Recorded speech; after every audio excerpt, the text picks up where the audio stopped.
except for the judge. Thank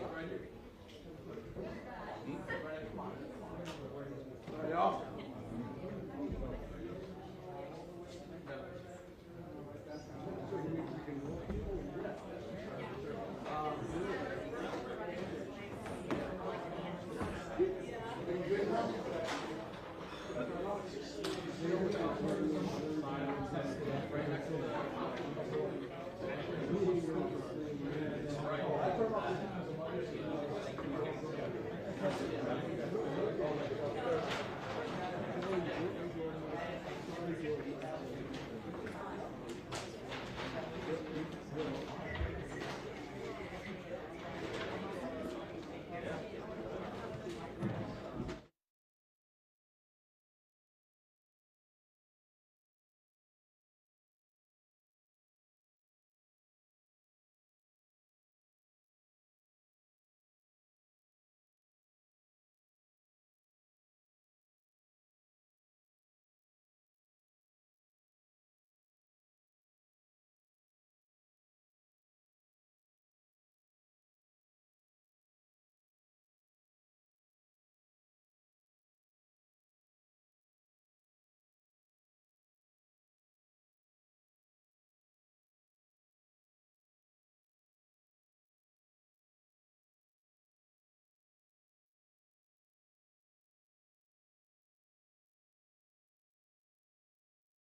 reminder of the law for the closing arguments.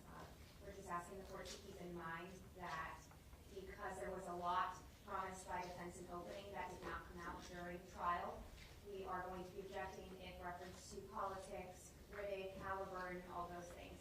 So we just filed that last night to make sure that it's in Odyssey. Okay, understood. Judge, I wanted to address it just to make sure I'm Yes, sir. not foul of what the court's ruling is. I have no problems with 2, 3, and 4. I just need clarification. Obviously, I am not legally allowed because of Halliburton to say they didn't call a particular witness. However, there is the reasonable doubt instruction that says that evidence reasonable doubt can be found from the evidence, the conflicts in evidence, and the lack of evidence. I will be focusing on a lack of evidence, and I don't want to be held back from bringing up evidence, for example, like when Curcio said that Riddick had a file that contained documents, that contained interviews with the students that exited the 700 and 500 building. There's a fine line between saying they didn't call him and me highlighting the things that we know that he would have done as the investigator.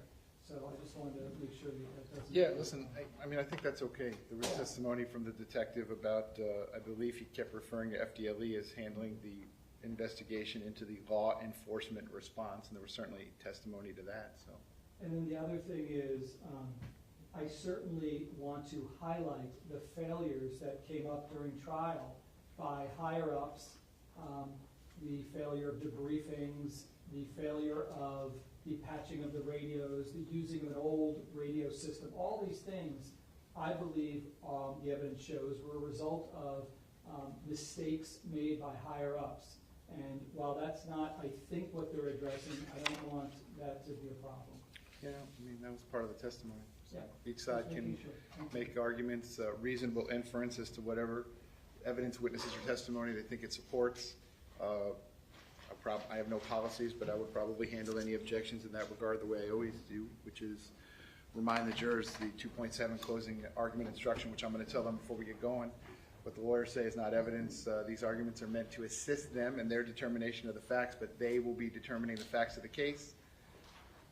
And if we ever arrive at a point in time where the lawyers are saying one thing regarding the evidence, witnesses, or testimony, and their independent recollections of the trial evidence was something different, I want them to rely on their own recollections, that again, what the lawyers say are not evidence. But I think you're allowed to go into all those Thank areas. you, Judge. And the final thing is I need some time after Ms. Gomes is done with her. Yeah, to I'll set send them up out for a with restroom live break. technology. That's not a problem.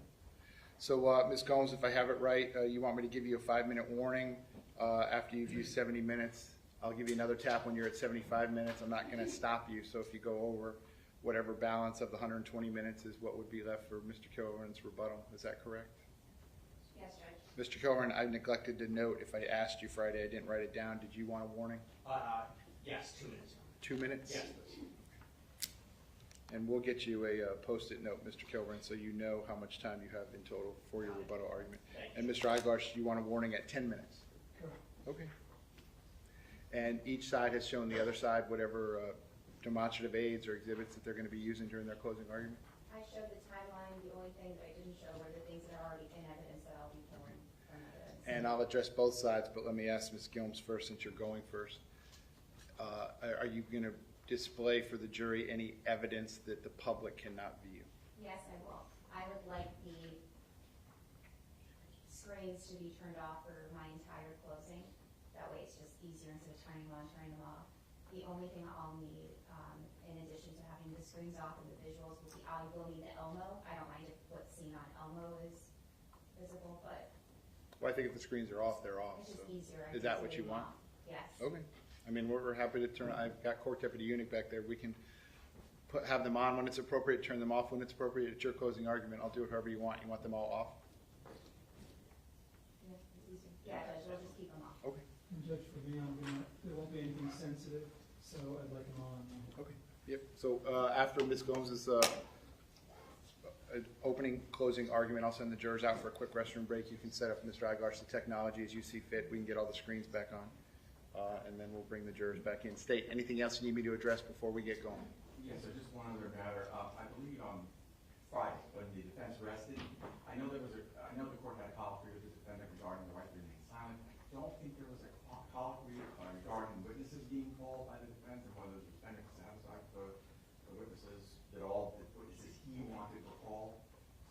Yeah, I typically don't do that, quite candidly. I mean, the fundamental decision about whether you want to testify or not, that belongs to the client. So I always talk to the clients about that.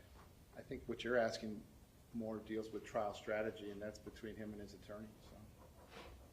Well, again, when it comes to case law and post-conviction, there is case law for the proposition that the defendant makes a claim that there were witnesses that were not called. You want to call them. There's no explanation. It can be a crime. All right, Mr. Igosh, do you have any objection if I put your client under oath and ask him about that? If you do, I'll probably sustain the objection. Yeah, I would object. Okay, so respectfully, the state's request is denied. Anything else? No, Judge, nothing from the state. Okay. Defense, anything else you need me to address before we get going? No, we're ready. Okay, please bring the jury in.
Jurors entering.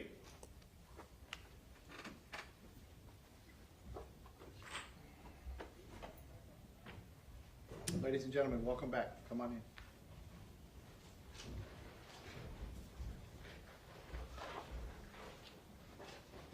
Ladies and gentlemen, welcome back. Come on in. Thank you. Once you're back to those same seats, you may be seated. All the parties may be seated. Ladies and gentlemen, those of you using the notepads, I'll give you a moment to get the notepads back out.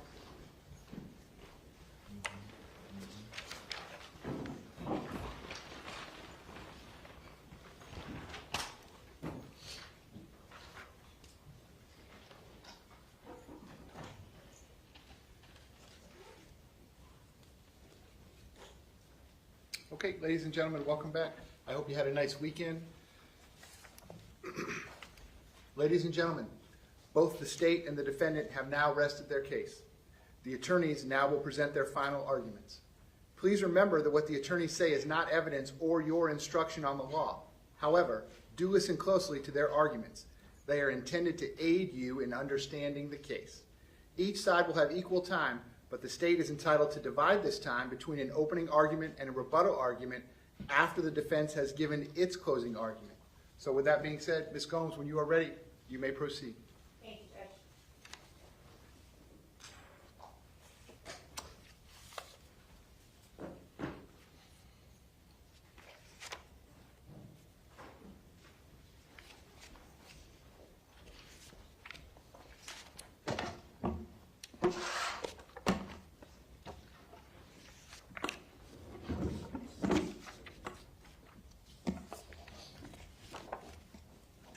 please the court, counsel, members of the jury.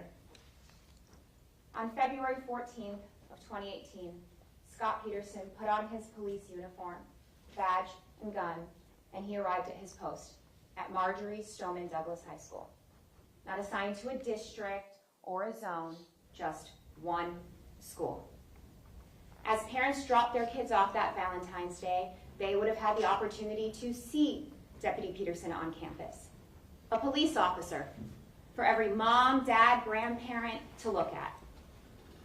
And members of the jury, when those parents looked at that police officer as they waved goodbye to their children, they would have been absolutely correct to assume that that man's only priority was the safety of their child. You see, Deputy Peterson wasn't just on campus to catch kids with fake IDs, to work on the vaping problem that they were having. Deputy Peterson was extensively trained. Combat lifesaver, tactical handgun, defensive tactics, use of force, patrol rifles, national standards on how to respond in a crisis, and single officer response in an active shooting. Scot Peterson was there by contract, by job description, for the safety of those kids. But by the end of that Valentine's Day, parents would start to receive panicked texts from their children. Children inside the 1200 building that were huddled underneath desks, crammed in the corners of classrooms, whispering on their phone to mom and dad that something was wrong. And in the background, there would be gunfire. Members of the jury, by the end of the incident, 34 people would be shot. 17 of them would die. Children would remain trapped inside their classrooms while they were forced to watch their friends bleed out and die. The muffled screams of kids who would die right there amongst their peers. One of the victims, Anthony Borges, would lay in a puddle of his blood for 40 minutes, shot through the lungs, the legs, the torso, and Anthony Borges would wonder, why is nobody coming to help me? And members of the jury, parents would soon come to find out that help had refused to enter. That their very own deputy assigned to their children had chosen to run from the sounds of gunfire. Those parents would come to find out that there had been a specific moment that day at 2:23 p.m. when that deputy had been presented with a choice. At 2:23 p.m., Scot Peterson would arrive at the doors of the 1200 building, knowing at a very minimum that there was something wrong inside that building, knowing at a very minimum that there were the sounds of firecrackers or a suspicious sound. And then while standing at those doors, less than 10 feet from the doors, according to his own words, he would hear gunshots. And he would get on the radio and he would announce, shots fired, 1200 building. And in that moment, while he stood at those doors, every student and every teacher on the third floor was still alive. In that moment, choose to go in or choose to run. And Scot Peterson chose to run. When the defendant ran, he left behind an unrestricted killer to spend the next 4 minutes and 15 seconds wandering the halls at his leisure. Because when Scot Peterson ran, he left children trapped inside of a building with a predator unchecked. 2:23 p.m. forward, that predator would fire 70 rounds from the moment that that man made the decision not to enter. Kara, Meadow, Peter, Joaquin, Kyle, Anthony, Jamie, Miss Stacy Lapel, Mr. Scott Beagle would all be shot on the third floor. Scot Peterson is charged with 11 counts. Count 11 is different than the rest, so we're going to set that aside. I'm going to talk to you about counts 1 through 10. Counts 1 through 10 are for the victims in this case. Counts 1 through 7 are for those who were under 18, the children, and counts 8, 9, and 10 are for the adults. Now, I say adult, but Meadow Pollock was 18 for all intents and purposes, a teenager in high school. The counts related to the children are called neglect of a child. The counts related to the adults, culpable negligence. As I mentioned, there were 34 total victims. So why has the state charged for only 10 of the victims? The timeline is the answer to that question. Here, I get into the screens.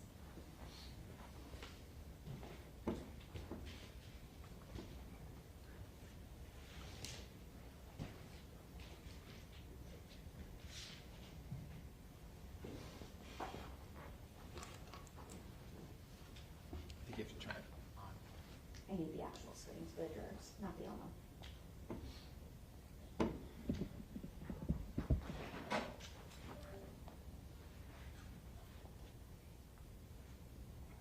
Is this going to be a PowerPoint? Ms. Holmes?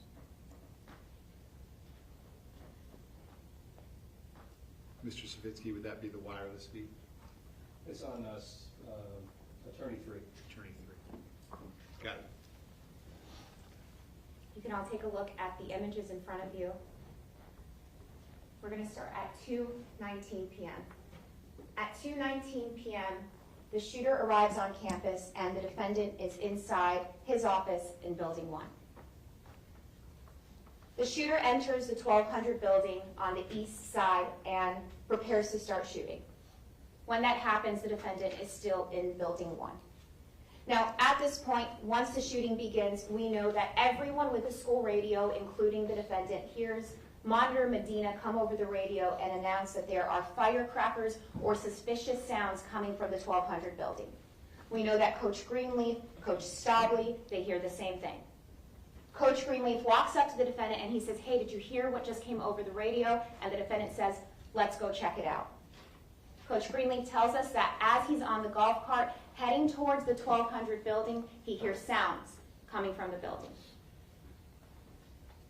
If you take a look at the image on your screen, we know that the men are on their way to the 1200 building. We can see the golf cart on the top left of the screen, the time 2:23:16. Campus monitor Anna Ramos testified that during this time, Coach Feist gets on the radio and he says, "Those don't sound like firecrackers."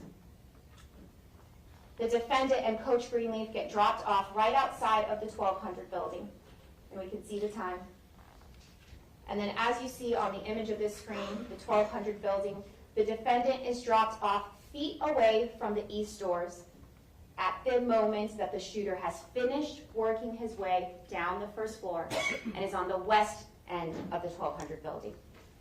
Coach Aaron Feist, who has broadcasted to everyone that those are not firecrackers, completely unarmed, runs directly into that building because of his concern for those children.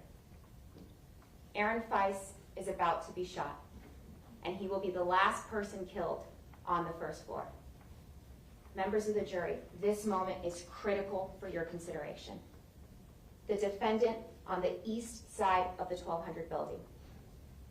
The shooter on the west side of the 1200 building. The time is exactly 2:23:25. Aaron Feist, not visible on the image that you're about to see, will open the door to the stairwell and will be shot. And what may have been firecrackers before, now clearly will be broadcasted by the defendant. I think we've got shots fired, possible shots fired, 1200 building.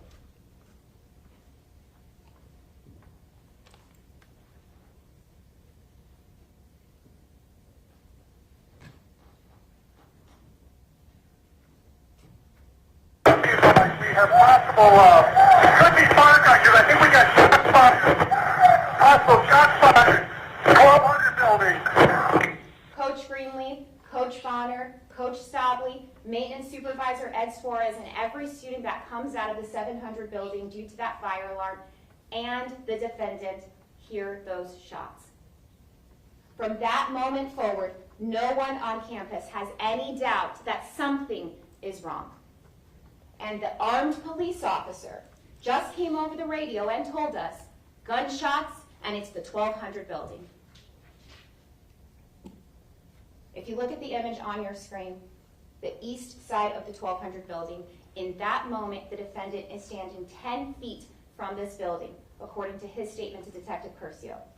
And he now knows, pursuant to all of his training, every time the trigger is being pulled, another child is being shot. He stands there with the knowledge of a 28-year deputy assigned to protecting children, knowing that the number one goal in that moment is move towards the sounds of gunfire. At a minimum, in that moment, the defendant can look through those windows we see on your screen. He can open the doors to that building. He can yell police. He can fire his weapon because, as Lieutenant Colonel Samaru told us, cause some kind of distraction. And as we see on the left side of the screen, the shooter will start to move through the second floor, and the defendant retreats. And we see him running to the location that he'll remain. The shooter works his way down the second floor and fires 6 rounds for the defendant to hear. Rounds that teacher Cindy Helverson, the teacher who testified that she was approximately 30 feet behind him when he's in this fixed position, describes as barrages of gunfire.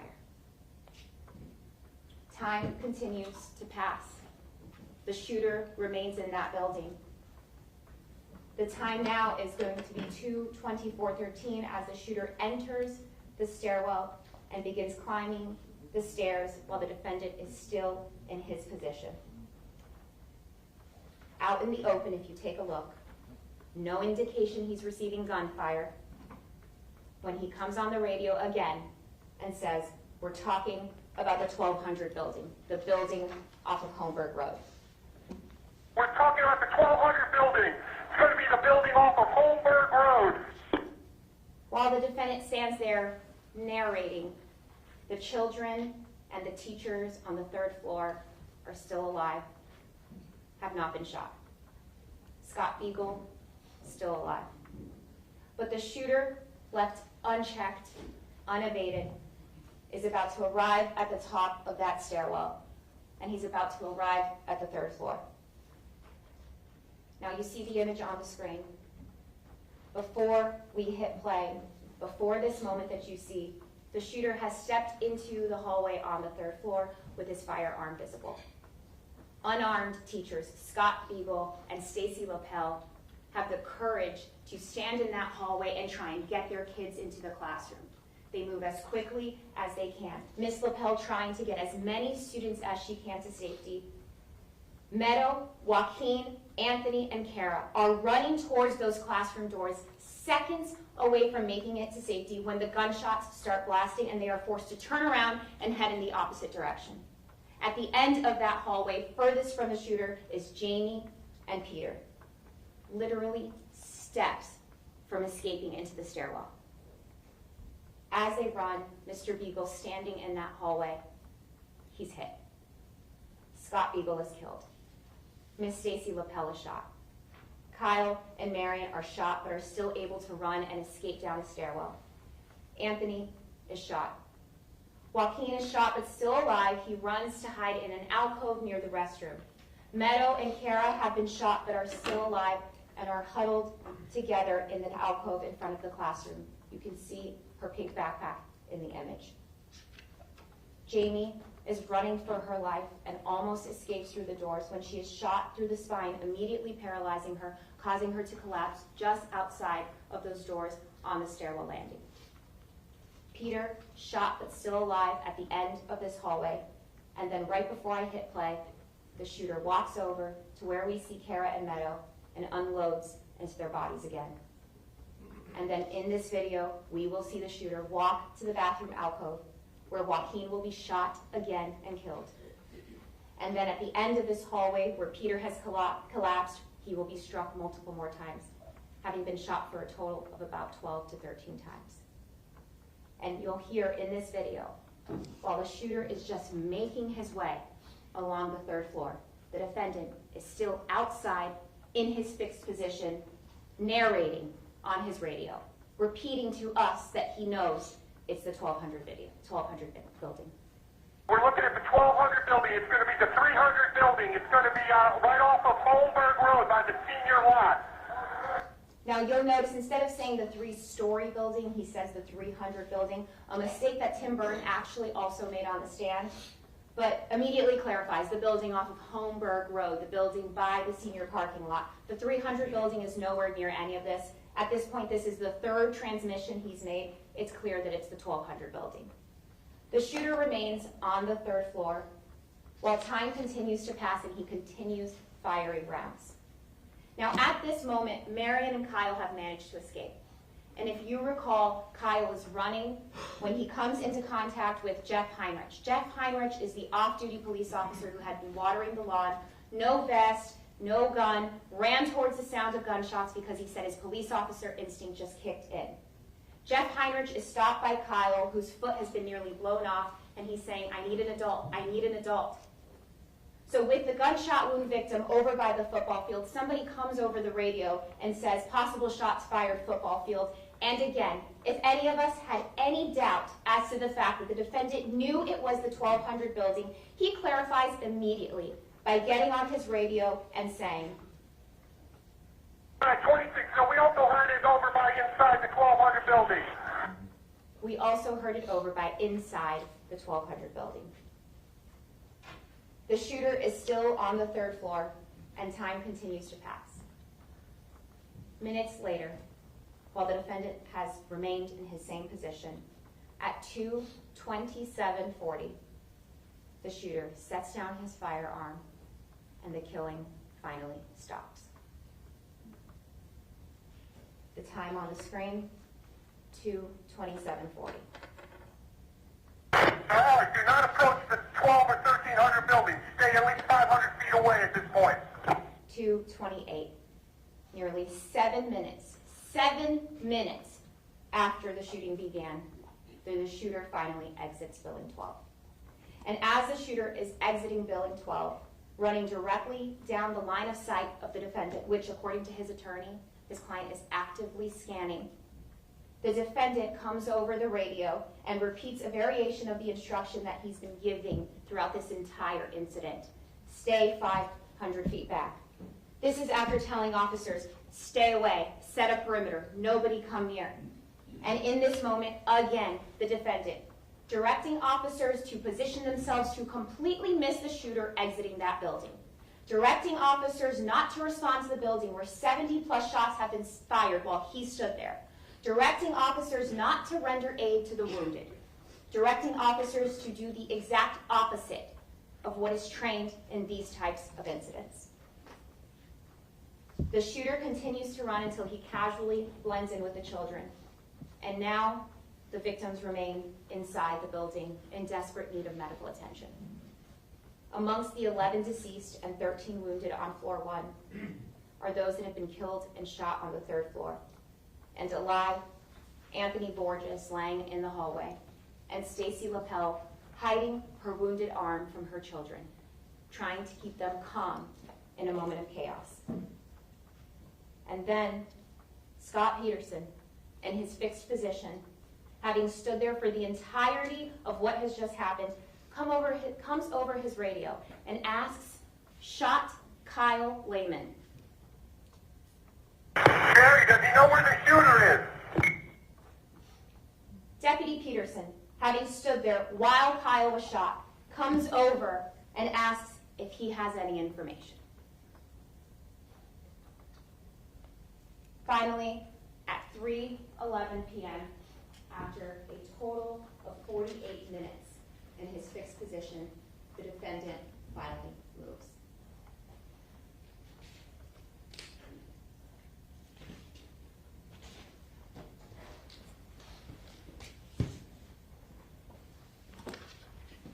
Members of the jury, the state did not charge the defendant with any of the deaths on the first floor because he wasn't outside of the building when those deaths occurred. But it was from the point that Aaron Feist was shot that the defendant knew people were dying.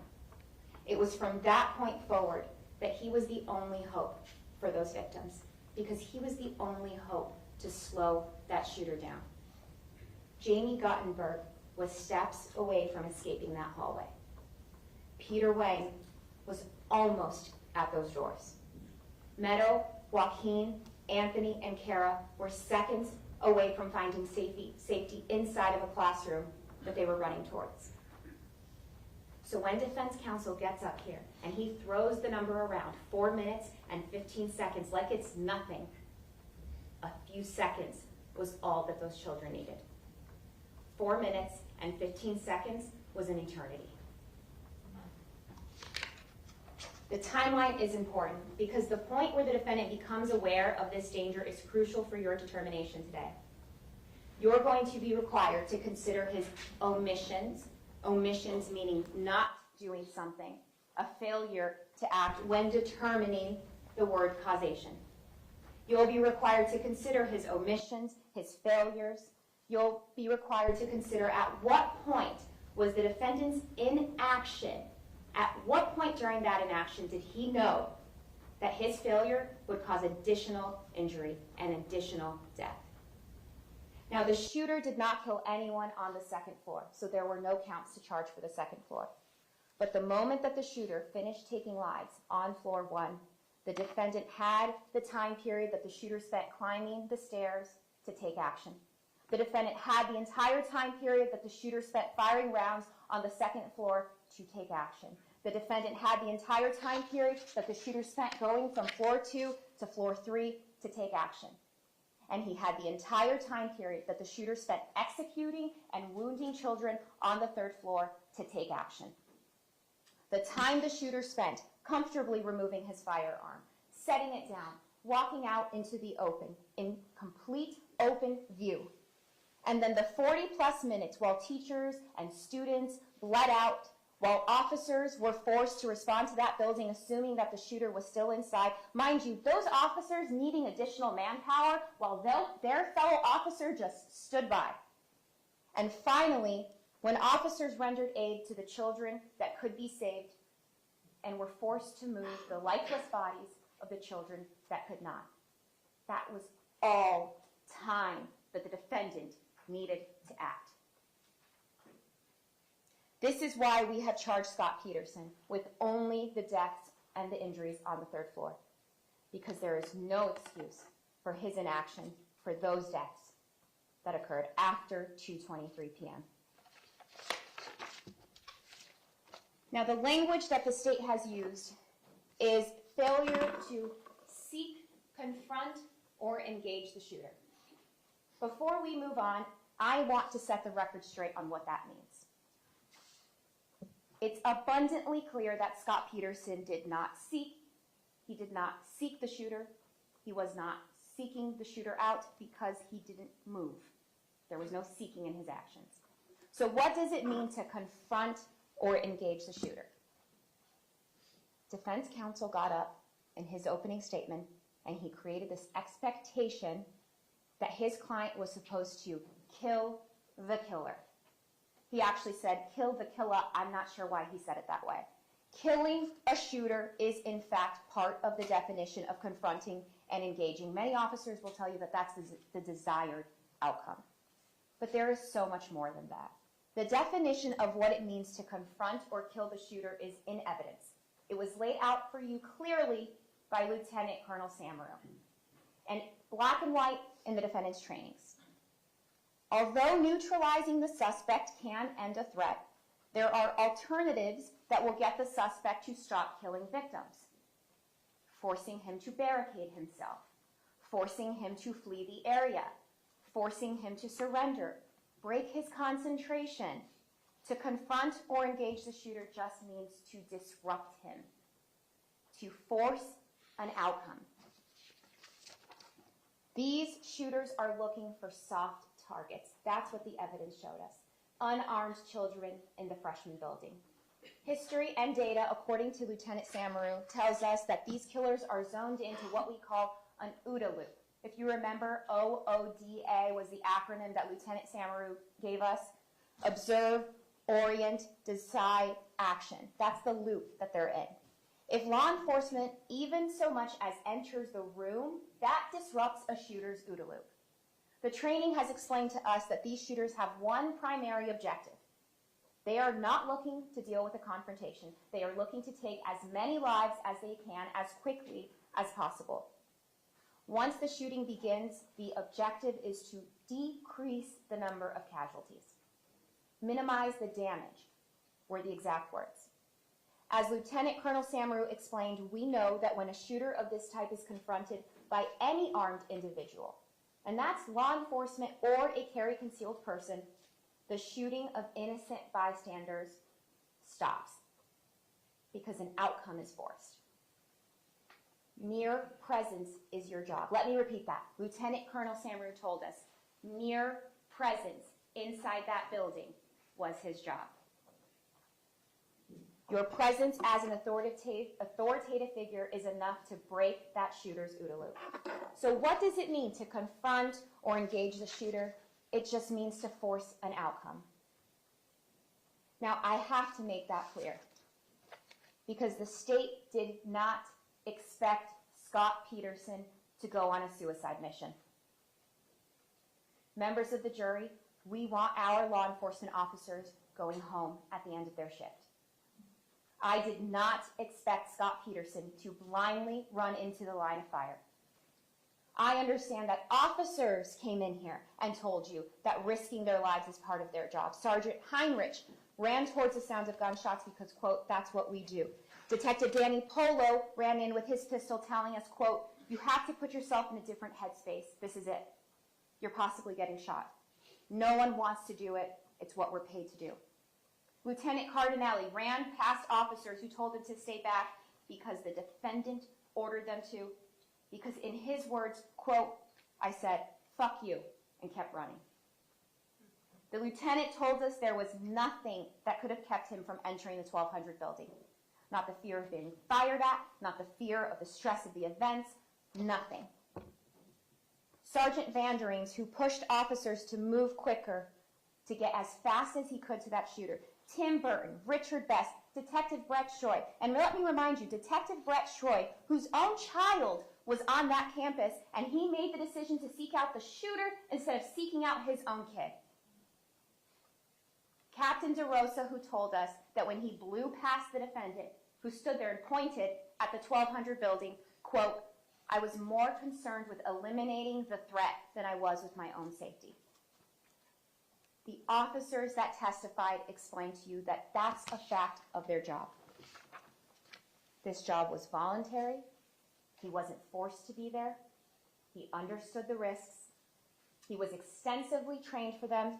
He was provided a rifle, a vest, a pistol. Kids don't have to go to school in armor because they didn't volunteer for that job. There are people voluntarily being paid to do that job.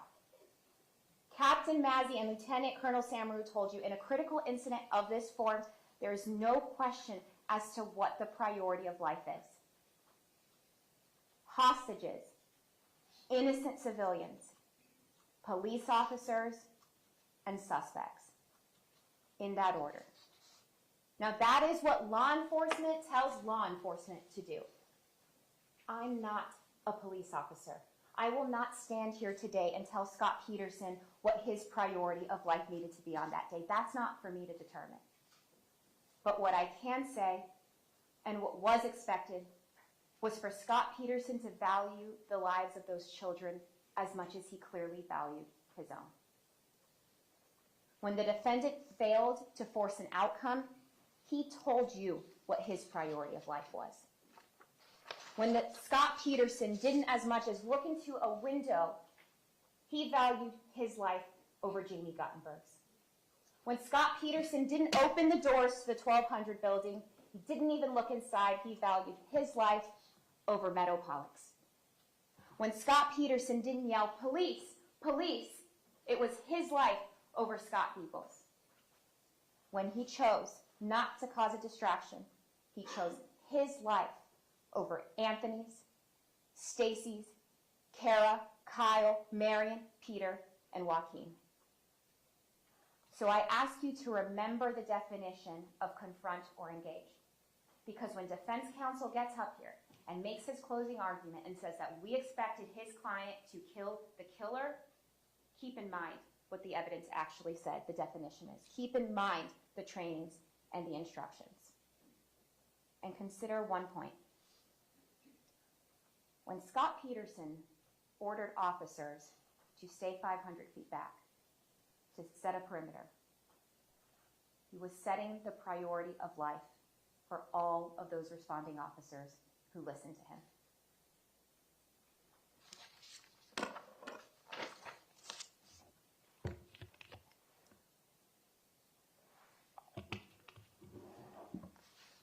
Members of the jury, in order for the state to prove the charges against Scot Peterson, there are specific elements that we have to prove.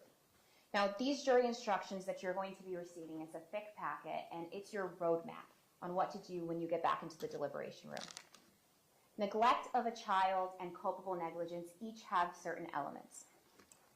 I'm going to go over with you the elements to these crimes quickly so that when you go back into the jury room, you can go through it quicker. Your Honor, may I please use the Elmo?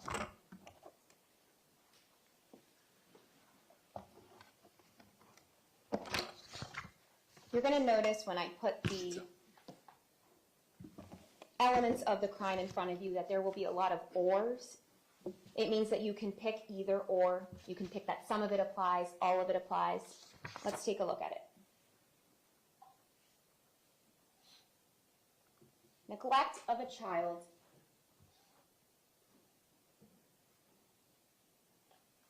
has 4 elements.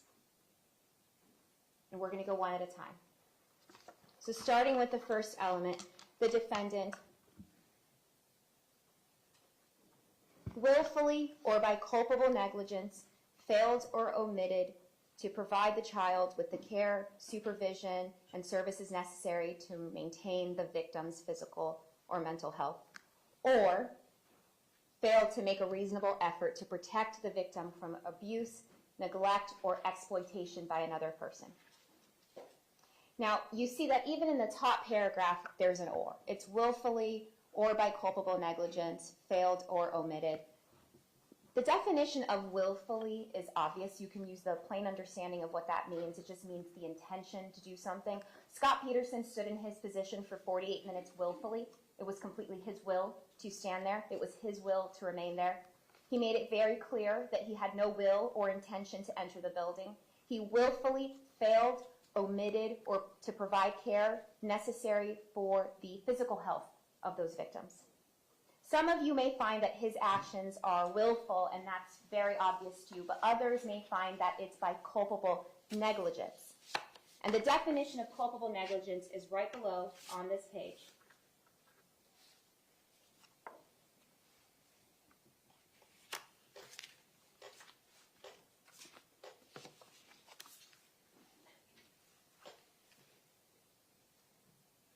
I will now define, and this will be read from the court, what is meant by the term culpable negligence. Each of us has a duty to act reasonably towards others. If there's a violation of that duty without conscious intent to harm, that violation is negligence. But culpable negligence is more than a failure to use ordinary care for others. For negligence to be called culpable, it must be gross and flagrant. The negligence must be committed with an utter disregard for the safety of others. Culpable negligence is consciously doing an act or following a course of conduct that the defendant must have known or reasonably should have known was likely to cause death or great bodily harm. The course of conduct or the acts were retreating and then standing outside of that building when he knew that the trigger was being pulled and that children were dying. Because there is an or on this first element,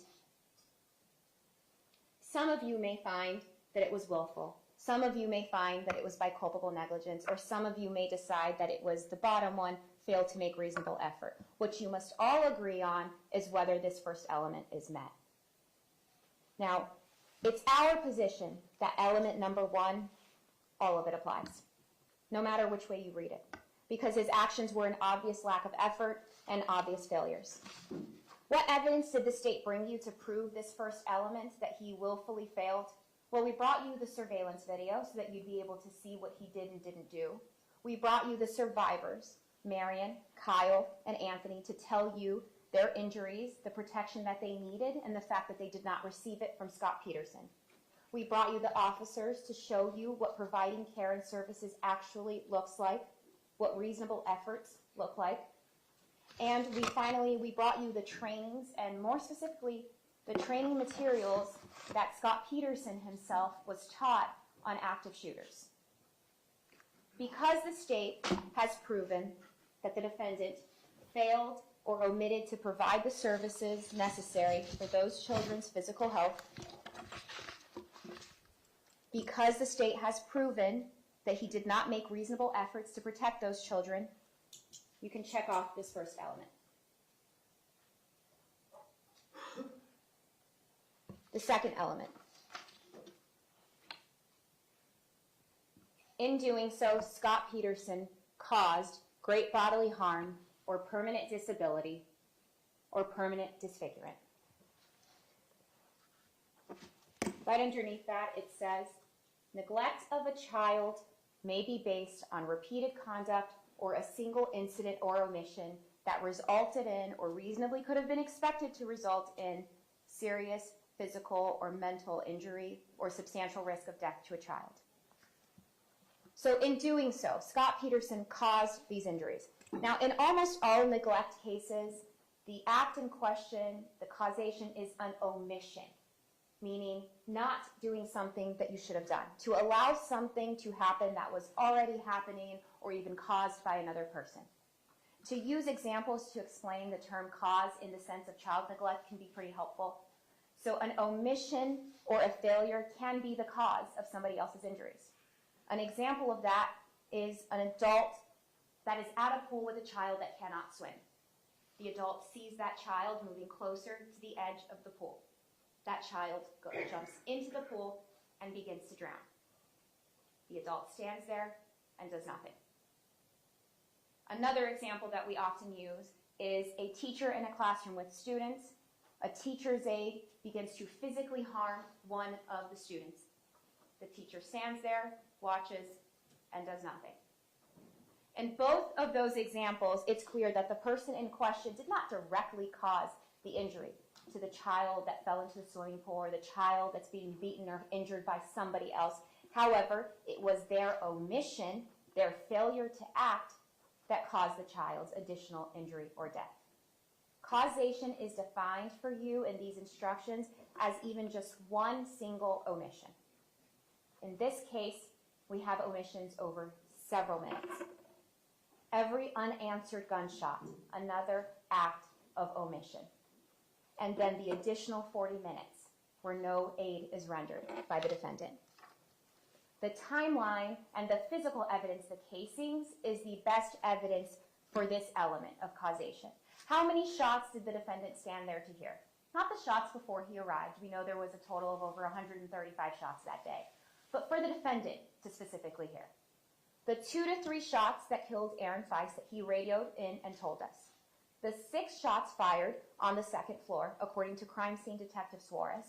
The 61 shots fired on the third floor, according to Detective Crespo. Scot Peterson stood outside of the building for 70 gunshots, knowing that death or great bodily harm was happening inside that building. In addition, there's the prolonged pain and suffering for Anthony Borges specifically, who laid in his blood for 40 minutes until somebody finally rescued him. And let me remind you that the person that finally rescued Anthony Borges was Detective Danny Polo. Detective Danny Polo was the officer that testified with the face covering. I asked Detective Polo, did you hear the order to stay back 500 feet? He said, yes. I said, well, then why'd you go inside? He said, because we don't do that. That was dumb. Why would I do that? Those kids needed somebody inside, not 500 feet back. Because the state has proven that the defendant had the opportunity to act and did not, because his omissions were the cause, allowing the shooter to continue completely undisrupted, the state has proven the second element, and you can check off element number 2. Element number 3, Scot Peterson was a caregiver for the victims. The definition of caregiver is provided right underneath.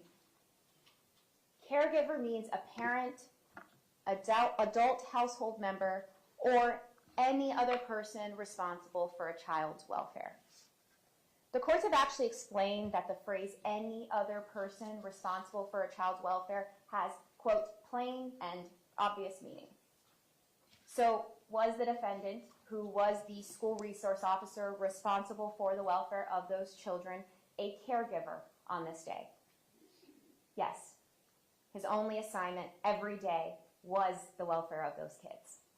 The fact that the defendant was responsible for the welfare of the children at MSD is obvious based on the plain meaning, but also based on the school resource officer contract, which you all have in evidence, which you'll be able to take back with you.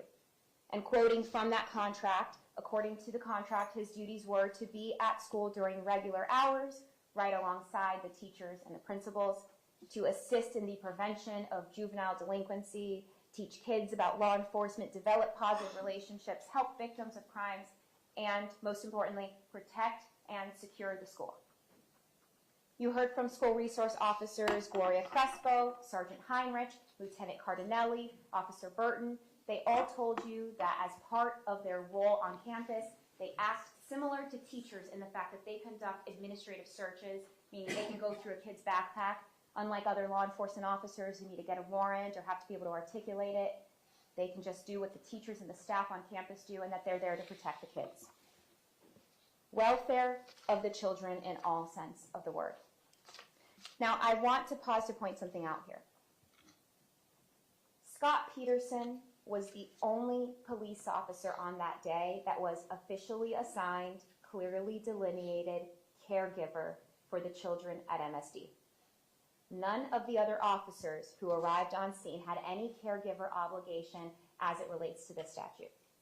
Their jobs, those other police officers, is not to look over just one collective group of kids. They respond to calls, they're on the road, they're in a detective bureau. Scot Peterson was the only caregiver because his only job was to maintain the welfare of those kids. Because the state has proven through the school resource officer contract, through the school resource officer testimony, and the school administration testimony regarding the expectation of the defendant's role on campus, you can check off this third element. Finally, element number 4 is what we often refer to as an element that's not really in dispute. There will be a stipulation that's read to you about the ages of the victims, the cause of death, the manner of death, and then we brought in the medical examiners who also testified to the age of the victims. So due to the testimony from the medical examiners as well as the stipulation of the parties, you can check off element number 4. Once you go through these elements for the 7 children, you can flip to the back of the jury instructions and you'll see the verdict form. And you can check guilty for all counts as it relates to neglect of a child. Then there's the additional counts of culpable negligence. Culpable negligence is very straightforward. There's only 2 elements to culpable negligence.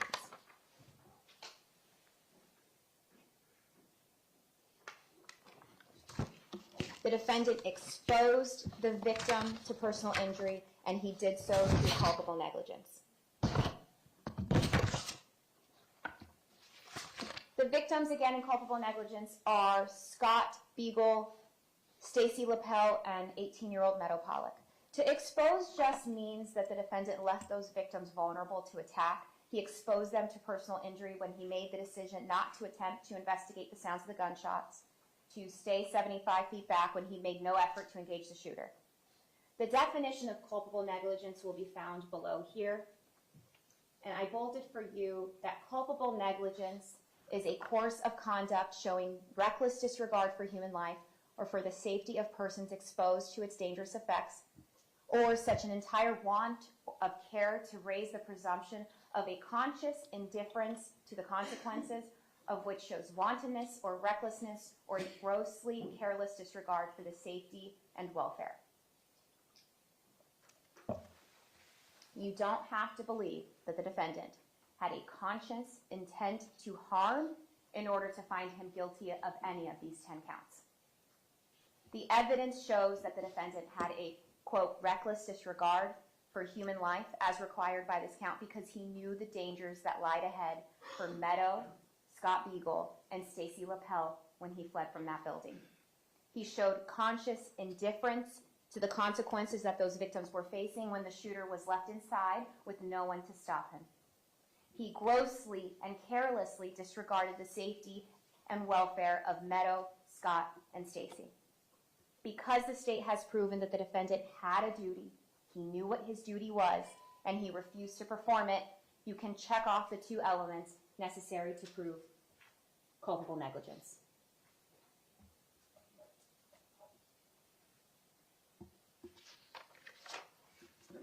Finally, we turn to count 11, the perjury count.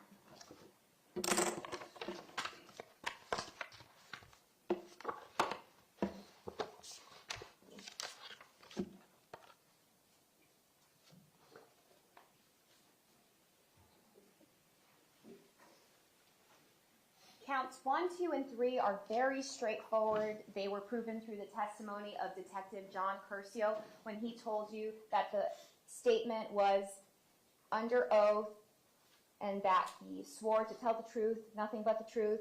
We also heard that Detective Curcio was accompanied by Detective Jeffrey Curtis when he took this statement, and that while under oath, the following statements were made. Now, you'll be able to take a look at this and read the statements yourself when you go back into the jury room. I'm just going to highlight for you the essence, like the crux of what the statements are, and it's that there were only 2 to 3 shots that he heard and that he never saw any children fleeing from the 1200 building. And you'll have this with you in the jury room. You'll be able to read the statements in their entirety. Now, once you go through the elements, elements 4 and elements 5 are the elements that you're really considering. The fact that he was under oath and that it was sworn to, that's clear.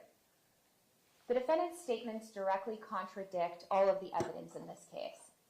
The surveillance inside the stairwell shows 5 students leaving from the east stairwell at 2:23:55.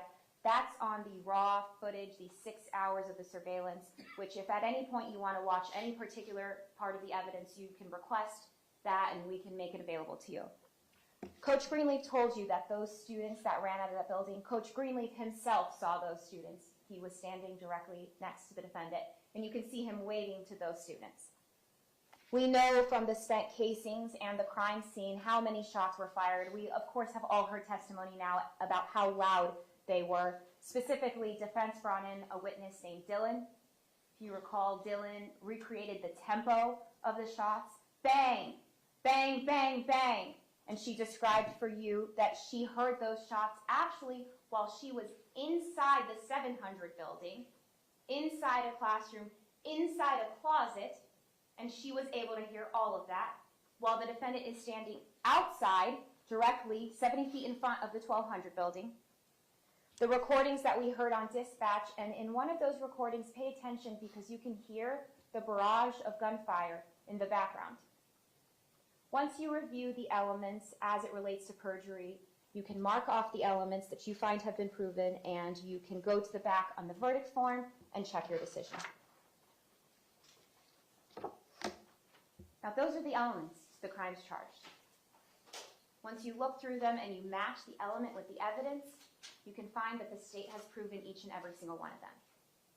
I do want to take a moment here to address a couple points that have been raised throughout the trial by the defense. And I want to start with the radios.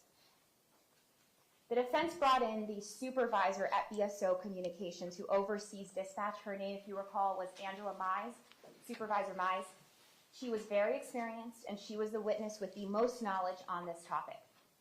Angela Mize told us, quote, "Until the radios met their capacity that day, they were functioning." Why is that important? Because the defendant is using the radios as an excuse as to why, well, the defense attorney has raised the issue of the radios as an excuse as to possibly why the defendant couldn't enter the building that day. So when those radios did and did not work is key. According to every officer that testified, initially they could key up, even if it wasn't perfect. All of those witnesses that arrived after the fact or at the very last few shots explained that even they were able to initially key up or heard somebody else initially key up. The head of dispatch told us the radios were functioning normally until all of the other officers started to swarm that area. Were the radios a problem on that day? Absolutely. For the secondary and tertiary response teams. The initial response did not require a radio beyond exactly what Scot Peterson was able to use it for, which was to announce shots fired, give out the location, and then respond.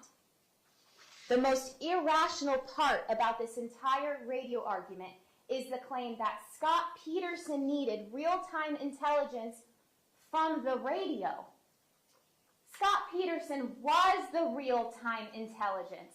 Scot Peterson stood there. He didn't know exactly precisely which classroom to go in. I agree with that, but guess what? It wouldn't have mattered, because if you recall, Lieutenant Cardinelli asked him, hey, my kid's in classroom 1, 2, 3, 4. Where's that classroom? He had no idea. What would knowing the precise classroom have aided as far as entering into that building? All this talk about nobody patched the calls. Well, if you remember, Miss Oakley told us just 3 clicks of a mouse, and we asked her, could Scot Peterson have requested the patch? And she said Scot Peterson could have requested the patch himself. You'll notice that there's a theme in all of the reasons as to why the defendant couldn't go in the building that day. The calls weren't patched. Who could have asked for the patch? Scot Peterson. He wasn't wearing his vest. Whose job was it to wear his vest? Scot Peterson's. But there was an echo. Whose job was it to step out from that hallway if there's an echo? Scot Peterson's. But he was outgunned. Who was provided a rifle that he chose not to have on his person? Scot Peterson. And I'll make a note here, there is absolutely no evidence in the record that Scot Peterson believed he was under sniper fire. He never said sniper fire that day. He never said it in his interview with Detective Curcio. There was no round confirmation, the rounds hitting his feet or near the structures around him.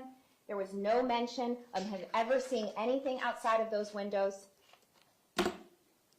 And if Scot Peterson actually thought that he was under sniper fire, he chose the dumbest place he could have stood.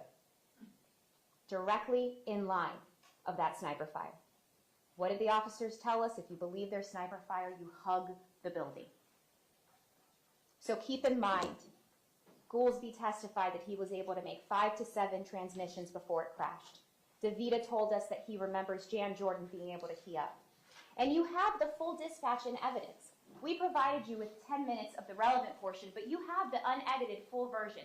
Go back, listen to it if it helps you in your determination, and you can hear the communication between officers. The communication problems grew as the police presence grew. And I'll point out, as it references to the issues with the radios before that day, prior to that day, every officer that testified said that as long as you stood outside, there was no problem. Where was Scot Peterson standing the entire time those kids were being killed? Outside.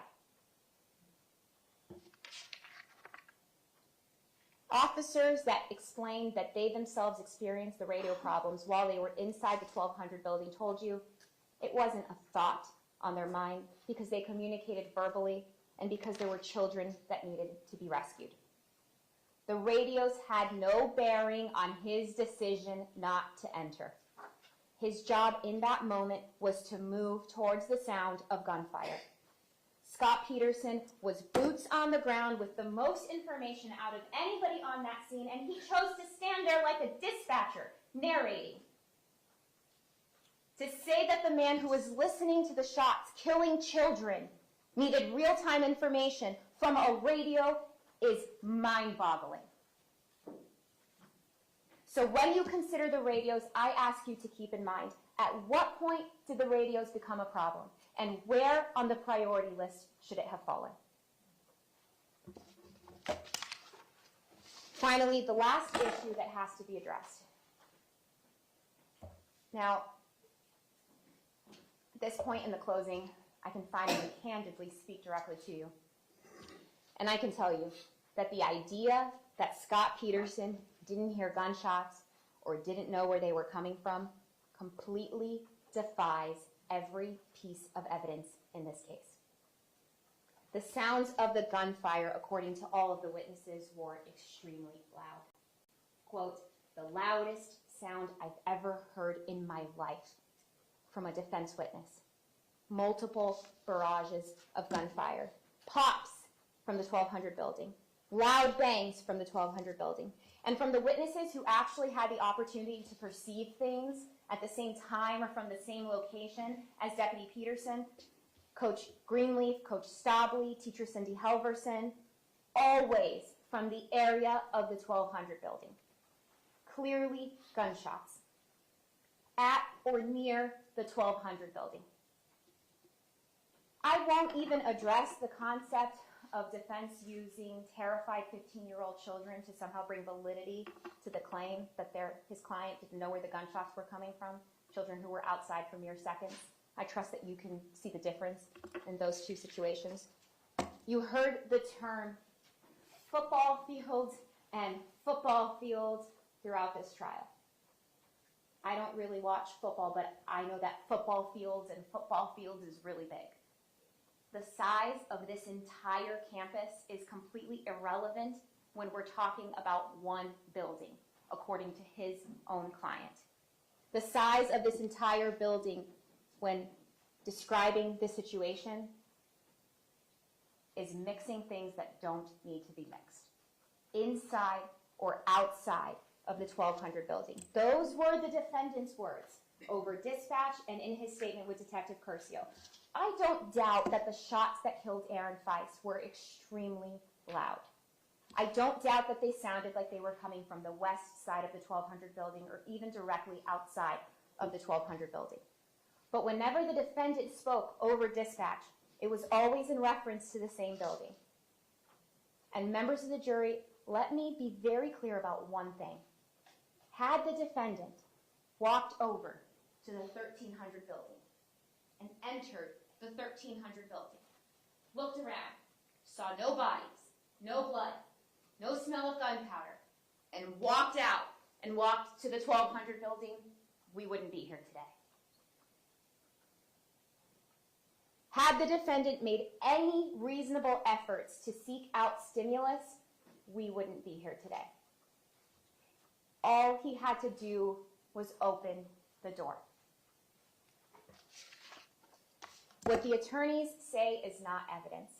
That's important, because no matter how many times Mark Eiglar says that the area in question was the entire campus, you have what's actually in evidence. The dispatch notes from 2:23, shots fired, 1200 building. 2:24:13, we're talking about the 1200 building. 2:25, we're looking at the 1200 building. 2:25, by inside the 1200 building. 2:28, do not approach the 12 or 1300 building. And at 2:24:36, you can actually hear the barrages of gunfire in the background. So when he gets up here, and I have no doubt that he will say football fields and the entirety of the campus, remember what the evidence actually shows. In the interview with Detective Curcio, the defendant himself says, quote, "It was so clear and so loud at that point, I knew it was close to this building. Wasn't sure if it was in the building, was it outside the building, but I knew it was close." Quote, "So I'm right here while keeping an eye on the door to that building." Quote, "So that I can see both dimensions of that building." And on page 12 of 36, when you read the defendant's statement, you'll realize that he's consistently focusing on the 1200 building. And he makes it clear that he was contemplating only one shooter. Because when asked about other people mentioning the football field, he says, well, then I started wondering if he fled westbound at that point. Because they're talking about people injured near the football field, which is quite a distance from the building, building 12.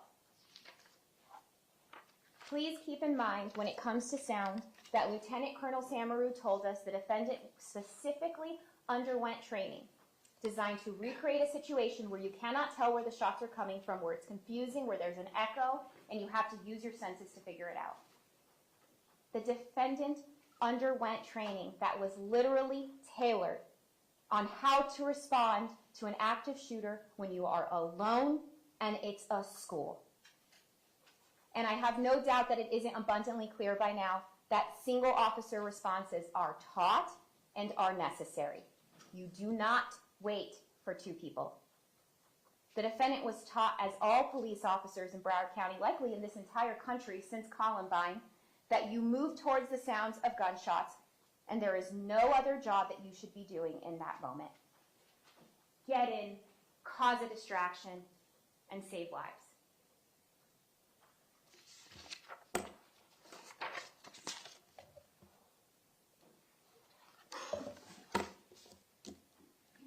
As I wrap up my closing remarks, my trial partners and I are very aware of the fact that this trial has been long. We thank you for the attention that you have paid our witnesses, and we thank you for the attention that you've shown both sides, all the witnesses. You were each selected because the attorneys are confident that you will be strong enough to reach a verdict. It can be uncomfortable to reach a verdict in any criminal case. But I will acknowledge, it can be even more uncomfortable if when you look over at the defense table, you see someone that some of you may find to look older. And I say that with all due respect. He was only 54 when this happened. You may see someone that held a job that you possibly respect. The judge is going to read you an instruction that explains that your verdict should not be based on sympathy or pity. It's natural to think that what Scot Peterson must have heard that day while he stood outside was terrible. It's natural to think that although he never entered the 1200 building, he would later see photographs of the victims that died. And some of you might have sympathy for him. Similarly, some of you may feel sympathy for the victims or the parents who are now left behind without their children, who haven't been sitting in this courtroom every day directly across from you. Your role is going to require each of you to look at his actions pragmatically. What was he supposed to do? And what did he do? This entire case boils down to those two questions. You will not be asked to consider anything beyond your verdicts, meaning you will not be given any instruction as to sentencing that he may or may not receive, and that is because you are not to consider sentencing when reaching your decision. You are making a factual finding as to the elements and whether they've been proven. That is your role today, and we trust that you will honor the oath that you took as jurors. On Valentine's Day 2018, Scot Peterson went to work that day like every other school resource officer in this country, and now every parent in this country, with the reality that a school shooting was possible. He was trained and he was armed. And when the moment came and he was called upon to act, he made a choice. At 2:23 p.m., Scot Peterson chose not to enter, knowing that those shots were being fired, and at every time the trigger was being pulled, one of his students was dying. He chose to retreat, and then he instructed all responding officers to stay back. His failures and his decisions resulted in the unimpeded killing of 10 individuals, unimpeded shooting of 10 individuals on the third floor. Because the defendant's inactions were inexcusable and his obstruction of the proper police response was inexcusable, the state is asking you to consider all of the facts and all of the evidence in this case and to render the only verdict that is supported by those things. And that is a verdict finding Scot Peterson guilty as to all of the counts. Thank you for your time.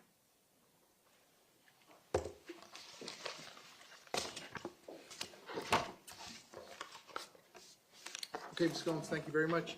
Ladies and gentlemen, I'm going to give you a quick restroom break, and then we're going to continue with the closing arguments. Same admonition as always. Please don't discuss the facts of the case, the evidence, the witnesses, or the testimony amongst yourselves or anyone else. If you leave the notepads in your chairs and step in the back for me one moment, I will be right back with you. Thank you.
Good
job.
Yeah, I'd love for you to be here.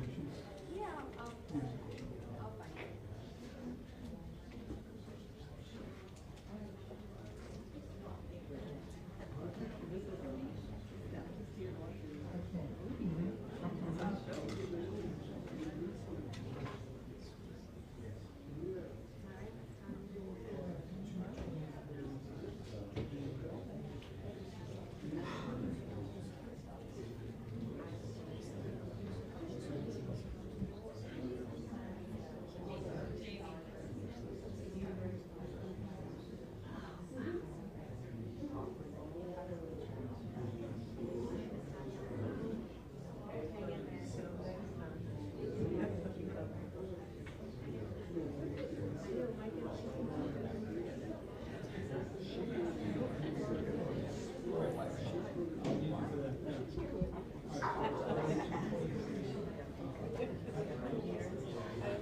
Thank you very much.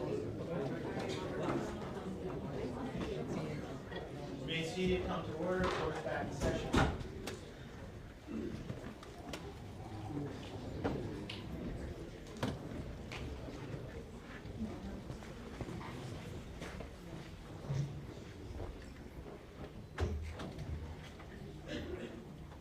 Mr. Agosh, you're gonna let me know Elmo or wireless? Yes, What do you want to start with? I'm gonna start with a laptop, which is connected to that. Wireless. That'll be on. And then I can just hit the red button and then it should make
continue to have Ms. Gomes, Mr. Killer, and Mr. Klinger present for the state. I continue to have Mr. Igosh present with Mr. Peterson, who likewise is present. We are outside the presence of the jury. State, anything you need me to address before we bring the jury back in and resume with the closing arguments? Yes, sir. One thing, the defense has a board used regarding reasonable doubt, and the state doesn't object to the board. Is that it right now? No, I think it's over. Can I see it? It's over the corner. It's not the law, and also it creates burdens that don't exist. Pick it up a little higher. All right, state, you object to this. Yes, sir. All right, and the basis for your objection is? Is it, it's not the law, and it also creates burdens that don't exist. Mr. Igosh, your position on the state's objection to you putting something in front of the jury that is not the verbatim definition of burden of proof. Go ahead, sir. Everything here is accurate, that possibly guilty, maybe guilty, probably is not enough, that they have to find proof beyond a reasonable doubt. Everything here is factually and legally accurate. State, let me ask you this. Wouldn't he be allowed to say those words? It wouldn't be objectionable if he said those words, correct? It's a valid I think argument. it would still actually be objectionable. You think it's objectionable to even say the words? I mean, we don't have those burdens, it's just what the law is and proving reasonable doubt. Beyond the extreme of other reasonable doubt. I mean, those are giving all these categories, I can even speaking them, be confusing to the jury when it comes to the law and reasonable doubt. All right. Over the state's objection, I'll let the defense put it up as a demonstrative aid. You all are going to have the last word on this. If Mr. Killoran wants to address it with the jury as to what I'm going to read to him in the jury instructions, I, of course, am going to read again to them that I'm going to instruct them on what the law is. But over this state's objection, I'll let the defense go forward with that. State, anything else before we get going? No, sir. Defense, anything else before we get going? No, we're ready to. All right, so presuming Mr. Igosh takes his allotted time or something close to the allotted time, we would arrive at the lunch break. So after that, I'll send the jurors to lunch. I'll give them the normal 1 hour, 15-minute lunch break. Mr. Killoran, when we hear your rebuttal argument after that, there's exactly 60 minutes remaining. 60 minutes. Okay, please bring the jury back in.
Jurors entering.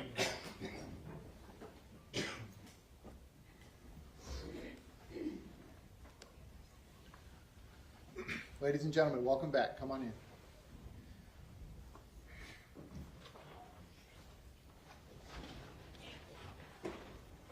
Ladies and gentlemen, welcome back. Come on in. Ladies and gentlemen, once you're back in those seats, you may be seated. All the parties may be seated. Ladies and gentlemen, those of you using the notepads, I'll give you a moment to get the notepads back out.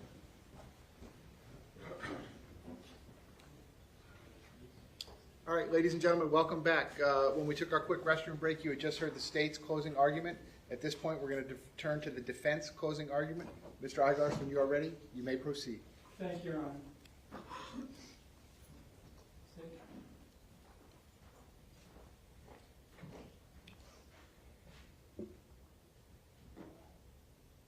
he knew where the shooter or shooters were located?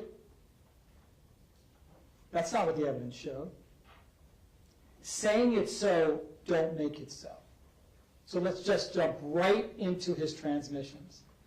His transmissions corroborate what he told Detective Curcio 2 days after the shooting, when he wasn't a suspect, when there was no internal affairs complaint, when he was just a witness to a homicide. And he told Detective Curcio, I didn't know precisely where the shooter or shooters were located. In real time, if he knew where the shooter or shooters were located, why is he saying at 2:29:02, Perry, Deputy Perry, we learned that from his testimony, does he, the injured Kyle Lammons who was with him, does he know where the shooter is? Why is he asking that if he knew? If he knew precisely that the shooter or shooters were located inside the 1200 building and not by, inside, or around the area, why right before that is he asking at 2:28, do not approach the 12 or 1300 building? If it's just the 1200 building, that's something different. Why, at 2:45:25, something that was not even on her board, not on the state's board, because they don't want you to know that over 18 minutes later, he's still saying, between the 12 and 1300 building is the last time we heard shots. 24 witnesses came in here one by one and told you they couldn't tell from the sounds precisely what area we are talking about. The best you can do is narrow it down to that general area around the 1200 building. Their entire case hinges upon this erroneous belief that he knew that there were kids in that 1200 building being shot by this monster. And that wasn't proven because it didn't happen. Now I want to take a step back and remind you why we're here. It can get lost as the prosecution continues to point their finger at a 32-year veteran, honorable, decorated, award-winning. Everyone who testified talked about how wonderful of a human being he was. Out of 3,200 kids on that campus, they didn't find one to come in here and say something derogatory about him. Well, he was lazy, he didn't assist us. Not one teacher, not one faculty member, not one. Because he truly was extraordinary.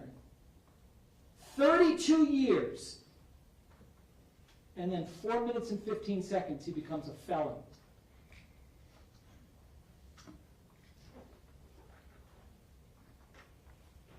We're here because of that monster. That's why we're here. He chose to commit one of the most abhorrent acts ever. He changed all of our lives. 17 people killed. 14 were children. 17 injured. He did it. And one of the carnage, the extended carnage, is that a man is sitting over here fighting for his liberty. Objection, Your Honor. Yeah, that's sustained. Go ahead, sir. This is a criminal case. This is not an administrative hearing. Let's talk about, Judge, you can take it down. Let's talk numbers, because that is not in dispute, just so we have the parameters. The shooter was inside the 1200 building for 6 minutes and 36 seconds. For approximately the first 2 minutes, my client wasn't even at the scene. That's very important because the state still had testimony from people on the first floor to appeal to sympathy, obviously. Objection, Judge. That's attack on the prosecution.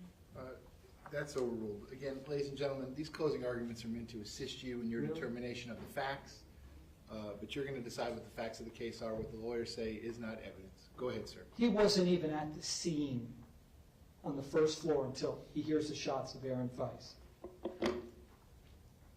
Aaron Feist was shot at 2:23:25. That is not in dispute. 2:23:25.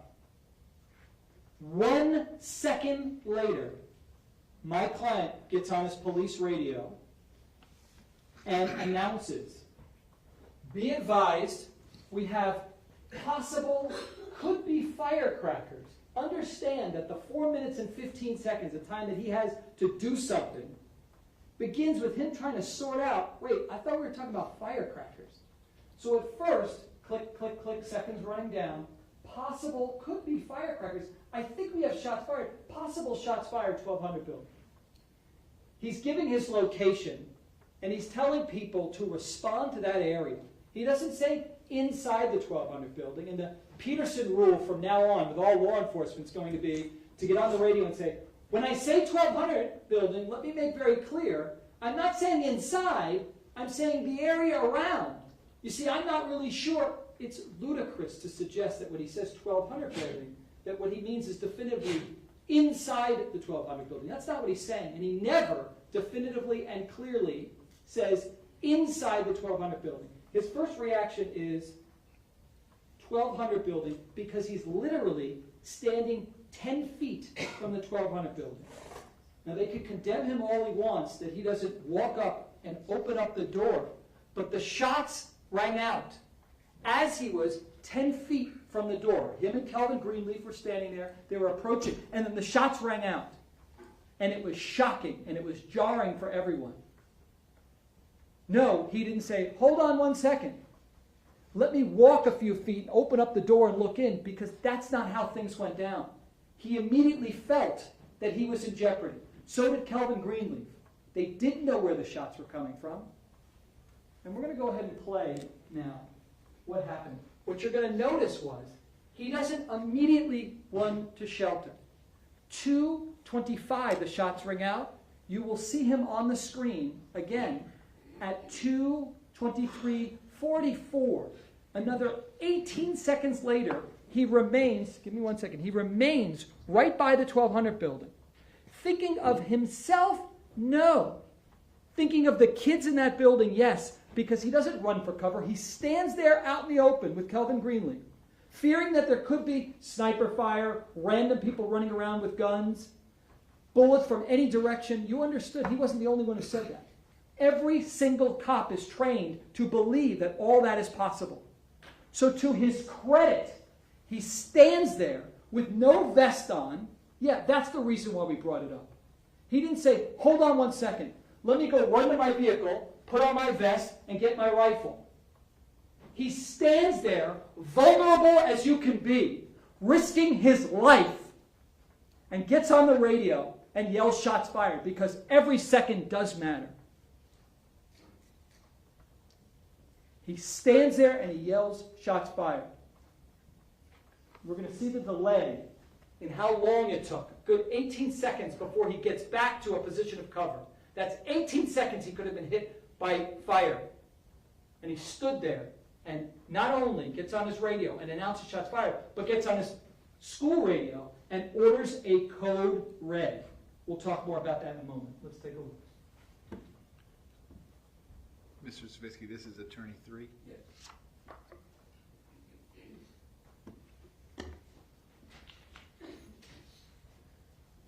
Could it be disrupted by the wireless? Could be.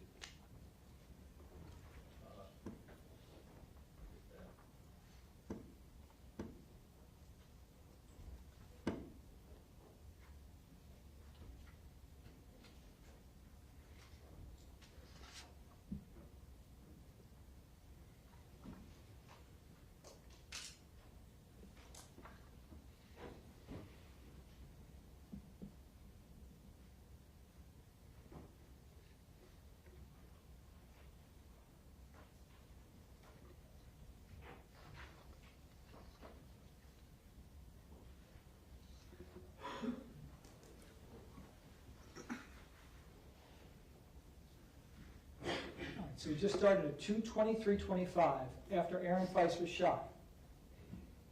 Medina drives away, and you don't see Scott or Calvin Greenleaf until, take a look, 2:23:44. Pause it for a second. Go back just a little bit. The other thing I want you to see is, it's not just Calvin Greenleaf who's pointing. Oh yeah, stop it right there. Look who's pointing. He's yelling. My client's concern right away is, get back, get back. And remember when Ms. Remy testified, Remy, one of the teachers, she heard my client say, get back, get back. His concern is for the kids in that building. That's him gesturing, get back. Both Calvin Greenleaf and my client saying, get back into the 700 building. Why? If the shots are contained within the 1200 building, and my client now knows that, those kids are not in danger.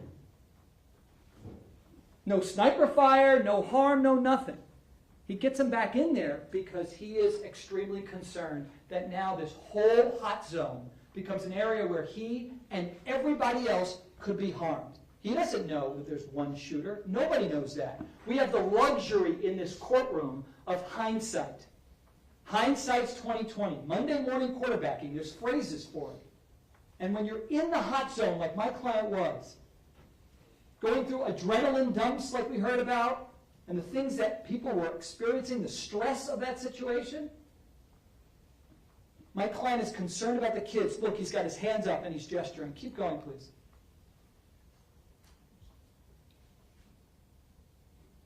Pause for a moment. So we know up to this point, he risks his life by standing there for 18 seconds and reporting shots fired, possible shots fired, firecrackers. I think we have shots fired, possible shots fired, 1200 building. He's also on his school radio ordering a code red. We know that because Anna Ramos came in here via Zoom, and she couldn't have been more credible, believable, and honest. She was extremely grateful to Scott for ordering the code red because it saved lives. Imagine if he didn't order the code red, you got more kids exposed and outside of their classrooms as a result of him ordering the code red, him doing that, which was corroborated by Jeffrey Morford. He also heard his voice. It saved lives. Imagine, and he would have been justified in saying, oh my gosh, there's possible shots fired. I'm going to take a few minutes and run to my car to get a vest. Everyone else did. Every other cop put on a vest and had their gun. Their long rifle. Not a pistol, but a long rifle. He didn't. He stays there exposed. And look, he's standing in the open because these radios stink. The state's missing the point. The radio problem existed way before this shooting. At this school, we heard testimony from numerous people that Scott always had problems with his BSO radio. Constantly. You had to literally leave the building to get reception. He's risking his life without a vest, not knowing where the shots next are going to be coming from, to ensure that those critical dispatch announcements get out there. So instead of thanking Scott for doing that, we're prosecuting him. We're prosecuting him. He could have stayed behind the wall and risked his transmissions not getting out with those radios. They don't want you to believe that there was a problem with the radios until somehow later into the shooting. That was not supported by the evidence, just the opposite. We had numerous people testify that in Parkland especially, those radios were horrible. They were antiquated. Ms. Mize talked about 25 to 30 years. Outdated technology before the shooting ever started, and certainly when the shooting did. And Scott, risking his life standing there. Now, we do know he later takes a low position of cover, and he's looking, but right at the beginning, to get out those critical announcements, Scott is risking his life to stand out there.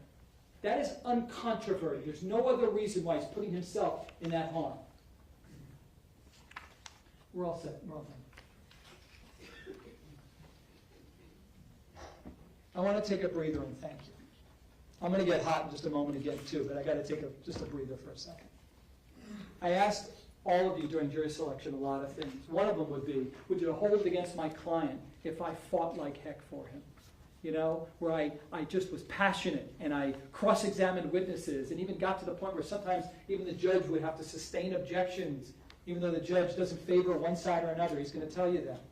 Would you hold it against my client if I became very zealous and passionate? You all said you wouldn't. That was one of the many promises that you made to us that led to you making the cut from the hundreds and hundreds that we interviewed. Why else are you here? Because you all swore that you could follow certain cherished legal principles that protect not just Scot Peterson, but every single one of us if we're ever accused of any offense, including a speeding ticket. And that starts with the presumption of innocence. Remember, I had Scott stand up. You can look over at Scott again, too, if you want, like I did in jury selection. Like, look at him. Does he remind you of an ex-boyfriend that bothers you? Does he remind you of a cop who maybe harassed you or gave you a ticket? You all said, no, I'm cool with it, and I will presume or believe that he is innocent. And I challenged you. And a lot of the jurors went bye-bye, potential jurors. Because I said, really? You can truly presume or believe he didn't do something to be here after 4 years of them filing an information on a computer, a charging document on a computer? You sure? Well, I guess, yeah, you make a point, Mr. Aguilar. I mean, he probably did something. Okay, bye-bye, thank you. Maybe there's a DUI case down the hall with your name on it. That's fine. But this case required people to look over and presume or believe that he's innocent. And I challenged you. I said, well, have you ever seen anyone on the side of the road being arrested? Or on television, on the news, you see somebody arrested. How many of you actually say, why are they arresting that sweet, innocent person? Very few of us. Judge, at this point, I'm going to object to the fast-running evidence. This is not relevant to the facts that were heard throughout trial. No, it's overruled. Closing argument. Go ahead. So, you guys said, no, we can presume and believe that he is innocent. And the only time that would change is if you heard sufficient evidence from the prosecution beyond and to the exclusion of every reasonable doubt. Not maybe he's guilty, not probably he's guilty, not 100% I think he may be guilty. It's the highest burden under the law. We're not dealing with money in this arena, folks. So you all swore that you would hold them to that burden. You also swore that you wouldn't have us prove anything, that you understood that we literally could sit there and do nothing. I knew we wouldn't do nothing. We called plenty of witnesses. And I asked a lot of questions, and their responses on cross-examination, that's evidence, and we're going to go through all that. But you all swore that you could follow the law. We knew what the evidence was. You heard that we had taken depositions of all these witnesses. We knew it line by line. So all we needed was a fair jury. That's all we were praying for. And we got it in you. And so on behalf of Scott, I thank you very much for that. You also swore that you understood that we're not here for an administrative hearing. Meaning, let's determine if he violated his training. Now, I suggest to you as we go through the evidence, he did everything he could, and he didn't do anything wrong at all regarding his training. But in the worst case scenario, even if you found, well, maybe he should have done this, I don't know, we heard from some people who said he didn't do this. That's what a suspension from work would be. That would be a termination, or hey, let me have your resignation. What they've accused him here is criminal acts. That what he did that day with all of the efforts, with so far him immediately announcing that shots are fired, because that's where we are in this case so far, and ordering a code red on a school radio, risking his life, standing out in the open with no vest for 18 seconds, that somehow that's criminal. That's what we're here for. So let's review the evidence, and I'll repeat what I said in opening. And I strongly believe it now, and I think the evidence shows it. Scot Peterson was sacrificed. Objection, Your Honor. Sacrificed by whom? Yeah, I'm going to object to the speaking objections, too. They're not legal. Okay, your objection is overruled. Your objection is overruled. Ladies and gentlemen, this is closing argument. Go ahead, sir. He was sacrificed. He was thrown under the bus, and it continues right now. What is not in controversy, so let's try to narrow down focus, is this was a horrible tragedy. The parents who lost children experienced, to me, one of the, probably the worst thing a parent can go through. As a father of 3 kids, I cannot imagine what they went through. And some of the feelings that you're entitled to have would be frustration, because we're all citizens here in South Florida.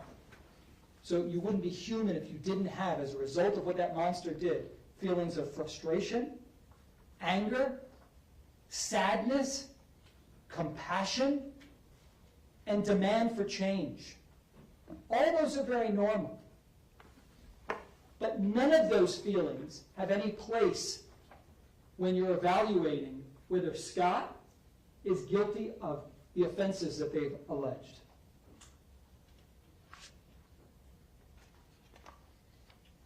One minute and 6 seconds.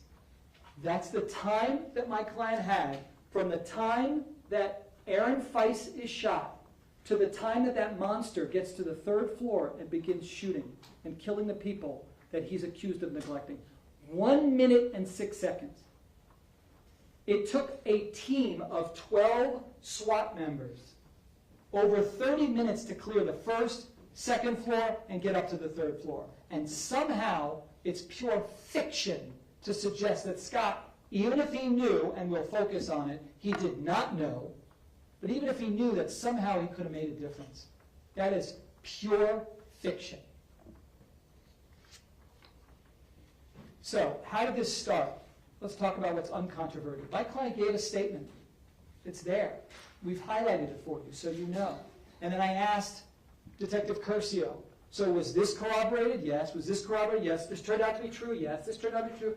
Everything was, there was nothing recent. Well, hold on. No, it turned out that wasn't true. So let's go through it. First, it was Valentine's Day, ironically. A day of love, a celebration of love. And that's when this monster chose to make it about hate. My client was in his office, as the statement reveals. He was intently working on his computer, researching the statute for when you possess a counterfeit or fake driver's license, because he had a student who possessed one. He wasn't going to arrest her. He was meeting with the father to explain to him and her how serious of an offense this was. When Greenleaf comes in and says, hey, possible fire, did you hear, whatever, my client doesn't say yes because he's busy working. He didn't hear. His radio's charging in his office, and he jumps up and he says, let's go. Let's change the facts. Let's say my client said, wait, what? Firecrackers? You'd go deal with it. That could even be gunfire. You go deal with it. I don't want to deal with it. I'm going to stay here in the safety of my 100 building. I don't want to go all the way down there. By the way, it's far. It's like a football field or two to get all the way down there. I don't want to deal with that. I'm going to stay here. Okay, that would be neglectful, I think. Right? We start to get to neglect. Not criminal neglect, because there's 2 different standards. We'll talk about that. But all right, no. He immediately gets up. Let's go. And then you see the video. You've seen the videos. He gets up. He starts to go out. They don't run just yet because firecrackers, that was not uncommon, particularly on Valentine's Day. No one really took it that seriously. But the minute the fire alarm goes off, that's something different. You immediately see Scott not walking, but running with Kelvin Greenleaf until they're picked up by Medina. Andrew Medina. Remember his name, folks? Remember when Kelvin Greenleaf testified? He made a face, and I caught it. I said, what was that face for? He talked about how Andrew Medina watched as that monster pulls up, gets out of a vehicle, walks all the way towards the 1200 building. We know how far this campus is. We know we're talking about 45 acres. How long of a walk it was to get to that building. And Medina doesn't stop him. Medina doesn't do anything. He watches as he's carrying his weapons of destruction all the way into the 1200 building. And he heard shots, and he knew what he was up to. And Andrew Medina said nothing to my client or Kelvin Greenleaf. I'm not saying Andrew Medina should be facing criminal charges. That's not for me to decide. I've learned not to be that person who points their finger, because I know there might be another version. I don't know. But he didn't share any of that information with Scott. If Scott knew from Andrew Medina that there was a person who Andrew Medina knew as Nicholas Cruz, they knew his history. They knew him. That crazy Cruz, they knew him. If Andrew Medina said, yeah, I saw that guy, he's wearing a burgundy ROTC shirt, black pants, he had the description. Remember, he gave that description to Burton when Officer Burton shows up at the scene. Medina knew it. He doesn't tell Scott. This case is done with if Medina tells him, by the way, he's inside the 1200 building, and I saw him with a bag, and I heard shots right thereafter. We're done. That didn't happen. Judge? Yes, sir. Go ahead, sir.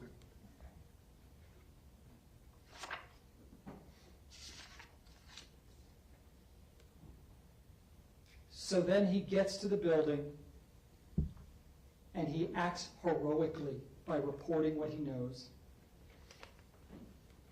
And understand, this was very, very shocking, because all officers talked about nothing like this had ever happened. Ever. Nothing. No training. We'll get to that in a moment. Nothing prepared them for this. To sit in the calmness of a courtroom that's chilled and mellow and try to go back and Monday morning quarterback is unfair and unjust. The situation out there was much different.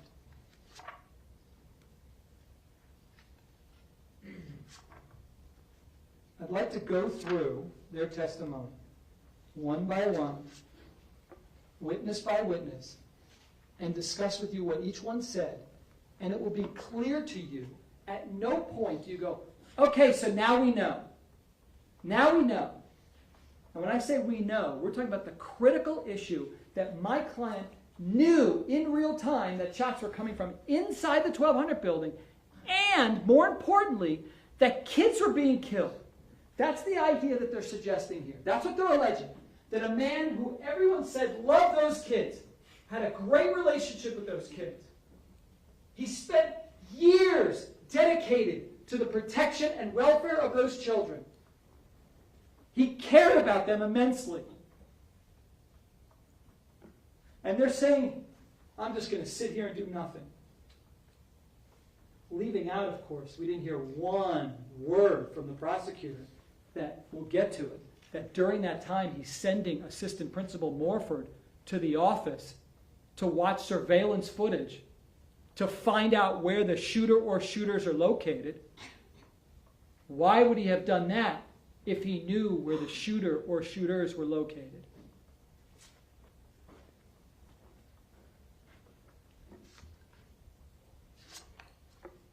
All right, let's, Judge, if I can get the wireless.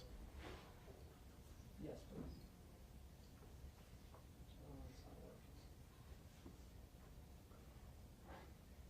Judge, give me 1 second. This is not working. Yeah, take your time.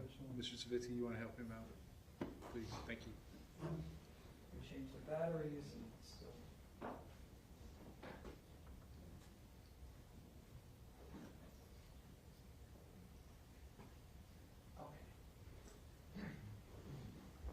Okay.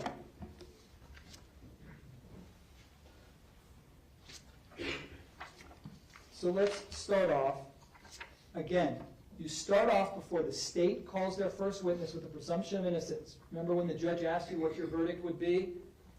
While you were being asked in jury selection, not guilty, not guilty, not guilty. Okay, so the first witness comes on. It's on the wireless. I don't know if you got to do the toggle.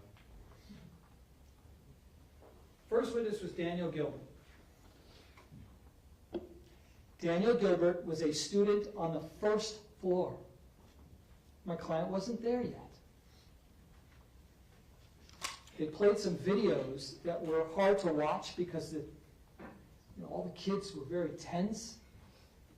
You can understand why they wanted to introduce that, but that offered zero value at all to the issue of whether my client knew that there was a shooter or shooters in that building. That's what we're talking about here. That's the issue, the primary issue here. So nothing. She talked about nothing that had to do with that. Next one was Ivy Shamus. She was a teacher in room 1214 on the first floor of the 1200 building. My client wasn't even there yet at all. Not sure why they called her, but I'm sure they had some value and thought there was some value to her, but nothing. Nothing to do on the major issue in this case. Next one was Ronald Lother. They introduced him, had him introduce the videos in the case. Okay, that's no first-hand knowledge of anything. And now Sergeant Heinrich. Let's talk about him. He had no problem being the first of many witnesses who the state would call to say, you're supposed to go towards the gunfire. Let's make this real easy. I've said it over and over again. We don't disagree. Cops know it. Common sense dictates it. If you know that there is a shooter in a particular location shooting kids and or adults, you go in there and you kill them. That is not in dispute. The issue is whether he knew, and the evidence fails to show it. He heard shots. He was on the campus, and he heard more shots than my client because he was there on campus when the shooter began his rampage on the first floor. So he heard all 140 shots, or had access to them. Because another issue is, we heard from so many witnesses that they only heard like 4 to 5 shots. Oh, I only heard a few shots. No one came in here and testified to hearing either all 140, or if they were just there for a brief period of time, all 70 shots. Nobody heard that. Whether it be because of auditory exclusion, whether it be because of this being a hurricane-proofed building, whether it be because everybody was stressed, whether it be because the shooter's moving around in a 73-yard long building. 73 yards. 3/4 of a football field. I don't think any of the state witnesses understood, because they weren't there to hear the shots, most of them, what my client was confronted with and what over 24 people who testified were confronted with, that you couldn't tell because of the pronounced reverberation and echo in that entire area, every place, where precisely the shots were coming from. 73 yards long. And just so we're clear, the first shots that my client hears, it's uncontroverted. We're going to get to him for a second, but it's uncontroverted that was when Coach Aaron Feist was shot. I got to bring this up because Aaron Feist was shot over 73 yards away. My client's on the east side of the building. Aaron Feist was shot on the west side. So we are literally talking about Aaron Feist thought he was around here, outside of the 700 building. Cruz was inside, the door was open, and very tragically and unfortunately, Cruz shoots outside, and his body, with the door open, falls outside.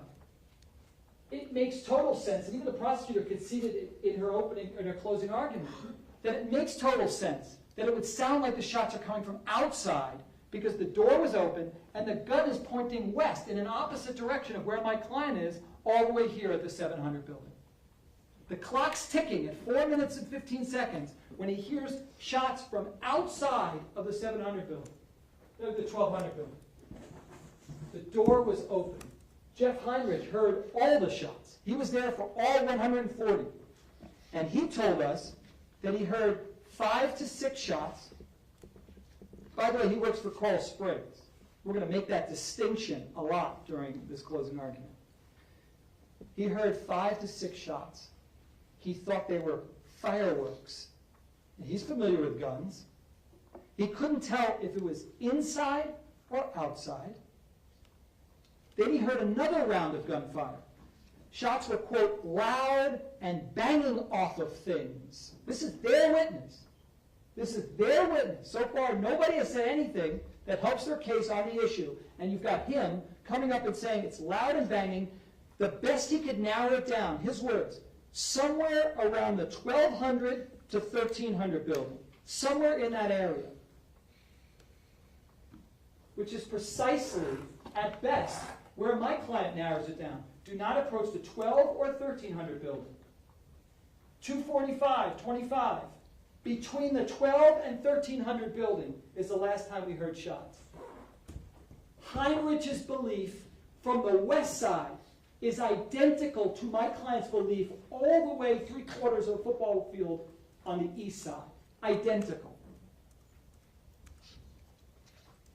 So I asked him, where could the shots have been coming from based upon the sound that you heard? It included but wasn't limited to on the top of any of those buildings. And again, the 1300 building is also the same size as the 1200 building approximately. We're talking about 73 yards long. So you got the 1300 building. You got the 1300 building, which is the same size as the 1200 building. You got the courtyard area, which we heard was about 20 yards. So you're talking about at least 2 football fields as a possibility, and the surrounding areas. That's Jeff Heinrich's belief, their witness, their first witness that had to deal with the major issue of this case, of sounds. Okay, all right. He calls 911 and tells his dispatch of his real-time intelligence. This is the first time that we learn that their dispatch is not the same as BSO's. I know I just repeated that over and over again, some of the same themes, to ensure that my very intelligent jurors, and detailed, because that's what we were looking for. I told you I needed detailed jurors, would understand that 911 cellular calls went to Carl Springs. BSO didn't get any of those calls at all. So Heinrich calls in his real-time intelligence. None of that makes it to my client, who's waiting anxiously for information. He has every reason to believe at any given moment, BSO is going to come on and say, okay, it's in the 1200 building. Or hey, go to the 1300 building. Okay, it never came. How could you not be extremely disturbed by that? That's not my client's fault. He's thinking any moment, like any normal call, there's going to be some real-time intelligence. Wherever this person is, there are witnesses. And there turned out to be many who called in with specific instructions on where the shooter's located. Remember that one dispatch that Carl Springs got? Classroom 1213. People down in that classroom. If my client gets that information, he's in. We're done. They never gave him that real-time intelligence. The prosecutor tells you that the best information, the best real-time intelligence is from my client? Oh, no. The best information came from kids who were staring at this monster, and they're watching him commit atrocities like we've never seen. They know precisely where he's located. They know what floor. They know what classroom. And none of that information went to my client. I know I'm raising my voice, folks. And every now and then I'm going to realize it and bring it down. But how do you not get passionate about that?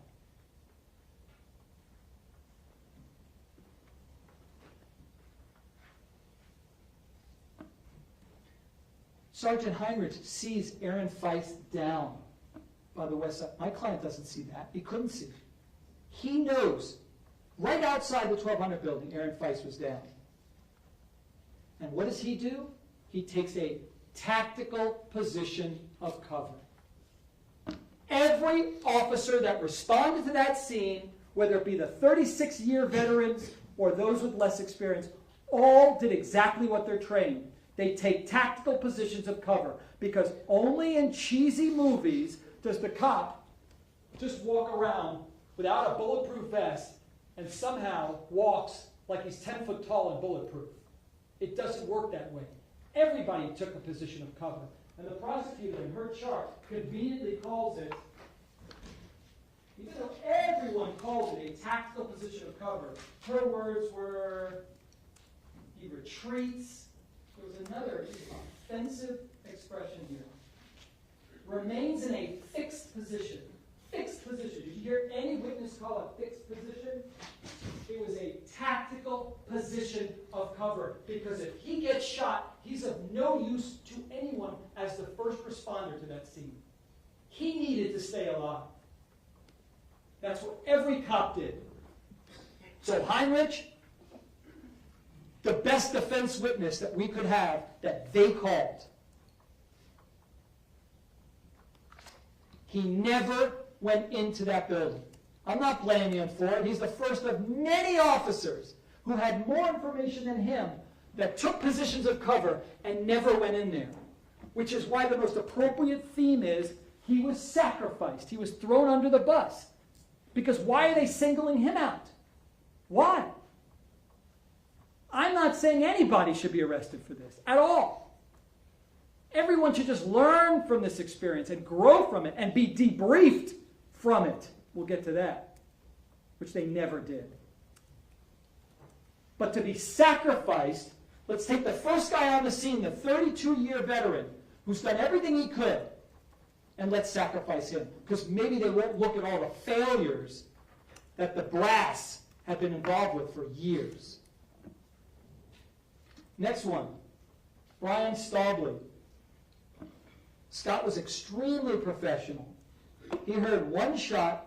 He talked about the pronounced echo in the hallway, 700 to 800 hallways, exactly where my client was. And then you heard Mr. Killoran try to say, oh gosh, well that's a problem because that's where Scott was. Yeah, but didn't that echo just end at the hallway? So if he was standing over here for the couple seconds that he was trying at the beginning to do that as opposed to be back here, then maybe there wasn't an echo. There was such a pronounced echo everywhere in that area. We know that when we talk about our witnesses, who I'm going to talk about in a moment. Staubley believed that he was in danger standing in that area. So understand something. We have never said that my client didn't consider that one of the possibilities, one of the many possibilities, was that the shooter or shooters could have been somewhere in, around, on top of, shooting out of the 1200 building. But what was also his words is every time, remember when the prosecutor said, did you hear when he said inside the 1200 building? He kept leaving out by inside the 1200 building. Because that's his exact words. By inside. By inside. It's over by inside the 1200 building. The prosecutor says by inside. That's not how he said it. You heard him say it. By inside. It's exactly what Burton believed. By inside. But understand, because the campus is so large, that encompasses a huge area that we're talking about. So Staubley was told by Scott, get out of the area, because Scott was trying to protect Staubley's life. He thought he was in danger. And even though Staubley thought, well, it might be coming from the 1200 building, he never then turns to Scott and says, hey, I think it might be coming from inside the 1200 building. What Staubley did tell you, very credibly, is it appeared to Staubley, quote, that Scott was trying to figure out where the shots were coming from. That's his testimony in real time. One of many people, Kelvin Greenleaf will get to, it's exactly what they thought, that Scott was doing everything he could in real time to figure out where those shots were coming from. They act like they were there, but those prosecutors weren't there. Defer to those who were. Next one was Kyle Lamons, who suffered a horrific injury. Horrific. He didn't offer anything regarding whether my client knew where the shots were coming from. Next one was Ed Suarez. He was by the cafeteria. He heard firecrackers, and he said it was somewhere behind him. That's the most specific he could be. Somewhere behind him. Yeah, the 1200 building was behind him, so you go, aha! Suarez knew it was 1200. Anywhere behind him, remember, just like Stoneman, the best people could do was narrow down some geographical area. Nobody could say it was inside the 1200 building. Objection. That's a misstatement of the facts. The objection sustained. Again, ladies and gentlemen, what the lawyers say is not evidence. Okay, I want you to rely on your memory of the evidence and the witnesses and the testimony.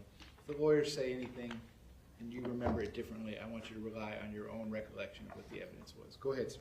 Ed Suarez, you could check your notes. Ed Suarez made it very clear. He couldn't say it was coming from inside the 1200 building. I questioned him on cross-examination. Could you say with certainty that you thought the shots were coming from inside the 1200 building? And he could not say yes to that.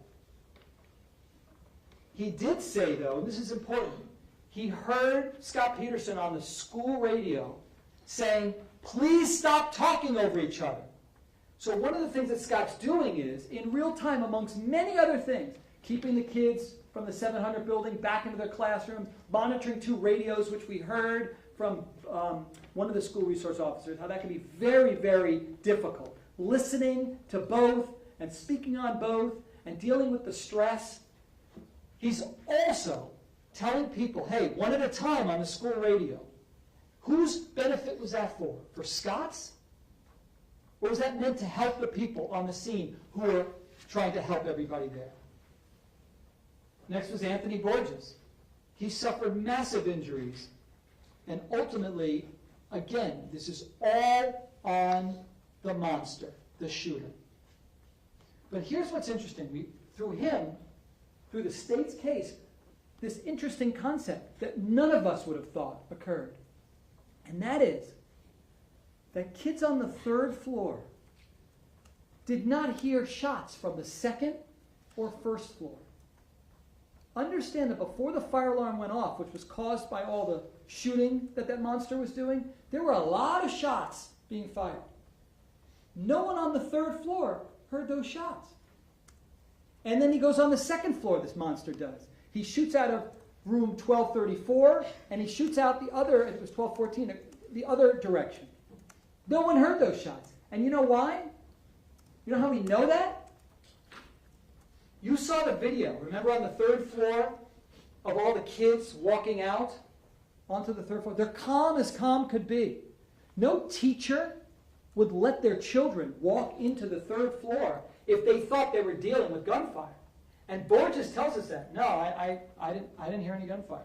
And then, when do they hear it? Cruz is right there shooting on the 3rd floor. Next witness was Nicholas Mazzi.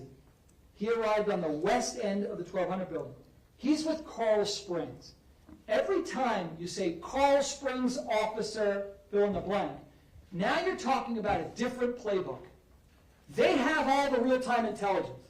They know from their dispatch where the shooter is located, that it's just one, that kids are being shot and or killed. They know all that. We established all that. BSO, from all the deputies we called, they didn't know that. So if some of these people look like heroes, it's kind of like someone bragging about getting a great grade on a test, but they had all the answers. You're not smart. You didn't get a good score. Well, you had all the information. You knew it. We didn't. You didn't share it with us.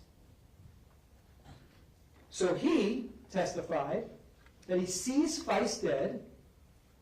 He knew it was from inside the building, but he admitted it's because I had the real-time intelligence before he went in.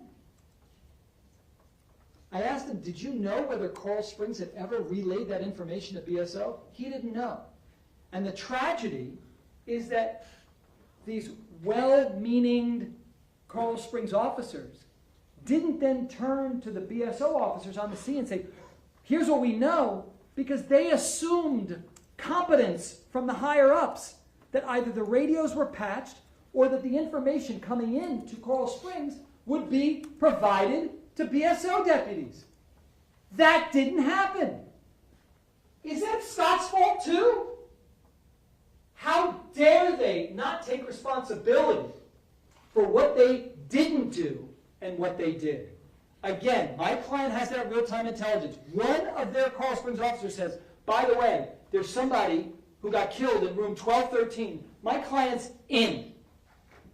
And if he doesn't go in, well, now you've got some really good evidence that my client's putting himself first and didn't go in. But we have none of that evidence. So we're going through the state's case. Still not guilty. No evidence that he knows precisely where the shooter's located. Next witness is Marian Kabachenko. He got hit in his leg. And what we got from him is that a teacher hit Rospierski. He's standing right there. He's trying desperately to seek shelter in Rospierski's classroom. And he sees Rospierski getting out his keys. And Rospierski didn't have the keys to open up his classroom door.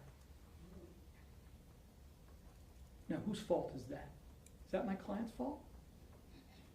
So Rospierski, instead of being able to shelter his kids, has to yell, "Run!" That's what we heard. And in the most offensive scenario ever, even though my client ordered a code red to protect all these kids and get them inside the classroom, and all the teachers on that floor, they had their keys, they were able to get the kids inside, but Rospierski left his keys out. So what is so offensive is the state turns around and they charge him criminally with the death and the harm that came from students that Rospierski were not able to allow to be sheltered in his classroom. Objection, Judge. The third party only. The objection's overruled. Again, ladies and gentlemen, these closing arguments are meant to assist you in your determination of the facts. What the lawyers say is not evidence. You are going to decide what the facts are. Sir, you may proceed. They couldn't get shelter.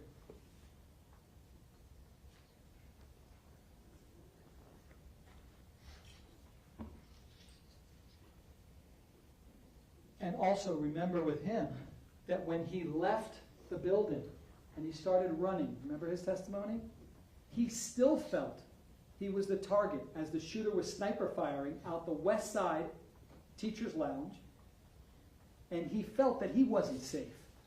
Again, adding to the whole scenario that everywhere around that campus area of the 1300 building, football field, that whole area is a hot zone. He didn't feel safe.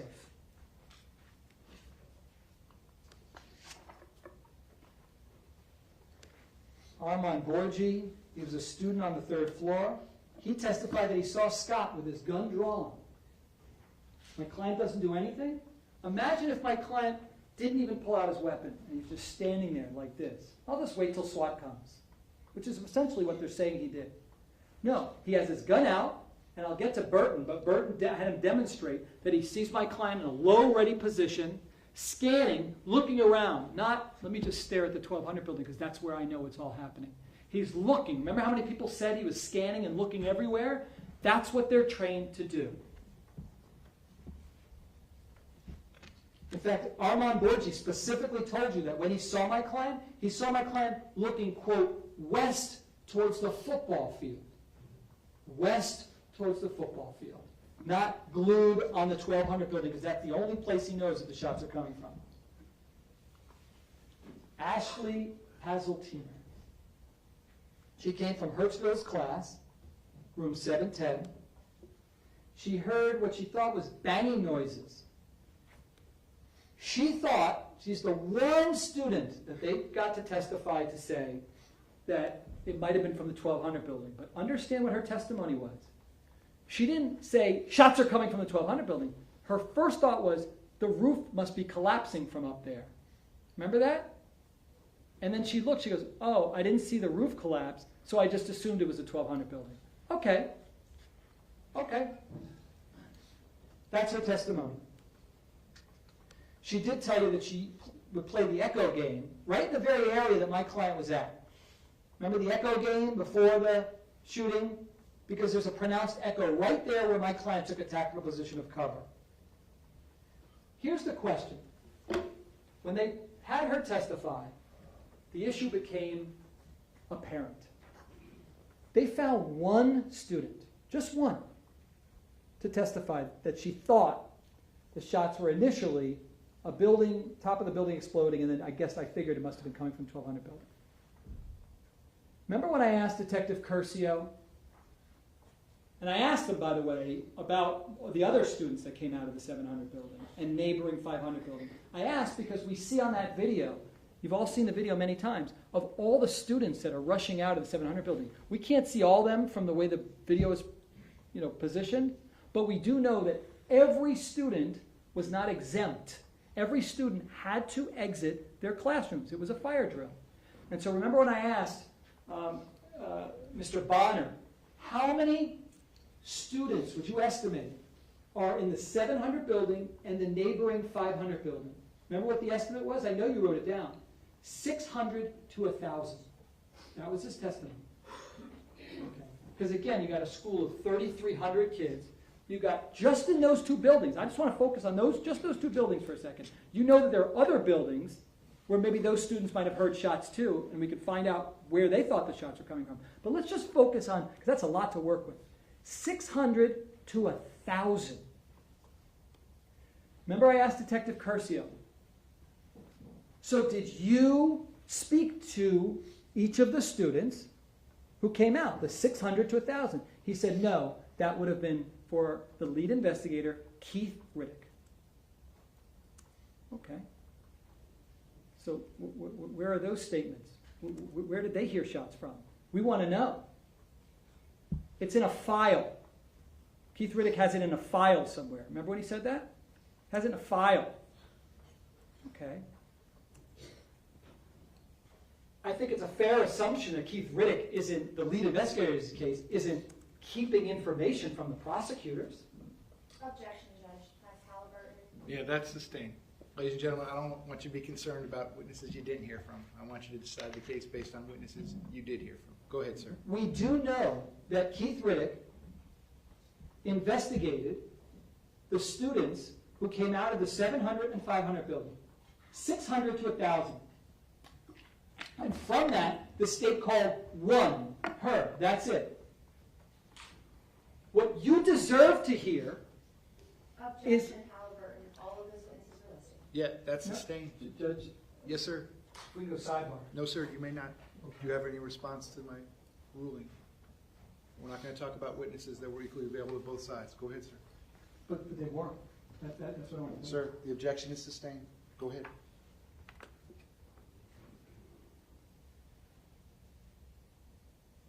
The witnesses you did hear from, which we'll get to in the defense case, made it extremely clear that they couldn't tell where the shots were coming from. Carl Springs Officer Best, who came in here and pointed his fingers at my client and tried to make himself out to be some kind of hero.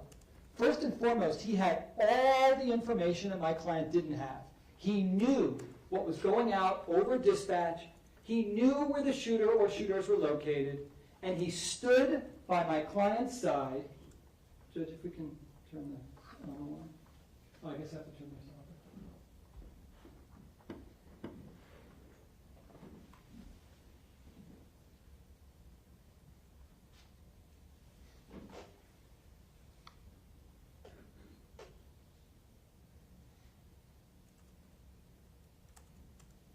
Looks like his hands are on his hip. My client's there on his radio, you can see. And Best is literally standing by his side. He comes in here and he points his finger at my client, yet he doesn't go into the building at all. He's standing right there. 30 minutes or so, he's standing by his side. Let's give him the benefit of the doubt. Let's say he didn't know precisely where the shots were coming from. But again, to show you how hypocritical this is and how my client was sacrificed. Why is my client being prosecuted when he's standing right next to him and doesn't go in to offer any aid to any of these kids who are bleeding out, who doesn't do anything? He's standing right next to him. Objection, Judge. That's a misstatement of the facts. The objection's overruled, but again, ladies and gentlemen, you're going to decide what the facts of the case are. Go ahead, sir. What Officer Best did tell you was that I ran towards Peterson. I regretted it because I was a sitting duck because the shooter was on a higher ground.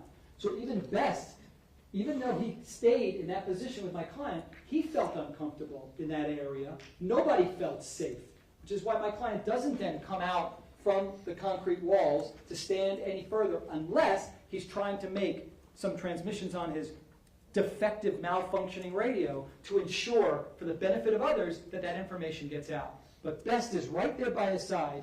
He said, quote, nobody was in a safe position. And also, Peterson told me shots were fired on the second or third floor. I was blown away because at that point we hadn't heard yet that my client had ordered Morford to go to the Building 100 to review the surveillance video. We know my client couldn't tell where the shooter was located because nobody could when you look through the windows of the building. So that would have been quite some time later when my client's getting real-time intelligence, or what he thought was real-time intelligence, from Jeffrey Morford, who's telling him over school radio over a 30-minute period, okay, wait, second floor, no, third floor. It went on and on and on. And so they tried to make it seem that my client knew where the shooter was located and was just sitting there. That didn't happen. Okay, let's go back to, turn that off.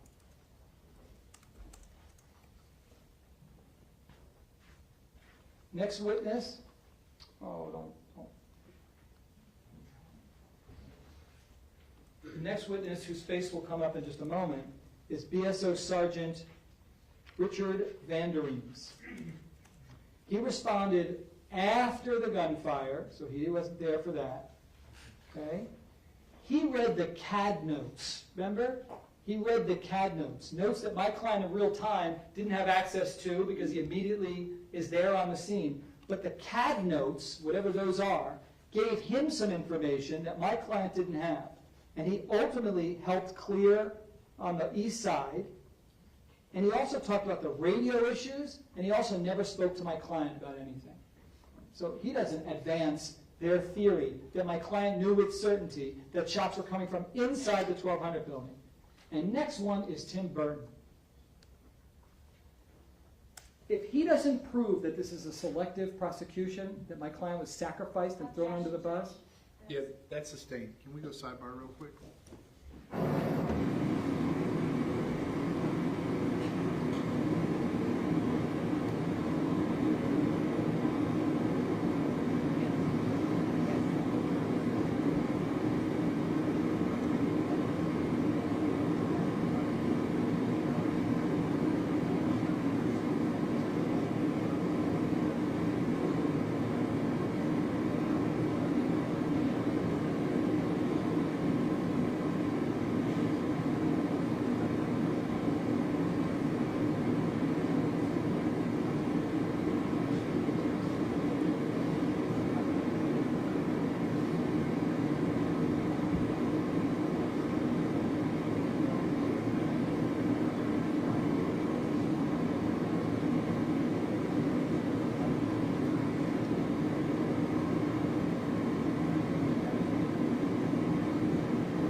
Officer Burton,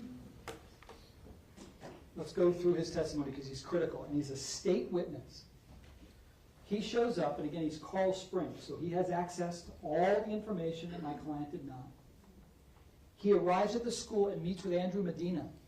Andrew Medina tells him by the front of the school, before driving him to the scene in the golf cart, that you're looking for a white male, burgundy shirt, ROTC, black pants, 1200 building, possibly in the northeast parking lot. So 1200 building and possibly in the northeast parking lot with that specific description.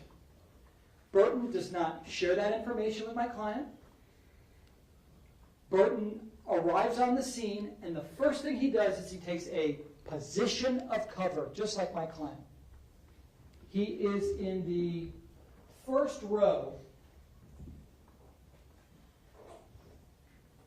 So if my client's here, he's in the closest parking area, he said. He's behind a car, the closest one to the 1200 building. He's right there. He said that my client is literally in talking distance. They could hear each other. They didn't have to use radios. They could hear each other. And he asks my client, hey, what do you got? Instead of saying, by the way, here's what I got. I think Burton just assumed that my client knew all of this. But he said, hey, what do we got? My client tells him 3 things. Remember? I'm sure you wrote it down. 3 things. Number 1, I don't know where the shots are coming from. He makes that very clear. But why would my client say that to a fellow officer?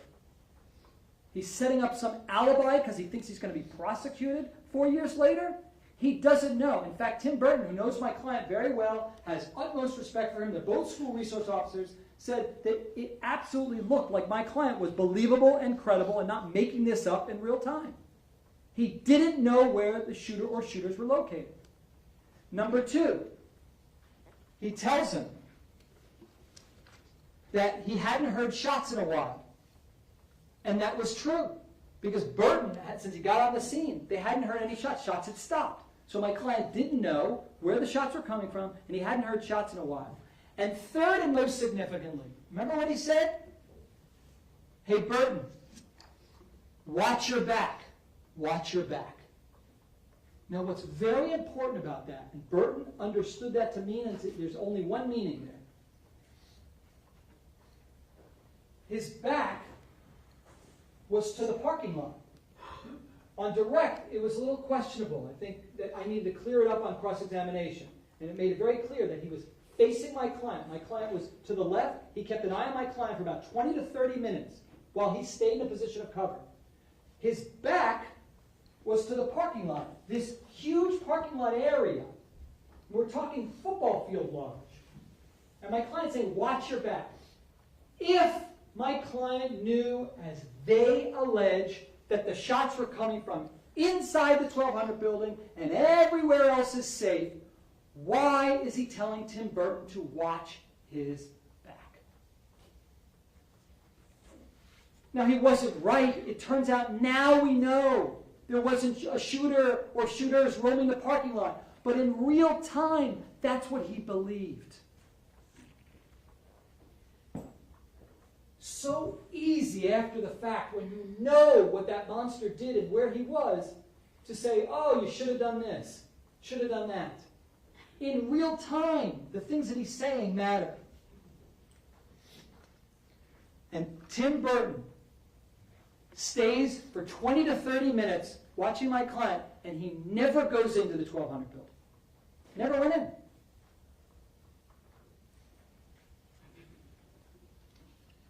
Next was Stacy Lapel. Again, this is all in the state's case. State's case. Where's the admission where my client says, I knew it, and you know what? I just didn't feel like going in. But did you know that there were kids that were going to be harmed? Sure.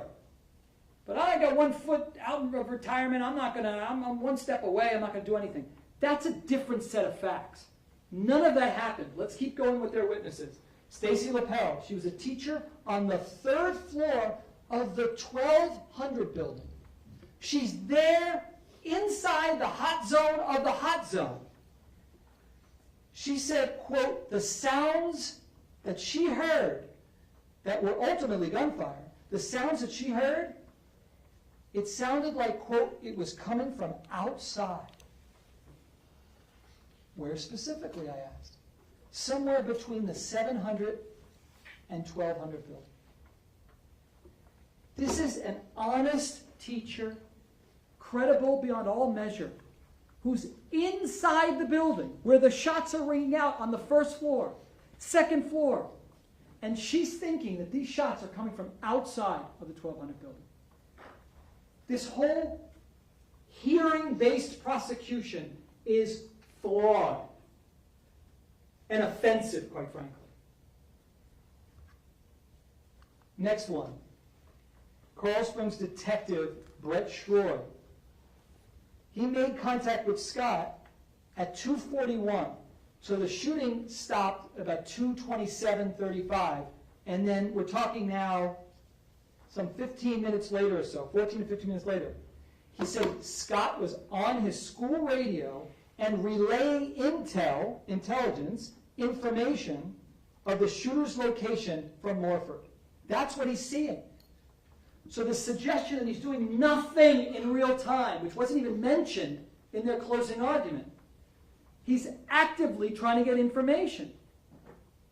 If there's no more real-time intelligence, there's no blood, there's no windows with bullets that he can see, there's none of the things that Samaru suggested he should look for, he's now turning to his school radio and BSO radio, hoping at any given moment BSO is going to tell him where to go. He gets nothing from that radio.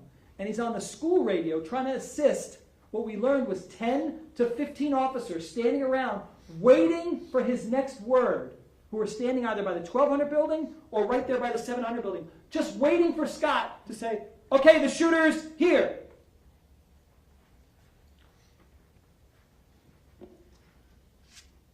More importantly, he never gives any of the intelligence that he has, the information he has, to Scott. I'm not blaming him. All the Coral Springs officers, I think, erroneously thought that BSO's radios were patched or that they just knew the information somehow. Next one.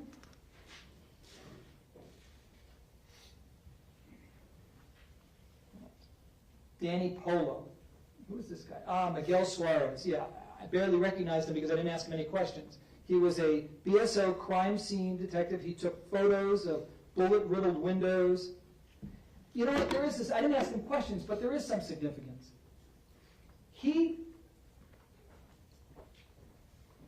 know if it was he or one of the other crime scene technicians, but we did learn that, for example, Judge, if I can have this on, I will turn this off for one moment, that monster was shooting at windows.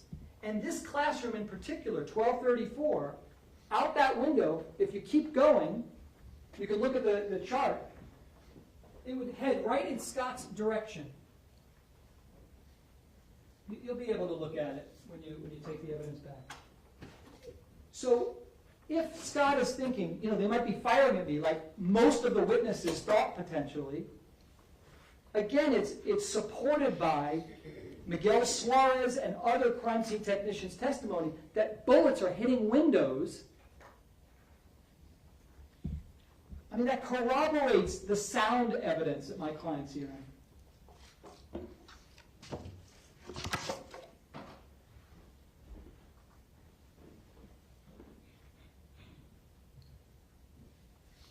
And so the next one is Danny Polo, a.k.a. the Masked Ninja. He responded way after the shots were fired. He heard from 2 deputies on Holmberg Road. We don't know which deputies those were, but he knew from speaking to them that the shooting took place in the 1200 building. Okay, great. So you knew something my client didn't know. And so he went in there and went to save lives. Great. Had my client had that information, he would have been right by your side, Danny.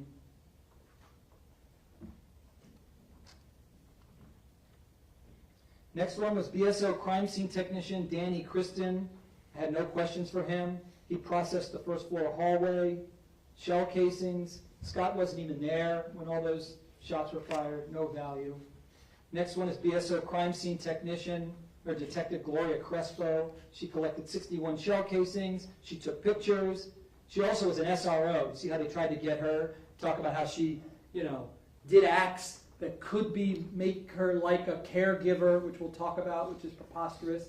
But there's no value to that. And certainly nothing to suggest that my client knew that the shots were coming from the 1200 building through her testimony. So far we keep going. The reason why I put everyone's picture in here and I'm going through their testimony is to remind you that at no time so far should you have an abiding conviction of guilt that this gentleman knew that there are shots coming from inside the building and that children, that adults are being killed. He didn't know that. So let's keep going. Edmund DeRosa, Carl Springs captain. He arrived next to Peterson with 2 other officers at 2:41.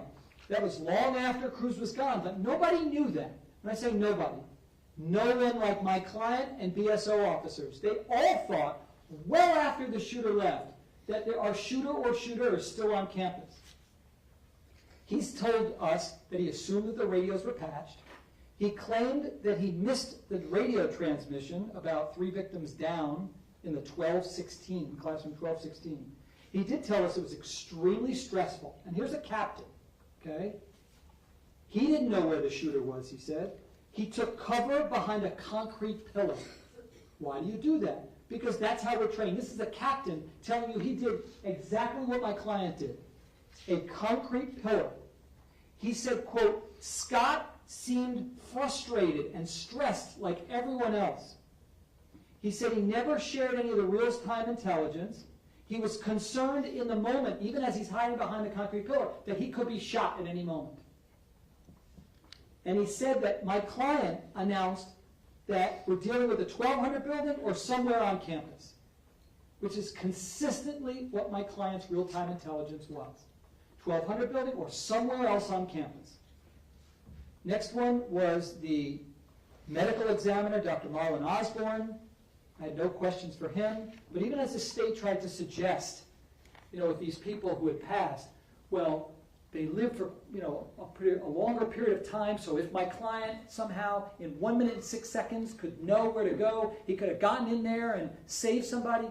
Remember the testimony, first of all? We first learned it, and I forget which witness it was, it'll come to me, who said, I don't mean to be crass, but when you go into the building, you're actually stepping over bodies. Because your primary object, your goal, is to get to the shooter. So this notion that somehow my client would have saved anyone's life if he somehow could have figured out where to go is without merit. But his testimony was that, unfortunately, Jamie Guttenberg didn't survive very long. Next one was Dr. Boyko, medical examiner. I had no questions for him. He doesn't assist at all with this case on the issue that we're talking about. Oh boy, here we go. Here we go, folks. BSO Lieutenant Colonel Samuel Samaru. He somehow came in here and said Scott didn't follow training. But then when I pressured him on cross, well, hold on. I never went to the scene. I never spoke with your client. I never spoke with really anybody. And his training, the things that he does, has nothing to do with what occurred that day. But your client somehow violated training. Lieutenant Colonel, like they brought it out, like up there at the top.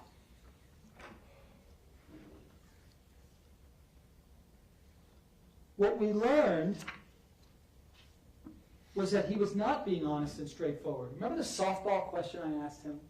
I mean, all of our witnesses and most witnesses said, yeah, if your client is repeatedly trying to lock down, get the school locked down, gentlemen. He's constantly locking down the school. Most reasonable people understand that you want the school locked down because school is letting out for the day. Parents and students and siblings of students and friends are going to flood onto the campus. My client doesn't want any of those people on the campus. Why else would he be doing that other than to save lives? Samaru just couldn't admit the value to that. His keeping students and siblings and parents away helped save lives. We know that Cruz was shooting for 2 minutes out the teacher's lounge. And if there's more people on campus, there are more deaths. It's black and white. In hindsight, if he knew that there was a shooter inside the 1200 building, he may have said, okay, let's lock it down, keep parents, kids out, but everybody storm the 1200 building. That's what he would have said if he knew it. He didn't know in real time. So him locking down the school helped prevent parents from coming on. In fact, it was Burton who said it was eerie. It was like a ghost town. Thank you, Scot Peterson. Thank you. Because remember how the shooter looked? He wasn't a big bad monster dressed like something unusual. He blended in. So the last thing you wanted were more students, more siblings of students coming on to the school, either on the football field or in the parking lot, wandering around so that you can't figure out who's a shooter and who's a student and who's a parent. But Samaru couldn't admit that to you folks. He couldn't do it. Very disturbing. What's his vested interest? He's the training guy. And what we learned was his training had almost little to do with what they were going through that day. We learned from Deputy Perry that most of his trainings didn't last more than 5 minutes. And that they were all contained within a building, typically even on a floor of a building, where there's tape up. And everybody knows the shooter's there somewhere. You just have to find him in the few little corridor areas or the couple of rooms. That's not what they experienced here. Not one single witness testified that we were talking about, in our training, multiple football fields in either direction as to where the shooter or shooters may be located. To this minute, we all are still unclear on what you're supposed to do. If you listen to Samaru, remember what he said? Well, if your client thought it might have been the 1300 building, which we know that he did, because it's right there in his recording, then, he should have started there. Really? Well, let's play that out for a second.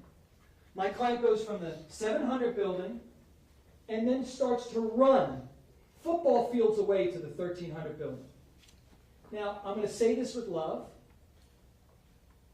He was in definitely decent shape. Objection, Judge. None of those facts are evidence. Yeah, that's sustained. Go ahead, sir. You can consider his age, which the prosecutor told you what it was, and you could consider what it would be like for him to start running to the 1300 building. But let's say he did that. So I asked Samaru, should he start with going to the top because he thinks maybe there might be somebody up there shooting? Does he start on the third floor? Does he start on the first floor? Does he start on the east side of the 1300? Does he west side? Does he go to the north? It's preposterous, like literally looking for a needle in a haystack. But Samaru said, you start on the first floor. Okay, let's play that out for a second. So he runs all the way there, and meanwhile, let's say he gets there, and now the shooter or shooters that he's concerned about in the parking lot jump up. Remember he told Burton, watch your back. And they start shooting people. Even Remy talked about how she didn't feel safe in the 700 building because she thought people might come into her classroom. So let's say that happened. Now he's out of position. He's all the way down in the 1300 building, eagerly waiting for someone to give him some real-time intelligence. But no, he left his position. He's running, even though there could be fire coming from any direction. He could be dead at any given moment because he has no idea where the shooters are located. He's supposed to go to the 1300 building. Now he's completely out of play. People are dead, and they say, why did you leave your position of cover? You should have waited for real-time intelligence. He was damned no matter what. He couldn't win. Facts don't matter when you're sacrificed. To Samaru, to suggest with a straight face he should have just run to the 1300 building? Preposterous. Next witness was Dr. Terrell Tops, a medical examiner. No value to the issue at hand. And next was Kelvin Greenleaf. He's the one who told us that Andrew Medina said nothing to either one of them. And that could have changed everything. Just tell us that you know that Cruz went into that building and started shooting. Just tell us. Greenleaf was extremely upset, rightfully so. He only heard 4 to 5 shots. Not 70. He heard 4 to 5. That's it. Most people heard very few shots. He thought it was a 1200 building. He thought it was a 1200 building. But he said he never shared that with Scott. He said that it was a very long process when he went to the video room. Long. In fact, Morford said it wasn't 5 to 10 minutes. It was much longer than that. It was a long process. He also said that he saw Scott scanning back and forth, looking left and right to try to find where the shooter or shooters were located. Here's another person, just like Stobley, who said that it looked to them as they're standing there like my client was looking and scanning and trying to find out in real time where the shooter or shooters are located. You know, the very thing that they're claiming he wasn't doing. He didn't try to seek out. He didn't do anything. And his exact words, ladies and gentlemen, hopefully you wrote this down. Let me remind you what he said. His exact words, quote, I don't think, regarding where the shooter or shooters were located, he said, quote, I don't think Peterson knew what was going on. Because he didn't. Because they failed him. They didn't give him the real-time intelligence. He couldn't tell from the sounds. There was nothing that he could see visually. Carl Springs never shared the real-time intelligence. But to him, we get out of their state witness, he didn't know what was going on. He didn't know. Former campus monitor Elliot Bonner, he saw Feist down on the west side, something my client couldn't see. On direct, he said he thought it was coming from the 1200 building. Then on cross, remember? I think it was around the 1200 building. And then again, his final word when confronted with his statement was, I'm not sure. But he never tried to call Peterson and give him any real-time intelligence. Would have been helpful to my client to know that somebody was shot. Anybody. He doesn't know at that point. Feist is down. They know it. My client doesn't. Next witness by Zoom, Dr. Gwendolyn Sneed, a medical examiner. She offered nothing on the issue. Next one, Dr. Rebecca McDougall. No questions. Talked about Scott Beagle and Kara Logren's death. They tried to suggest through the questioning, well, how long did they survive? No, it was a quick, rapid death, unfortunately. So again, nobody could have saved them. Next witness was Sunrise Lieutenant Craig Cardinal. He first arrives and he sees BSO officers in a position of cover who's saying, don't go in that building because he was shooting from that building. Interesting who they talked to know it was that building. But apparently there are deputies who know that information and are telling them that. My client, there's no evidence that he knows that information. Now, he went in because his son was there. Whole different level. And he also is from he's from Sunrise. And he had information that my client did not. He said that he saw my client and how he was acting. Oh my gosh, there was genuine concern, genuine dismay, because they were bringing out for the first time bodies from the building. And my client was freaking out. A normal human response to that. His kids had been shot.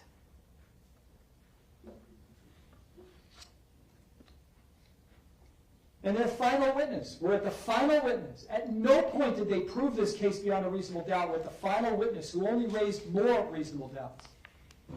He's the lead detective in the Cruz case. He discussed the role of the lead detective. He kept referring to Keith Riddick. Every time I asked him, well, who did this, who did that? Keith Riddick, Keith Riddick. Why? Because Keith Riddick is the lead detective in this case. When he arrived to the scene, he had, quote, no idea what was going on in the school. He said, I tried to get intelligence. He helped us with the times to make sure that Feist was shot at 2:23:25, that Scott announces immediately at 2:23:26, 1 second later, which caused all the cops to come. If it wasn't for my client immediately announcing at 2:23:26, all the response from at least BSO would not have happened. Thank you for doing that, Scott. And in his statement, they charged him with perjury. Perjury. based upon this, Judge, if I can get the Elmo.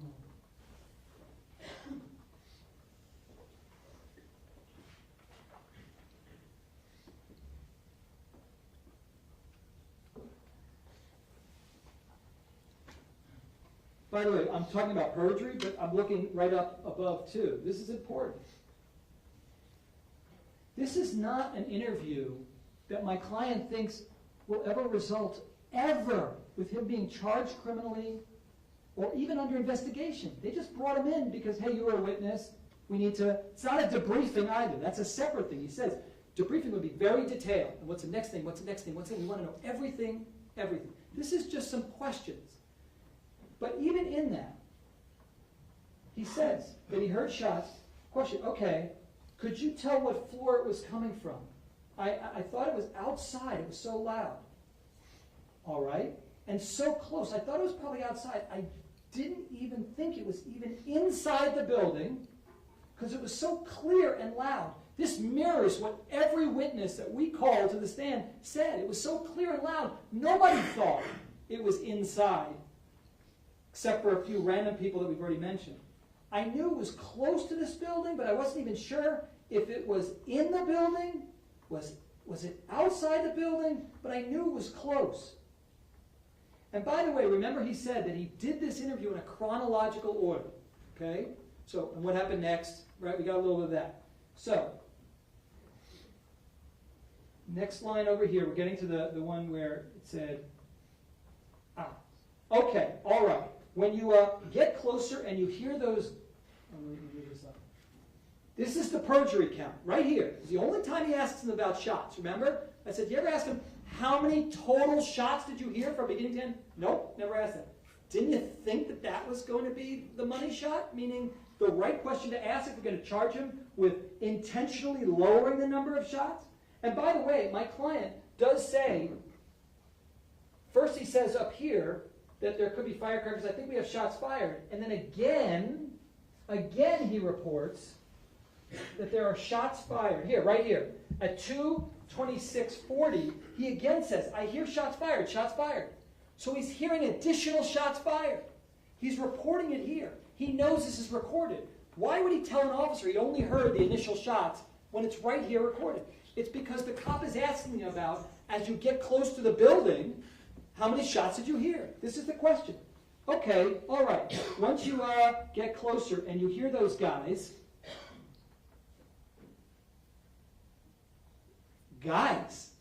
what are you talking about?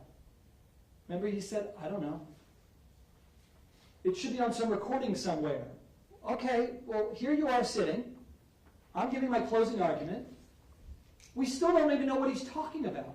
So either he's talking about some guys, or it's some mistake in the transcript. So you then are being asked by the state, who didn't clarify what that means when I raised it, to rely upon a transcript that's not even accurate to convict my client of perjury. But look at the context. All right, okay, once you get closer, so he's setting it up. Once you get closer, he's referring closer to the building. Once you get closer and you hear those guys, whatever that means, how many rounds do you think you heard? And he says, it wasn't many, 2 or 3. He's dead on accurate because Aaron Feist, which is the first shots he hears, was shot twice. And what's left out of the charging document is this next line. Okay, all right, what happens from there? I stop immediately, right on my BSO radio, shots fired, shots fired. Does that not make it clear the context in which he's asking these questions? It's crystal clear. If we can see it, how come they can't see it? And then the other one was about not seeing kids come out of the building. First of all, who are these 5 kids? There's been no testimony that ever these 5 kids ran towards my client. There's a big pillar and a big metal fence, he definitely would have missed him.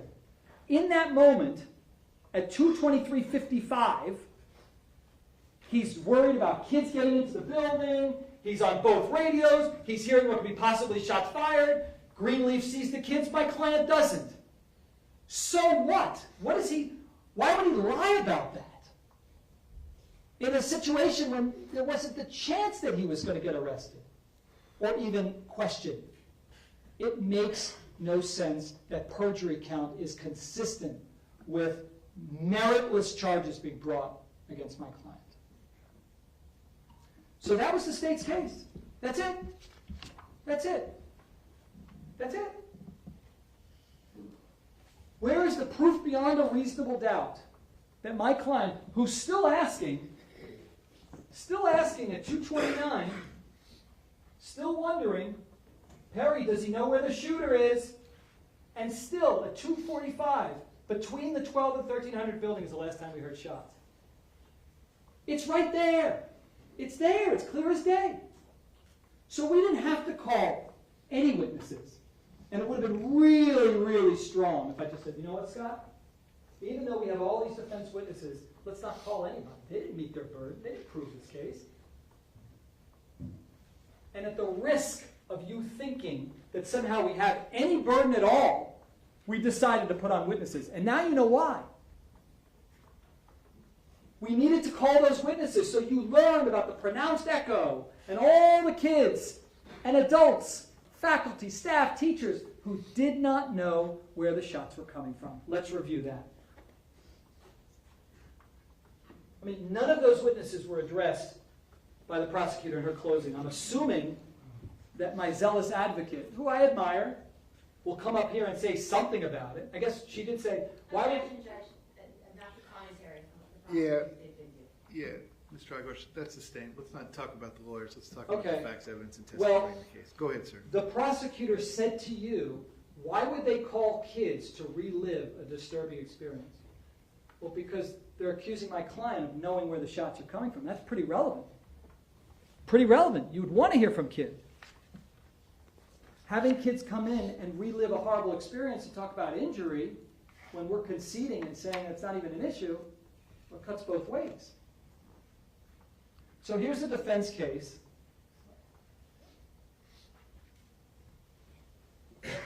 And every defense witness was beyond reproach. Everybody was credible. Objection, Judge, counsel is vouching. Yeah, that's sustained. You all can determine. There were no conflicts in their testimony. You looked at them in the eyes, and we started with Melanie Hertzfeld. What was interesting was she testified in the state's case because we had to accommodate her. So before they even rested their case, you started to learn, wait a second, it's not as clear as they're suggesting. Melanie Hertzfeld, whose classroom is literally facing the 1200 building, on the first floor, she hears shots fired. And she thought they were fireworks, and she said those sounds are coming from the football field. From the football field. She's in building 700, and she's hearing shots fired from the football field outside. If that was the only witness we put forward saying that, you would immediately say, yeah, how can they rely upon a sound-based prosecution under those circumstances? But there was more, as you heard. Anna Ramos, he ordered the code read. Do you guys understand the significance of that? How in real time, he doesn't just order the shots. Hey, shots fired. He goes to a school radio, standing out there for an additional 18 seconds without his vest, further jeopardizing his life to ensure that these kids are locked down. That's uncontroverted. He didn't neglect these kids. He made them his priority. Michael Kratz, Deputy Michael Kratz, 36 years in law enforcement. He heard Scott announce possible shots fired. That's why he came to the scene. And when he got to the scene, he heard 4 to 5 gunshots. He was so convinced that the shots were coming from the football field that he gets on his BSO radio to let everybody know shots fired at the football field. When he makes that announcement, what's key is Cruz had not even begun his sniper firing out of the teacher's lounge on the west side. He was in the middle of the hallway of the 3rd floor, still contained in the building. Yet he thought, as he's by the football field, that the shots were coming from the football field and that the shooter or shooters were literally 30 to 40 feet in front of him. How do you reconcile that? Cops aren't trained, by the way, in having some special ability to know where shots are coming from. When they leave the mall and they're not sure exactly where they parked their car and they hit their alarm, they can't more quickly get to their vehicle faster than any of us non-police officers. They don't train them for that. And in this instance, he believed the shots were coming from the football field and put it out over the radio. So imagine that, when my client's trying to figure out in real time, okay, wait, I think it's 1200 building, maybe 1300 building, maybe parking lot, and all of a sudden he's hearing on his BSO radio, shots fired from the football field. Wait, shots fired. Wait. Are there more shooters? Did the shooter leave? Are there others? He's trying to figure all this out in real time. And in response, he's saying, all right, 26, referring to Kratz's announcement, also heard it, it's over by inside the 1200 building. Not inside the 1200 building like the prosecutor kept saying. By inside the 1200 building. By. Both are on his mind. By, exactly what Burton thought, by the parking lot area, all the areas around that, including the 1300 building, or inside. All that's in play. And yes, if we can turn back the clock, if he can turn back the clock, he would have picked a place, and maybe he gets lucky and he goes into the 1200 building, and we're not here. But you can't go back and prosecute him for what we know now. Kratz, like all the officers, took the time to get his vest, to get his rifle. He said his radio was staticky and not working properly. He was also worried about sniper fire. He wasn't the only one considering it. And no one who was worried about sniper fire is trained to get on the radio. By the way, I'm worried about sniper fire. Oh, and I'm also worried about 15 other things. This isn't therapy. You don't give your thoughts about what you're thinking so that somehow you could use it in your defense when you're prosecuted years later. It doesn't work that way. He took a position of cover behind a car, just like my client did, took a position of cover. And he saw Coral Springs officers taking positions of cover. You know, the officers who had all that real-time intelligence. They were taking cover too. Next witness was Lieutenant Michael DeVita. He knew Scott for 10 years as an excellent award-winning officer. He's the one who testified that within 2 years, in 2016, so 2 years before this happened, he won Deputy of the Year in Parkland. The year before that, he was School Resource Officer of the Year. So from all that, even though he jumped in the middle of fights with kids to break it up without backup, we heard all about that. He investigated, he had more arrests than anybody, we heard that. This guy was active, involved, courageous, heroic, and all of a sudden, what, he turns into a coward? Doesn't care about kids anymore? That's their theory. But he said that the radios weren't working due to throttling. He responded with Captain Jan Jordan, and that DeVita complained to supervisors about the radios for quite some time, and they did nothing. Nothing. My client didn't pick the radios that he had to use. And understand, the radios would have then afforded him the opportunity to get some extra information to come in that he wasn't getting. You heard about officers having real-time intelligence, like, ooh, I see bullet holes here on the west side. You know, my client's on the east side, so we can't see that. People trying to key up, and they couldn't get that information out to them. They couldn't get out that Aaron Feist was down. You look, and that nowhere on his transcription through dispatch do you see that coming to Scott. He said he had no idea where the shooters were. He also believed in the +1 rule, that if you think that there's one shooter, assume that there's two. If you think there's 5, think that there might be 6. They didn't know. He didn't know. He saw Scott on his school radio diligently trying to obtain information from Morford. He wasn't passive. He's actively trying to get that real-time intelligence. And he's the one, by the way, who said there were 12 to 15 people by the 700 building and the 1200 building waiting for my client to give them the real-time intelligence that he's getting over his school radio. He was the guy. That was his job. We're supposed to stop and abandon Morford at any moment. He didn't know it was going to take 30 minutes. He thinks at any moment they're going to be able to look, rewind the tape, boom, there's a shooter, he tells them, and everybody knows to go. But another failed scenario, another set of facts that didn't bode well for Scott. He didn't get that information, and it was through no fault of his. And worse, it was old information because they didn't rewind it properly. Oh, wait, I got to bring up one thing. During his cross-examination, it was my friend, Mr. Killoran, who questioned him, well, why didn't he go to the video room? He brought that up, that my client should have somehow, if the radios weren't working properly, he should have left the hot zone, which would have been ideal, because now he's no longer worried about sniper firing, people wandering around with guns, God knows what. He should go run a football field or two away to the 100 building, wait for about a half hour, find out where the shooter's located, and then run all the way back like an American ninja, all the way to the 700-800 corridor to then relay information. That suggestion is ridiculous. He stayed in the hot zone, to his credit, to try to relay the information that he was getting in real time from Jeffrey Morford. Suzanne Campbell, the first of several teachers who testified, or one of several teachers testified.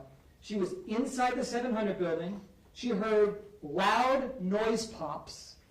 She thought that fireworks were being thrown at us. The first of many people who talked about how they believed this was very personal, that it was coming at them. She said she thought the building was going to collapse. Not there's shots coming from inside the 1200 building, but she thought the building was going to collapse. Her building. She said it was so loud and echoey, it was bouncing off the buildings. One thing you can relate to, I was trying to come up with a metaphor, like what would this be like? And this is a good example, I think. Hopefully it resonates. And you're allowed to use your common sense and life experiences, okay? You're driving along and you hear a siren. You know you're supposed to take action, but you don't know where the siren's coming from. Yeah, that's the thing. If a person's driving along and they hear a siren, and that person doesn't know where the siren's coming from, you think, well, you know what, my hunch is that it's going to be up there in the intersection. Or, oh no, it's behind me. Okay, now, that's the thing with sounds. Loud sounds. But now you add an echo, like Susan Campbell talked about, and it's impossible. Next witness. And these are defense witnesses. Imagine if we just rested our case. You never would have heard this information. But we chose to call these witnesses. And Tyler Jabot was extraordinary. He was an 11th grader in the 700 building. He evacuated. And he saw Scott looking, quote, towards the football field. Another person who sees my client looking west, corroborating that Deputy Kratz, who had said football field. And he said he heard 3 to 4 shots. They could have been firecrackers. He was about 30 to 40 feet from Scott when he heard the shots. Think of how close he is. He said he didn't know where the shots were coming from. He thought it was from the west side stairwell of the 700 building. He thought from that direction. And then when questioned, he said, well, I also thought it could have been from the senior parking lot. I mean, all over the place. He didn't know. He said it echoes quite a bit due to the concrete. Assistant Principal Jeffrey Morford. He heard Scott order a code red. I asked Curcio, I think it was Curcio and a few others, how many people had school radios? How many? 30, 40, 50, 60? Who had a school radio? How many of those people heard Scott order a code red? So that's not even an issue. I'll leave it as a question mark because we don't know. Lack of evidence. It would be great if we had that information, and then that's not in dispute.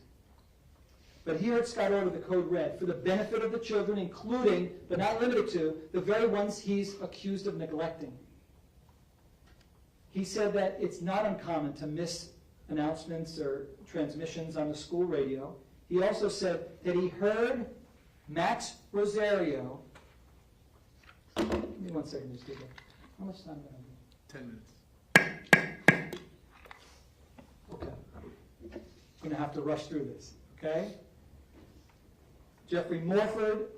Judge, can I have additional time to pause for some time? I just need... You may not. Okay. Go ahead. Well, I'm going to have to talk quickly then, folks, okay? Jeffrey Morford. He was in there for a long time in that room. My client was diligent in trying to get the information out. There was no hesitation in what he was doing. Melanie Weber was in the 11th grade, Hertzfield's class. She heard gunshots. She thought they were firecrackers, echoing and reverberating. Sounds were coming from the soccer field, which we later also learned is the football field. She also thought it was all the way over there. She didn't even hear Kratz's announcement over the radio and thought they were coming from the soccer field, the football field. And then on redirect, she said sounds were coming from everywhere. Everywhere. Brian Miller, 36 years with the SO. He responded because of Scott's transmissions. He heard several shots, thought they were coming from the football field, reverberating. Deputy Kratz, he heard the announcement. The radios malfunctioned. He said that he was never debriefed, and that brought up the issue of Colonel Poland, the highest-ranking person on the scene. Never debriefed. Him, others, my client, even though the active shooter policy that we put into evidence says that that shall be done in a timely manner. It was never done. Maximo Rosario. He was 30 feet from the 1200 building. He was even closer than Scott, who was 75 feet, according to Curcio. He heard 5 to 6 shots, thought it was firecrackers, although he's familiar with gunfire because he owns a permit.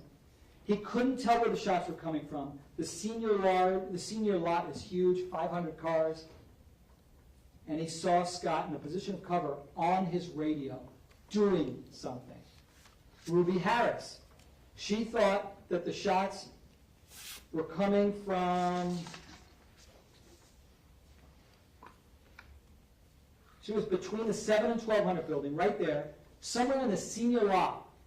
Somewhere in the senior lot. Coincidentally, her sister, who has the same DNA, who was in the same area, who was on the grass, right there with her, she heard the shots and thought it was at the football field. 2 women who live in the same house, right on the same grass, thought it was in 2 completely different places. Sergeant Goolsby, that was Perry Harris, Sergeant Goolsby, he heard shots. He thought they could be on the west of the football field, ground level between the 12 and 1300 building. He got no intel. He was never debriefed. He never knew the kids were shot in that building. Got to keep rushing. Cindy Helverson. Huge echo in that area. She couldn't tell whether it was inside or outside. By the way, none of these witnesses ever said that they thought the shots were coming from inside the 1200 building. None. That objection is overruled. Again, ladies and gentlemen, you all decide what the facts of the case are. Not one of these defense witnesses ever told you that they thought the shots were coming from inside of that building. Again, Cindy Helverson, she couldn't narrow it down. She definitely didn't think the shots were coming from inside. Dylan Redshaw, she thought it was a bomb. She said the sound was all around me, that she immediately turned towards the football field. Angela Mize, she talked about how offensive it was that these systems weren't patched. They should have been patched. Rennie was great because she had a student come back and say that he had heard but firecrackers inside the 1200 building. And so she has that information, just like my client does. Firecrackers in the 1200 building. But when she hears the shots, she doesn't think they're coming from inside. She immediately thinks that, and here's Scott yell, get back, by the way. She thinks that it was coming from the grassy area between the 700 and the 1200 building. Josh Stumbaugh. He thought it was anywhere in front of him. He was at the north side of the campus. Anywhere. This is a 45-acre campus. Anywhere. He couldn't narrow it down. Samantha Oakley said she was ready, willing, and able to patch the radios. All she needed was either Coral Springs or someone from BSO, her own agency, to say, go ahead and do it. Boop, boop, boop. Takes 3 seconds. Nothing. Nobody asked her to do it. And Alexander Wind, he said he thought that he was 30 feet from the building. He thought that a bomb was exploding in the area. He never thought it was in the 1200 building. He said there's a huge echo in that area. Arthur Perry, the final witness, who the state cross-examined and made him look like he did something wrong when he was just so close to that building. Remember that photo? It's in evidence. I don't have time to pull it up. My plan was to show you. He's in a position of cover with Captain Jan Jordan. The 1200 building's right there. He sees kids coming out of the building. He sees Feist's body on the floor. He sees bullet holes. He sees people going in, and he still told you why he didn't think it had anything to do with the 1200 building. You know when he learned it was the 1200 building and the kids were injured in there? 7 p.m. that night when he had left the scene and he was watching Fox News. That's when he learned. Am my client supposed to know that when he's on the scene? Ladies and gentlemen, I'm virtually out of time. This notion of him being a caregiver is ludicrous. He's supposed to read Miranda to kids as a law enforcement officer and then say, by the way, don't answer that question because I'm your caregiver. This could affect you in the future. He's not a caregiver. He's a police officer, and he's assigned to the school pursuant to that contract, but he is not there to make sure that their bellies are full and that they are hydrated properly. That idea is ludicrous. Now you're going to see the charging document and understand that when you have your the options, that not guilty is the only way to go in this case. And what not guilty means is not proven. You didn't prove this case beyond and to the exclusion of every reasonable doubt. The burden of proof is on the state, and if you think, well, maybe he knew where the shots were coming from, or possibly, or probably, or it's highly likely. The only time you ever find anyone guilty is when they prove the case beyond and to the exclusion of every reasonable doubt. That's why I tell you that your decision is very easy. This is a 5-minute not guilty. You do not owe anybody, again, you can take as long as you want, but you do not owe anybody any extra time in that room. You sit there and say, they never proved their case. Not guilty hopefully means that you believe that he's innocent, but it also just means not proven. Ladies and gentlemen, I conclude by telling you that this is the most difficult time because the prosecutor gets up here and he's going to tell you things. Just ask yourself what I would say in response and use your own common sense. Understand that sympathy plays no role. Understand this is a very easy decision and we're all counting on you to make a wise and legal decision. And I also want you to remember the victims. Just remember them. Understand that Nicholas Cruz is the one responsible and that we do not do justice for the victims by doing an injustice against Scot Peterson. Yeah, that's sustained. That is Ladies and an gentlemen. inappropriate remark, sir. Yeah, that request is granted. Ladies and gentlemen, I want you to completely disregard the last sentence that the attorney just said to you. Go ahead, sir, your final word. I will conclude by telling you that the case is now in your hands, and every minute that this is open without a not guilty verdict is a miscarriage of justice. You know what the evidence is. You know what it's not. And the only verdict that speaks the truth in this case, and I've got to address, oh my goodness, him not testifying. You all promised you wouldn't hold it against him. One scenario was if they rested their case and they didn't prove it, you wouldn't hold it against him. We're counting on you. Wanting to hear from him, you could talk to him if you want, anytime after this case. But needing to hear from him, you all said you wouldn't hold it against him, and he could take advice from an attorney, and if they didn't meet their burden, he wouldn't need to take that stand. We saw what that pit bull prosecutor did with Perry. Nobody should have to go through that. No one. The only verdict that speaks justice in this case, ladies and gentlemen, is not guilty on every single count, because he truly is innocent and did everything he could that day. On behalf of Scott, I thank all of you. Thank you.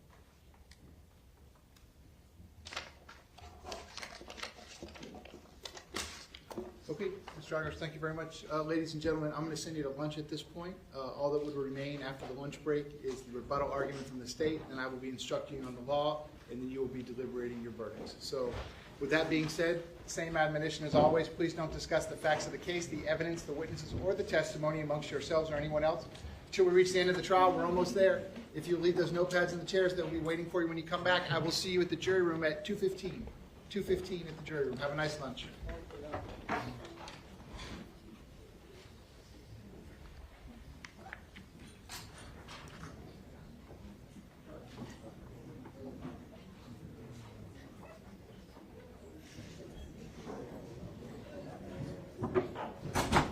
Okay, we're outside the presence of the jury. State, anything you need me to address before the lunch break?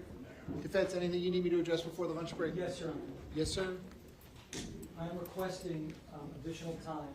I want to proffer to the court what is in my slideshow that I did not get to discuss. Can you help me? Sir, I'll let you do that after the lunch break. I'll let you proffer whatever you want. But how much additional time are you requesting? 20 minutes. 20 minutes. Okay. State your position on that request. We knew it going in. That was 2 hours. I mean, Mr. Agash, I'll let you proffer whatever you want, but quite candidly, I think the case law says in making these types of determinations, I'm supposed to determine whether I thought you used your time wisely or not. So Okay. I'm not inclined to give you any more time. Judge, I didn't get a chance to pull up, which I have here, the jury instructions, and go through. So that was, you knew how much time you had, sir. You used every minute of the 2 hours, plus I gave you some additional time because of the technical difficulties, how you chose to use your allotted time.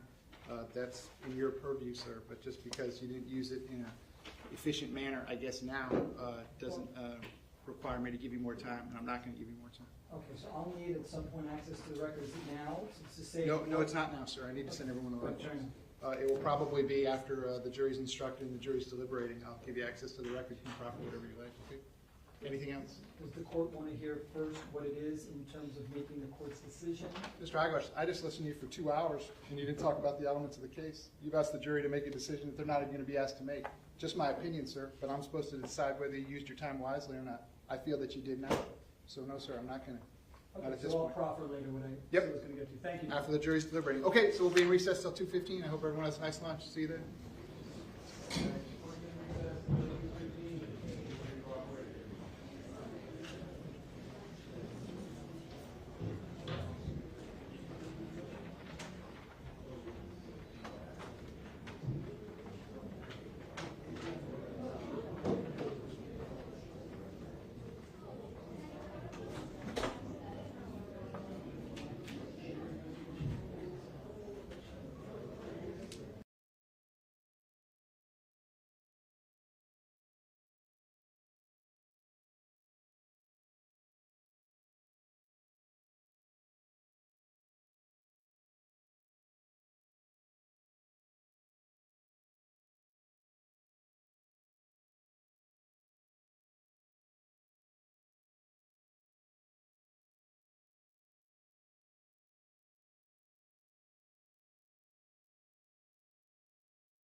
presence of the jury.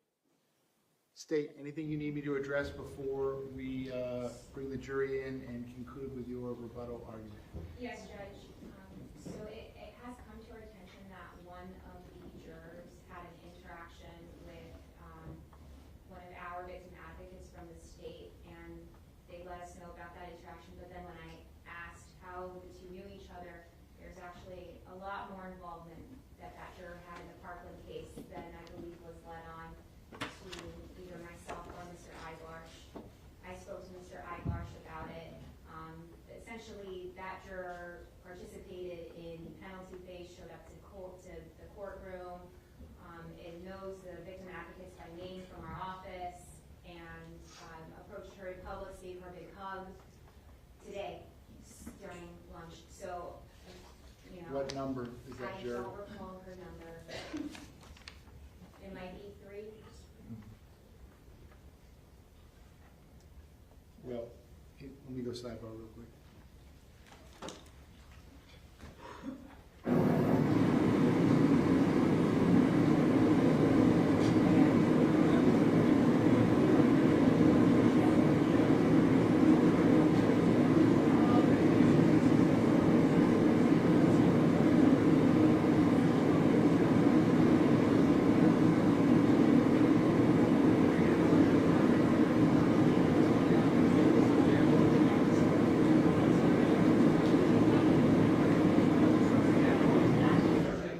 So we're talking about juror number 3. Defense, do you have any request as it relates to juror number 3 based on this? Yes, Judge. In light of the announcement, and I'm extremely grateful for the state disclosing that immediately, this was a potential juror that I spent considerable time on, even saying, listen, you're a victim rights advocate, and I have concerns about letting you on this jury. Convince me, essentially, that you can be fair. And she went on and talked about how she had no connection to the case, and it's the opposite now. And there is a significant question as to whether she can be fair and impartial, whether she withheld information, potentially be a stealth juror. And I appreciate the state not opposing our request to have her removed and bring in the alternate. Okay, so if I grant that request, juror number 3 would be out, and then that would move juror number 7 in as the last juror. Is that what you want me to do? Yes, Your Honor. State, any objection to that? No, Judge. Okay, so right now, the jury consists of juror number 1, juror number 2, 4, 5, 6, and 7. The alternates remain 8, 9, and 10. Juror number 3, I'll grant the defense request to excuse her for cause, but I'll just keep her here and then dismiss her with the alternates at the conclusion of the arguments today, barring something else. State, any objection to proceeding in that manner? No, Judge. Defense, any objection to proceeding in that? No, Your Honor. State, you're otherwise ready to proceed? Yes, sir. Mr. Kilran, are you going to require the TV screens to be on or off during the rebuttal? On. Everything stays on? Everything stays on? Yes, Judge. Yes. Yes. Okay. And Mr. Kilran, you're ready to proceed? I am, Your Honor. You have 60 minutes. 6-0. Thank you, Your Honor. Defense, anything else you need me to address before we get going? No, Your Honor. Okay, please bring the jury back in.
Jurors entering.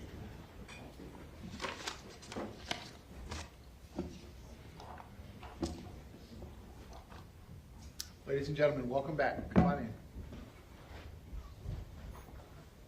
in. Ladies and gentlemen, welcome back. Come on in. You all may be seated. All the parties may be seated. Ladies and gentlemen, those of you using the notepads, I'll give you a moment to get the notepads back out.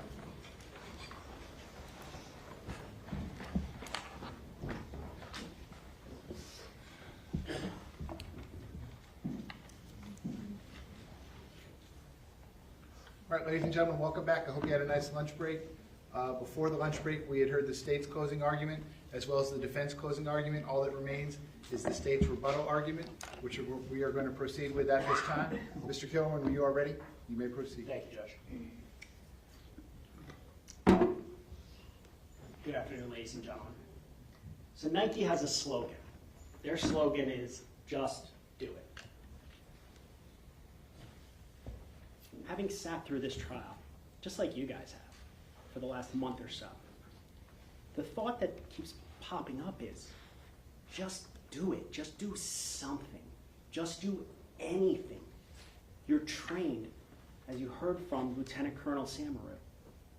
Your mere presence as an officer can stop an active shooter. Your mere presence there will throw them off their plan. And in this case, Cruz's plan was to kill as many people as possible. Looking in the window, opening up the door. Opening up the door, you would have smelled the gunpowder, just as officers have testified.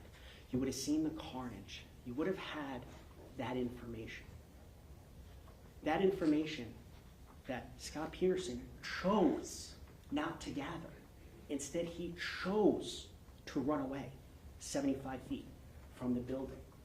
I want you to think back, and I'm not going to show you all the videos because, frankly, I only have an hour, but I want you to think back to that video of all those children during the fire alarm coming out of the 700 building. And when shots are fired, and we heard from a whole bunch of them, when loud noises were heard, what did they do? They instinctively ran away from the 1200 building. The same building that Scot Peterson was outside of for 48 minutes. 48 minutes. You know, I downloaded a timer on my clock to play for you guys during my closing of 48 minutes where he stood in his fixed position. I decided not to go that route with the closing, though.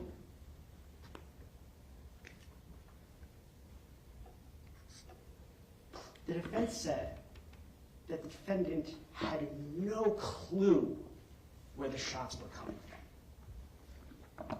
If that were true, he wouldn't have stayed where he was for 48 minutes.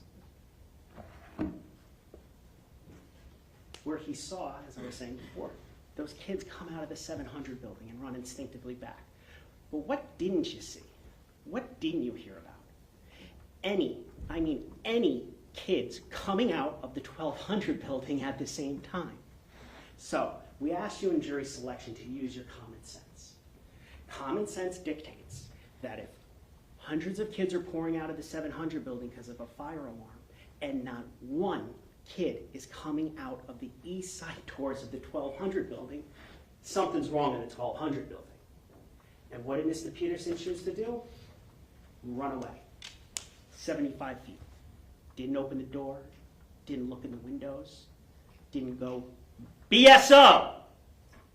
Didn't take out his gun and shoot it into the ground.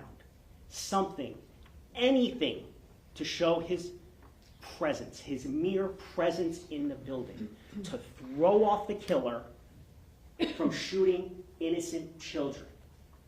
He had a Glock on his hip that day. Those kids on the third floor had pencils. They were about as helpless as an infant. And what did the guy who calls them my kids do?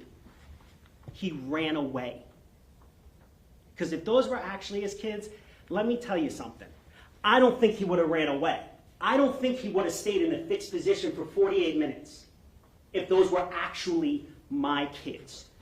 You heard from the cop yesterday, whatever his name was, Perry. You heard him say, they're not my kids. They're not my school. That's a caregiver, because an SRO is a caregiver, who doesn't care. And you want to know who another SRO who was a caregiver back on February 14th of 2018, who didn't care? Scot Peterson. He chose his own life over every single person in that building. Those kids on the 3rd floor, those teachers on the 3rd floor, Mr. Beagle, he chose his life, even though he had this vast training. All of this evidence you get to take into the jury room, and you can look at anything you want. This yellow folder right here, which is States 13, is his training. This is the logs beginning in '99, and remember, he was a cop about a decade earlier. This is all of the training he had. He was an SRO basically his entire career. This is what he was trained to handle. And when the shots started, what did he do? He ran away. Now this is the part of the closing that's called the rebuttal. And what does that mean? That means I get to rebut, try to convince you that what the defense attorney said before lunch is incorrect, and explain why. Now this is an interesting rebuttal, because while I'm going to talk about what the defense attorney spoke about, I'm first going to talk about what he didn't talk about, which is, Judge, if I could use the arm, please.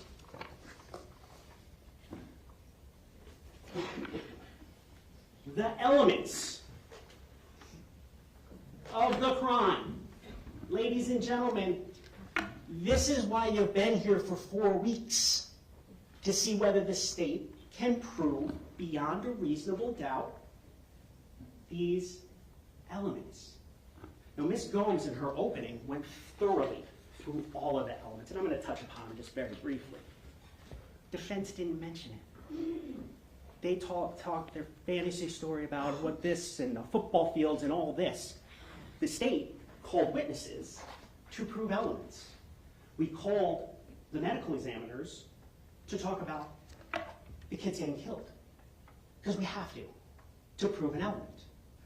We had the stipulation signed to show that the kids were under the age of 18. Why? Because we had to. We had to.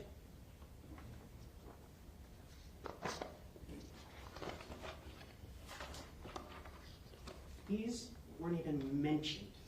Not even mentioned. Now, what the defense did say is the state needs to prove everything beyond a reasonable doubt. That's not true.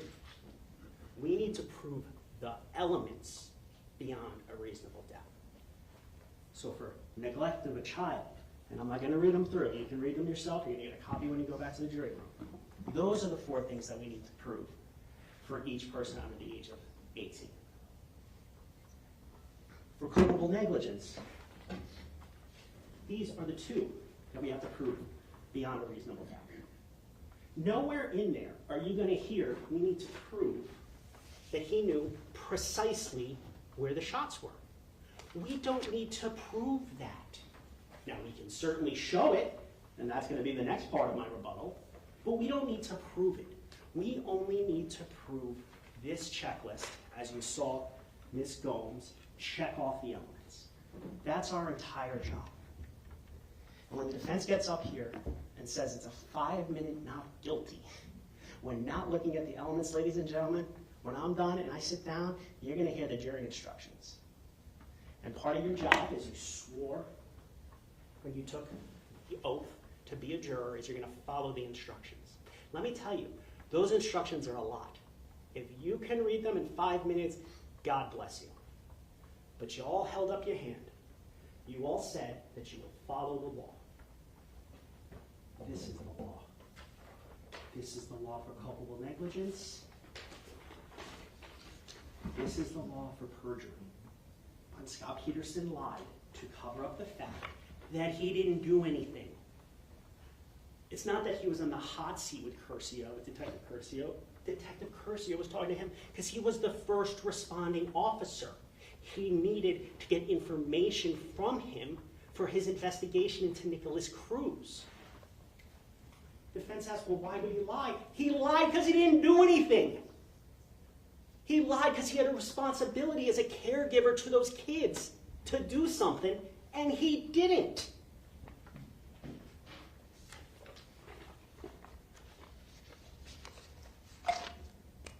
Now, although it's not an element, I'm going to talk about common sense, how the defendant knew the shots were the 1200. Well, let's start off with the fact that campus monitor Medina, whose only job is to observe and report, calls over suspicious person into the 1200. Now, to believe the defense, he didn't hear that radio. Just like his friend who helped him move, or not his friend, Arthur Perry, said, oh, he conveniently didn't hear pertinent calls either. But he didn't hear that. Suspicious kid in 1200. Firecrackers. Yet when he gets in with the cart with Medina, he gets dropped off where? The 1200 building.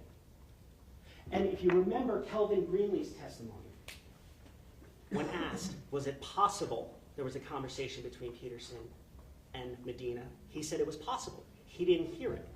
Watch the video. He's riding on the back like Batman, going up to the 1200 building, where he hears noises, but he still continues on the way, even though he's an unarmed security specialist. Now, dropped off at the 1200 building. Then we can talk about the dispatch calls. And you can hear them. They're in evidence. How many times does Scot Peterson say 1200 building?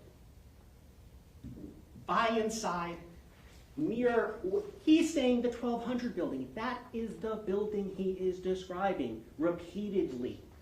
That is the building where the kids ran from, that he saw, back to the 700 building.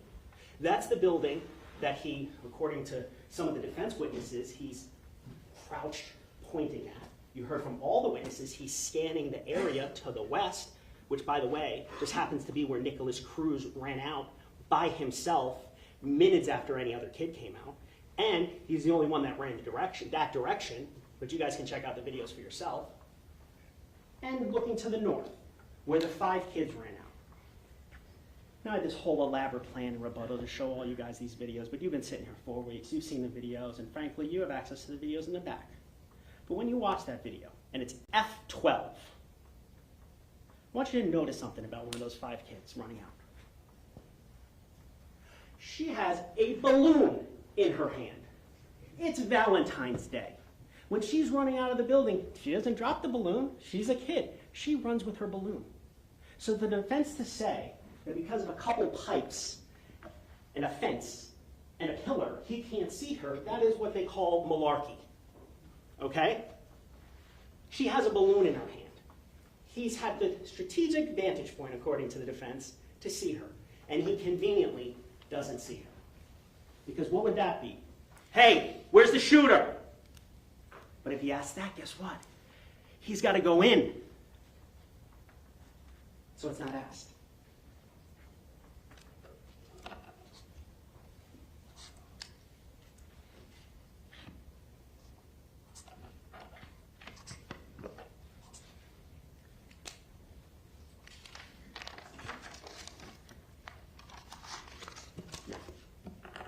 Let's just presume something here. And this isn't reality, but just bear with me.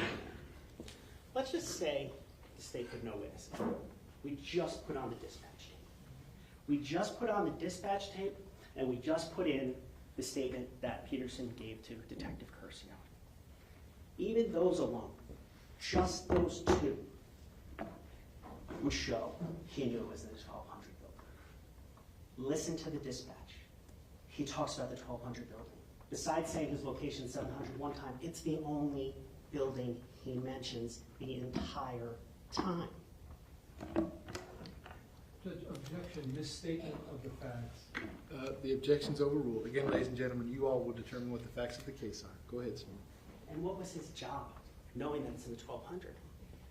As Ms. Gomes said on the first part of closing, it wasn't to engage in a firefight. It wasn't to get into a gun battle.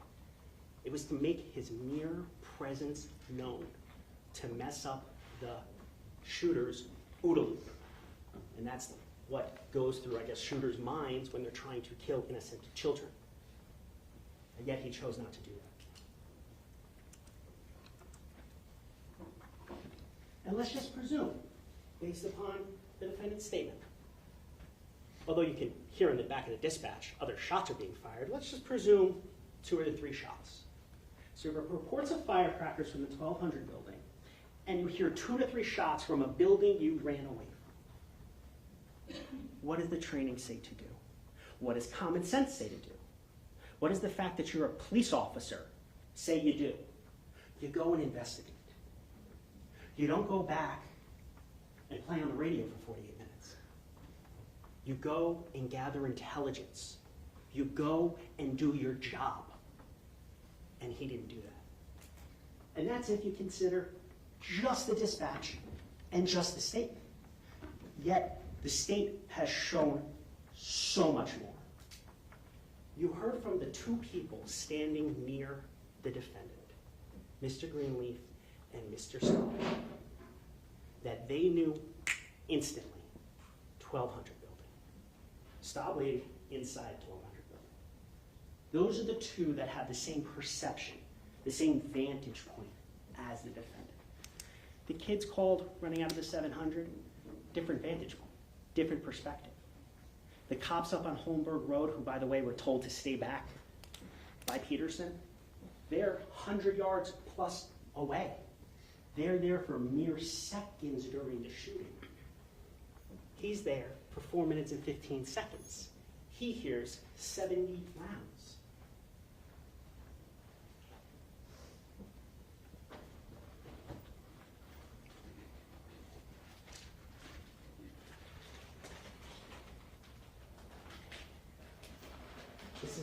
This is states 48. You heard from Detective Crespo. This is just a mere sample of the shell casings, where he has the audacity to say here 2 to 3. You heard those videos from Danielle Gilbert and Ivy Seamus, the first 2 witnesses in this case. And once again, I'm not going to play the videos for you right now, but you can take them in the back and listen to yourself. How loud. This sounds like artillery shells. Yet he says 2 to 3 shots.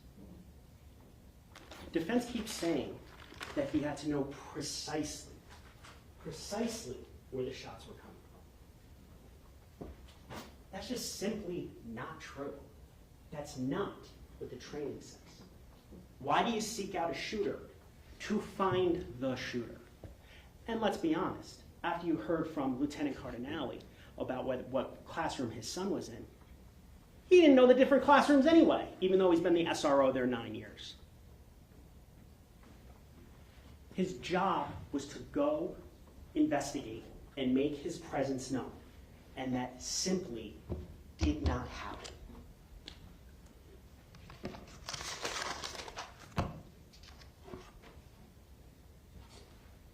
Now, one of the very important intricacies in this case is in regards to training. And it's in regards to when shots are being fired versus after shots are being fired. When shots are being fired, there is one and only one priority, and that is to seek out the sounds of the shots. Whether the person barricades themselves, kills themselves, flees, your job and only job is to go seek out that shooter. It's not to put down or lock down the intersection on Holmberg. That's a secondary thing. You are to go in. Now, after the shots are over, you're trained to look for additional stimuli. You're taught to investigate as a police officer. You look for things such as blood, such as bodies, as callous as that sounds, such as smoke, such as shells on the ground, maybe, like 130 of them. You're trained to look in windows. As the defense witness Goolsby said when he got to the 1300 building, he looked in the windows. That's what you're supposed to do. You're supposed to be proactive. Even Stambaugh, who got on scene, and someone called out that they needed overwatch, and he drove around the sawgrass. Even he was proactive. Literally every cop, even Perry, who I couldn't get a truthful answer out of, did something. He scanned the area. He did nothing. So much so that even when it's all over, he doesn't go inside to help with the rescue efforts, to help with the medical treatment. You saw the records, you heard about it. Rescue task force, after a shooting's over, what do? Every shot that you hear could be another dead body, and you need to stop the bleeding. He doesn't go in. Once again, it's not an element we have to prove, but it's just common sense. He did jack. He did nothing. So he didn't go in. Why? To see the carnage, especially on the 3rd floor, that he allowed to have happen because he chose his own life over students in the freshman building, over 14, 15, 16-year-olds, over Meadow Pollock, who just turned 18, over Scott Beagle.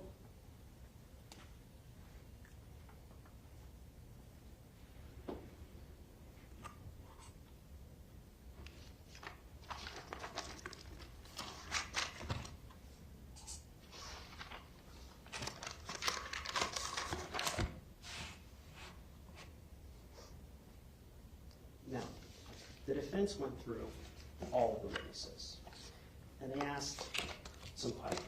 Why were they called? I'm going to go over the state witnesses, just very briefly, I promise. First witness, Ms. Gilbert. Defense says, didn't show anything having to do with this case. I actually could not disagree more if you paid me. Because through her, you heard how loud that cannon was. That's how loud it was. That's not made up. That's not CGI. That's not audio from Hollywood. That was real life, how loud that was. Once again, feel free to listen to it. Same with the second witness, Ivy Seamus, her video. How loud that gun is on the inside. It's ridiculous how loud it is.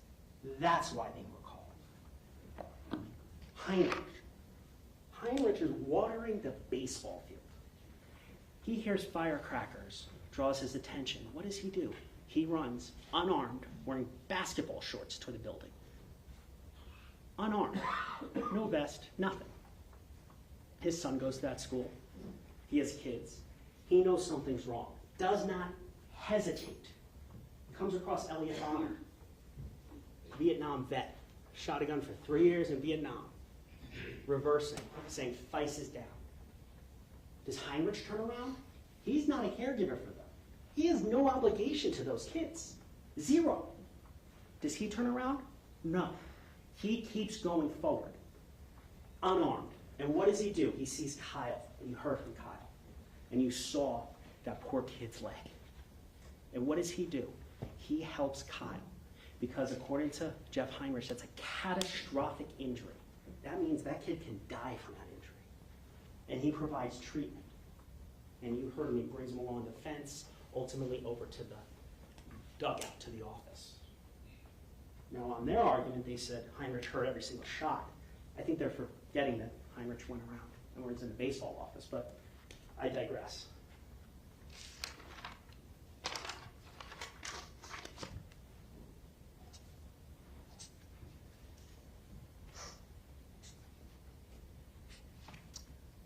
Defense said he took a tactical position of cover.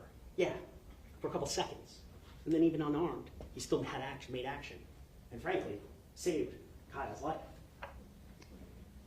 Ryan Stobley. Ryan Stobley was a security monitor. You see Ryan Stobley on video. Once again, I'm not going to show it to you. You can watch in the back. While the shooting's going on, he, because of his concern to protect these kids, walks out. And you can actually see him. Once again, it's on F13. You can see Stobley because he sees kids in the parking lot, and he's waving them away. His concern is not for himself hiding. His concern is to try to help those kids. And what does he say? He says, shots from inside the 1200 building. Then you heard from Kyle. Why was Kyle called? Because Kyle's a victim in this case. And to prove the elements, we need to show the victims, the survivors. That's why Kyle was called. But not only for that reason. You also heard testimony from Kyle that as he's bleeding, and Jeff Heinrich helps him because when he goes outside, he's asking, I need an adult. Because the only adult on campus whose arm didn't do anything. But as he's making his way up, he continues to hear shots, how loud they are. That's the testimony of Kyle. Then you heard from Ed Suarez, who's the head of maintenance. This is a man who drove all the way up, and even when shots are fired behind him, and he testified he knew the shots were coming behind him, he was still ushering and protecting those kids. He did not need to do that.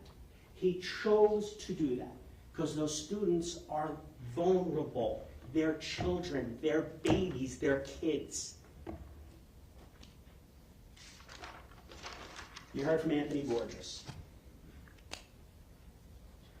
You heard about his terrible injuries. You heard that he's on the ground for 40 minutes bleeding out. And it just so happens that the one adult armed on scene is telling the other armed adults to lock down the intersection and stay back 500 feet. That kid called his dad to say goodbye as he's bleeding out on the ground.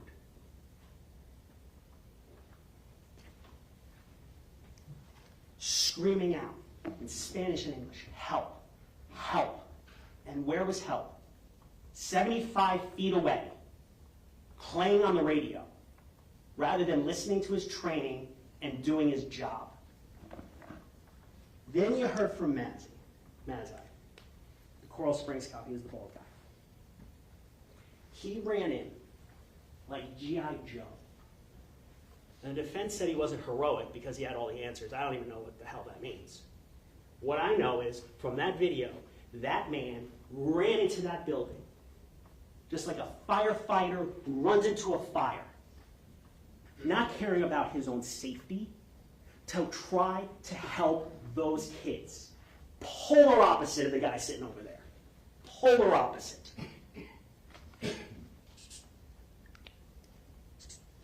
You heard from Marian Kabachenko. In this country, 2 weeks, gets shot, runs out of the building. Once again, a victim in this case. You heard on defense's closing about Ernie Rospierski, the teacher who unfortunately locked his keys. Remember when Marian called him on the stand? When Rospierski told him to get out, Marian called him a hero. Because under a tough situation, unimaginable situation, frankly, a shooter on the 3rd floor, your classroom locked, your keys inside, you're waiting for him to reload to get the kids out. Some of the kids, unfortunately, did not get out. They didn't, but some of them did. And you heard Marian call him a hero. And to blame him, that's disgusting. You heard from Armand Borjai, who saw the defendant outside gun draw, scanning the area. Scanning the area. Sees the kids from 700 running out and running back, chooses not to go in. Ashley Passeltiner, one of the students coming out of the 700, who, when she heard the loudest noise of her life, ran back in. She testified, and the defense said about the echo. Well, if you're a police officer and you're trained, you're a police officer for 32 years, and a shooting is happening, and you can't hear because of an echo, what do? You move.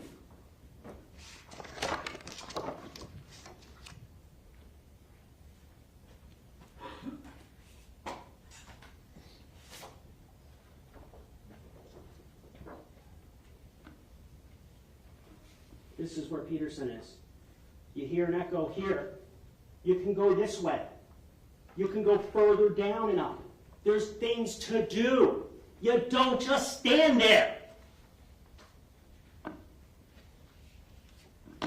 This echo, echo, echo, echo. If you can't hear, you move. If you can't see, you move. I don't need to go to police academy to know that.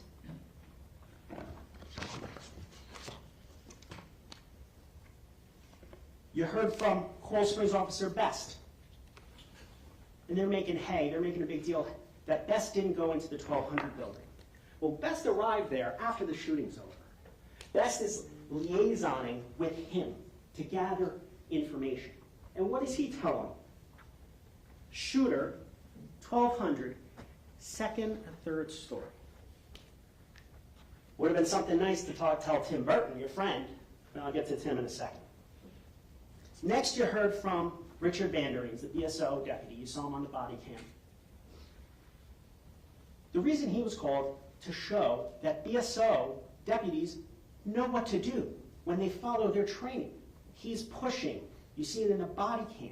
He's moving as quickly as he can.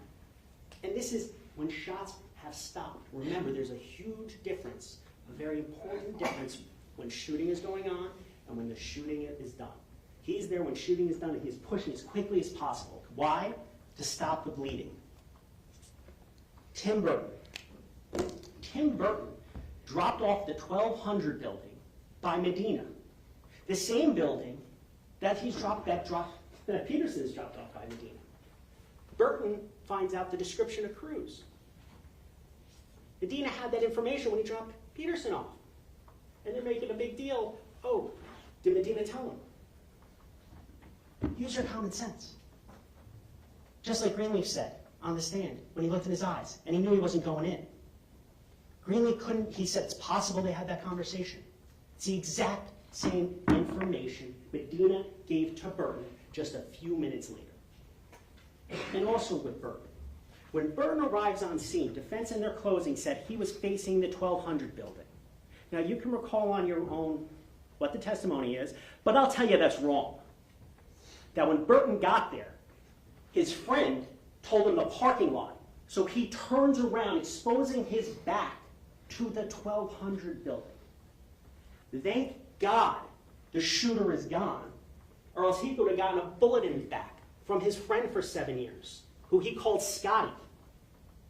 Once again, priority of life to Mr. Peterson was Mr. Peterson, then everyone else.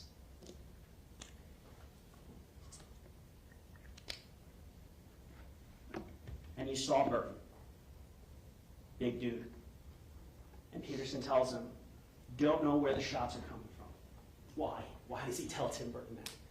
Because Tim Burton would have went in. And if Tim Burton goes in, guess who basically has to go with him? So instead, he says, check the parking lot. But use your common sense. By the time Burton gets there, Miller's already up on Holmberg, other BSO officers are already up on Holmberg. They can see that whole parking lot from where they are. It's a total fiction. Total fiction. They hear about the +1 in training. They said, no, let's say parking lot. Because he wasn't going in no matter what.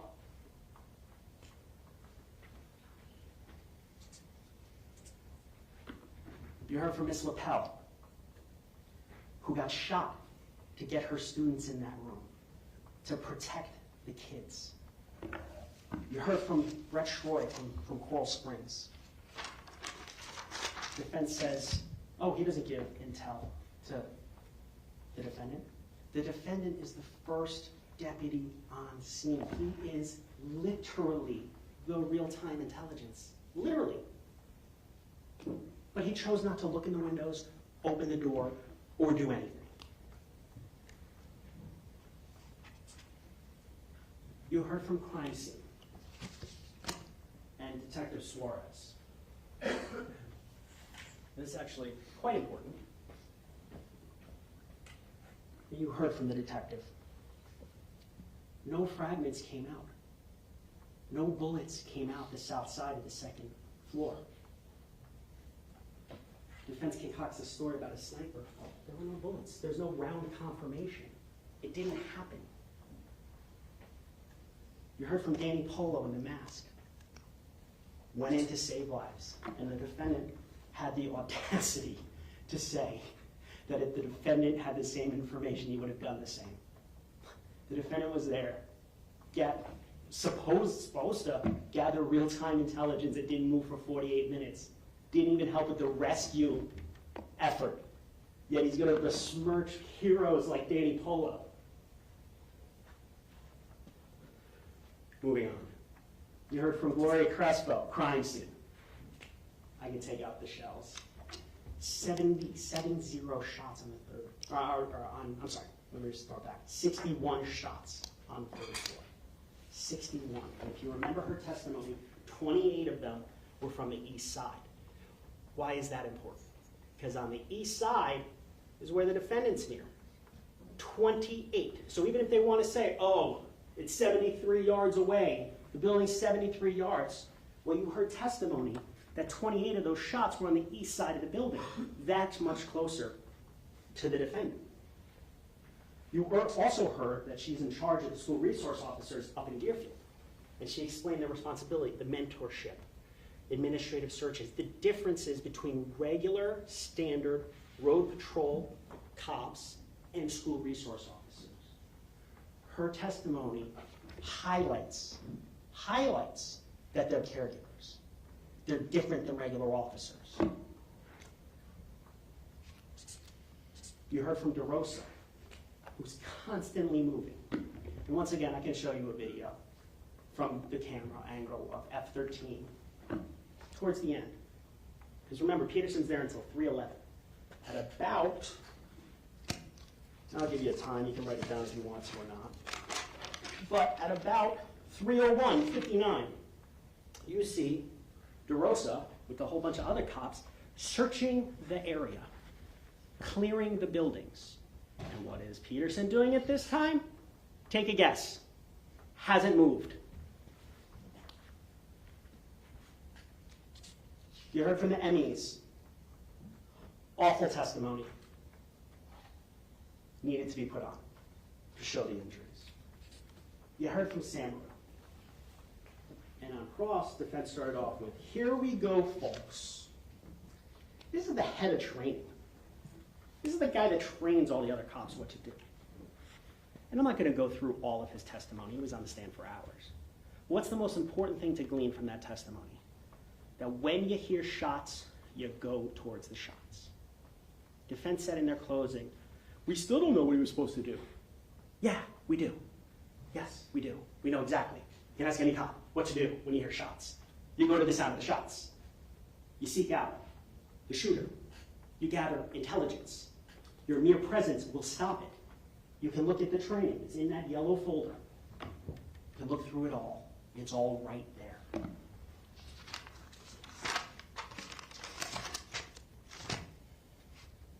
You heard from Calvin Greenleaf, and I already talked about his testimony, but the most important thing is he's standing right next to the defendant when they're dropped off by Medina. And when those shots were shot into Coach Weiss, and they ran away, he was standing right next to him. And his testimony was 1,200. That's the best vantage point, the best witness for us, because he was standing, he said, within 5 feet of them.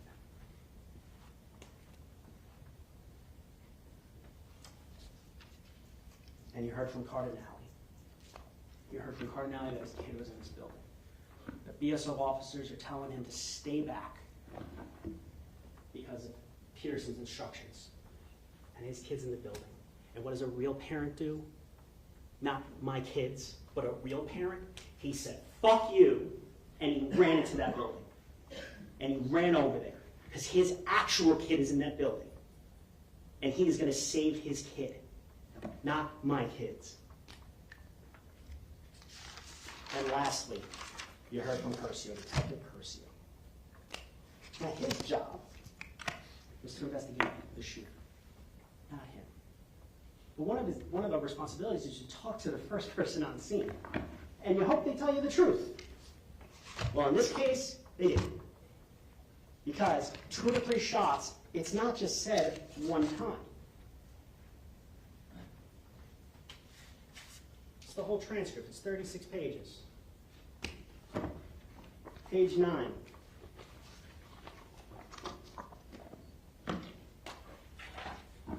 How many rounds do you think you heard? It wasn't many, 2 to 3.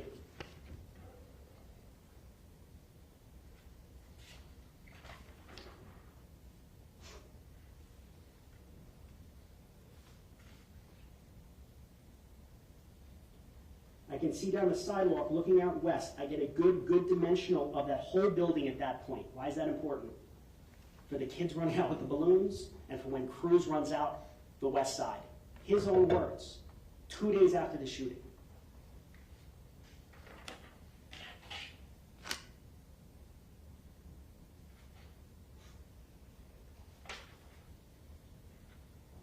Right here, page 12. And what happens from there? He's talking about Tim Burton. No more gunshots. It's not that he says 2 or 3 one time. He says it 3 times. You're going to get a copy of the information. That's like the charging documents the judge explained. He doesn't say it one time, saying, oh, Curcio didn't ask me in chronological order. He backs up his lie. He says it 3 times. The other part about the kids coming out of the building, page 14.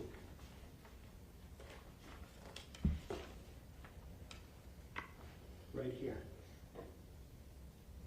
But we didn't see any kids. When I was there on scene, there were no individual kids running out. Okay, so there was no kids that ran out to say to you guys, hey, there's a guy up there or anything. No. You didn't see any kids until people started being evacuated by their police. Yes. That's a lie. That's perjury.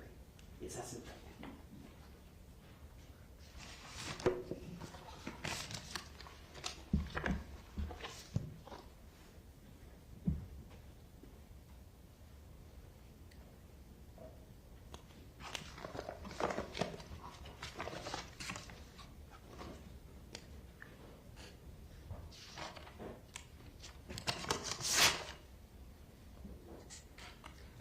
I could do that for all the defense witnesses.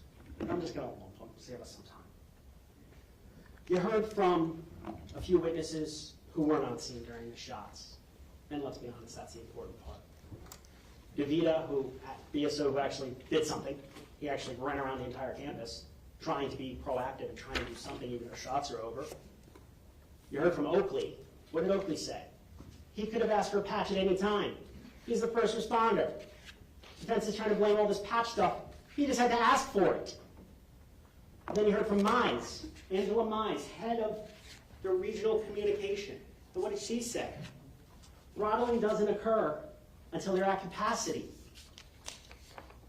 That means when all of BSO responded, yeah, there were radio issues. You heard from DeVita, defense witness, that when Captain Jordan queued up the first time, guess what? It worked. They weren't at capacity yet. The radios were working. You can hear it on the dispatch yourself. Was it a little staticky? Sure.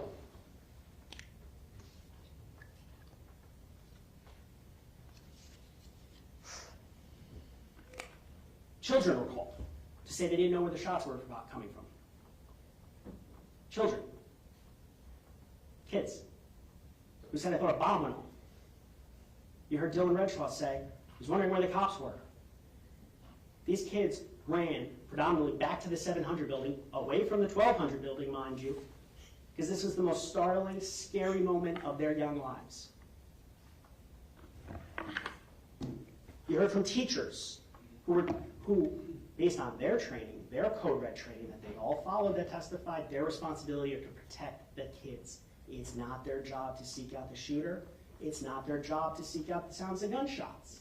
It's their jobs to protect those kids. That's what they did. And you heard from cops who at the very tail end of the shooting got there. You heard from Kratz, who proactively was trying to save those kids on the bus behind after he got information to set up a perimeter from him. Contrary to training, Kratz didn't know what was going on. He wasn't standing 10 feet from the building when the first shots were happening. So he listens, and he ends up helping Kyle as well. You had Miller.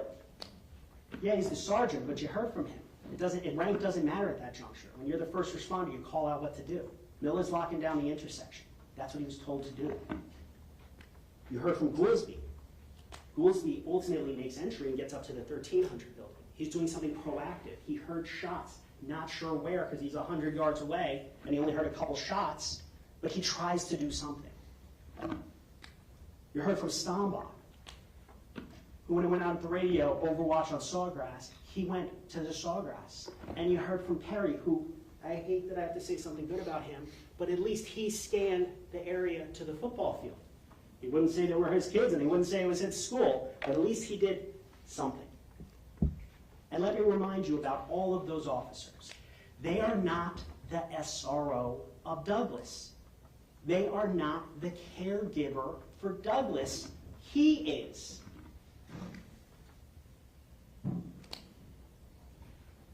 You heard from Sandra Rennie that when she saw Peterson run, she thought he was doing something, investigating. But boy, was she wrong. Because it was the exact opposite. He was running to stand in a corner for 48 minutes.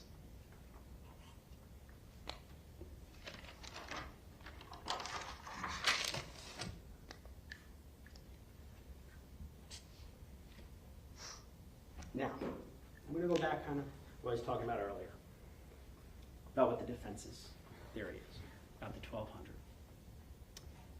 Even if it was just firecrackers, even if he just thought firecrackers, his job is to go and figure that out. His job was to go into that building. And once he determined, based on the dispatch, shots fired, that those are gunshots, his job is just mere presence.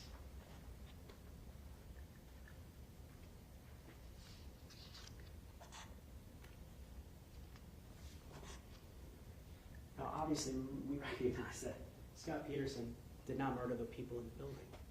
Nicholas Cruz did. This isn't a murder trial. This is a child neglect, culpable negligence, and perjury trial. Why those charges? Because that's what he did. Once again, going back to the elements, it's a checkbox. That's what he did. Defense used an example about a siren. And when you're on the road and you hear a siren, you don't know where it's coming from. But let's take that a little bit further. When you're on the road and you hear a siren, what do? You look, and you keep looking until you find the ambulance or the fire truck. And what do if it's behind you? You move. You take action.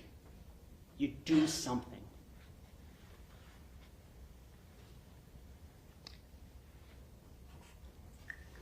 You look in the windows. You open up the door. And after it's all over, you go help with the kids that were shot. If you truly think, oh, it could be 1300 building, then you go investigate the 1300 building.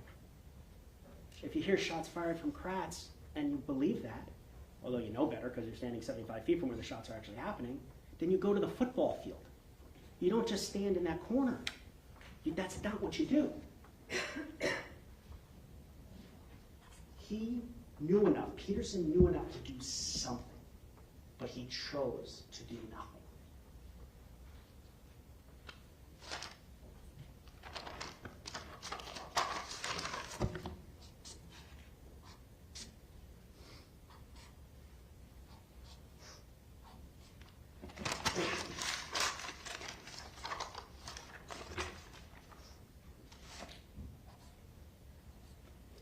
There was another little theatrical thing I was going to do for you guys and play it, downloaded now yesterday, to show 4 minutes and 15 seconds. And I was going to stand up here and not say a word for 4 minutes and 15 seconds. But based on your faces right now, I'm not going to do that to you. But I do want you to realize, when you take that evidence back, that in that 4 minutes and 15 seconds, all of those shots that were heard, all of the shell casings, in those 4 minutes and 15 seconds, where mere seconds matter.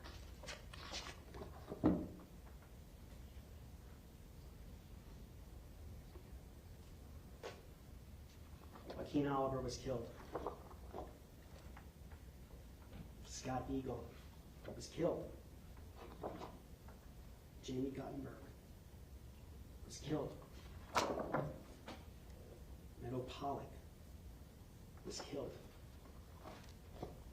Peter Wang was killed. Carol Lockrow was killed. Defenses argue 4 minutes, 15 seconds.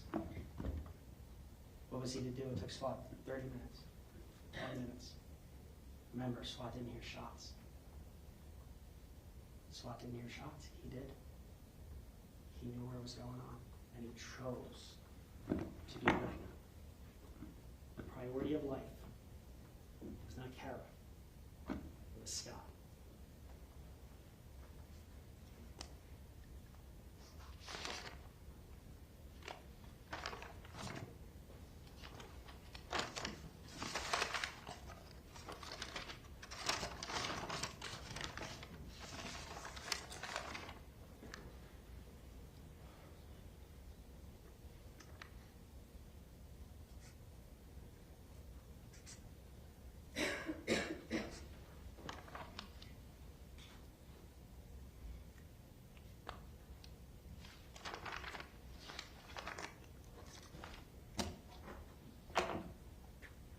Prosecuting a police officer is not a fun thing.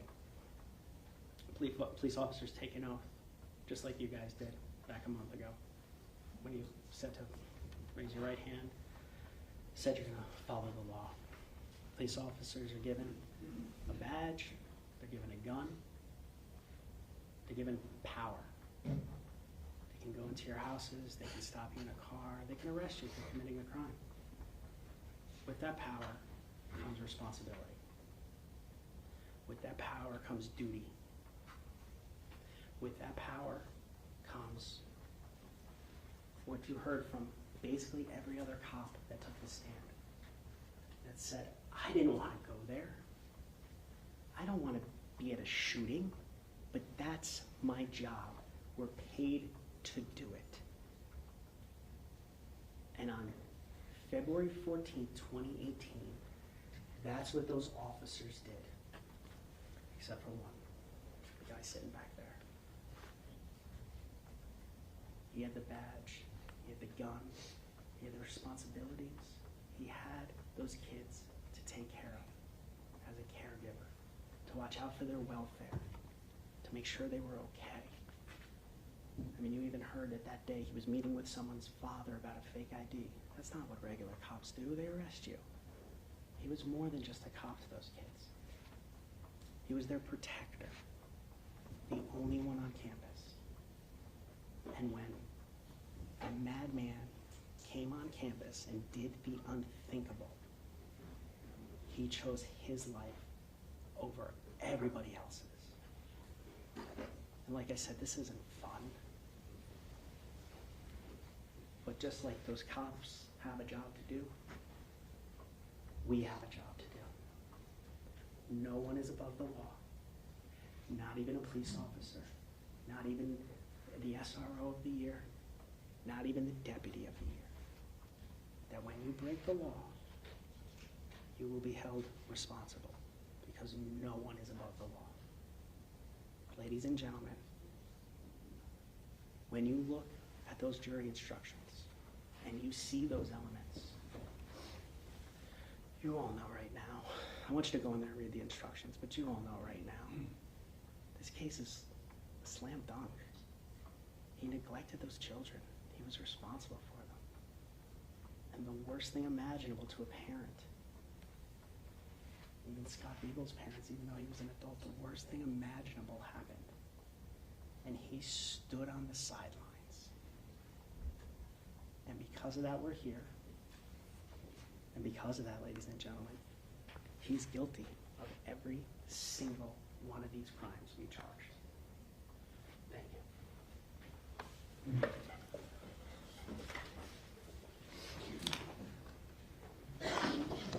Okay, Mr. Newland, thank you very much. Ladies and gentlemen, I'm going to give you a quick restroom break, and then I'm going to read the jury instructions to you. Same admonition as always. Please don't discuss the facts of the case, the evidence, the witnesses, or the testimony amongst yourselves or anyone else. When we reach the end of the trial, we're almost there. If you'll leave those notepads in your chairs and step back one moment, I will be right back with you. Thank you.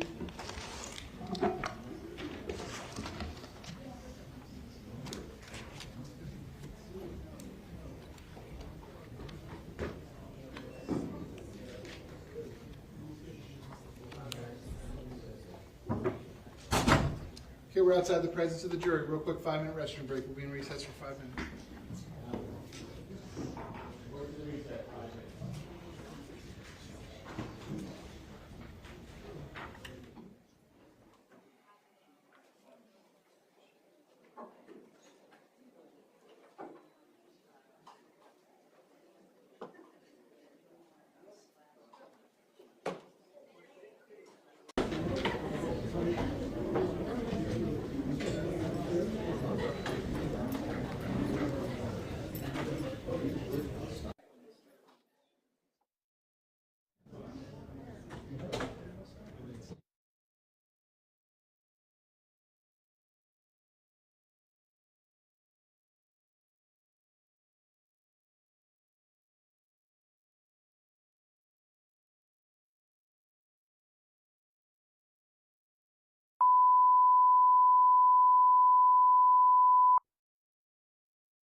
Bring the jurors back in, read the final instructions to them. After that, I'm going to do a sidebar on the headsets, and without waiving any prior objections as to the jury instructions, I'm going to ask each side if they have any objection to how I instructed the jury. I'm then going to identify the alternates, which are jurors number 3, 8, 9, and 10. Ask them if they have any personal items in the jury room. If so, I'm going to have the court deputies assist them in retrieving all their personal items and bringing them back into this courtroom. I'm then going to have the 6 members of the jury retire to begin their deliberations. After that, I'm going to instruct the alternates that all the communication rules remain. I'm going to send them home with the instruction that I will call them and let them know when their service is complete. And should I need to summon one back here for some reason during the deliberations and order that jury to begin their deliberations anew, they will be available to me to do so. And then I'll probably let them go, I would say, at least till 6 o'clock tonight. And they do not reach a verdict by 6 o'clock, send them home. Ask them to be back here at 9 o'clock tomorrow morning. And as soon as I have the jury back, they can resume their deliberations. State, any objection to proceeding in that manner or anything else you need me to address? No. Defense, any objection to proceeding in that manner or anything else you need me to address? No, Your Honor. Okay, please bring the jury back.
Jurors entering.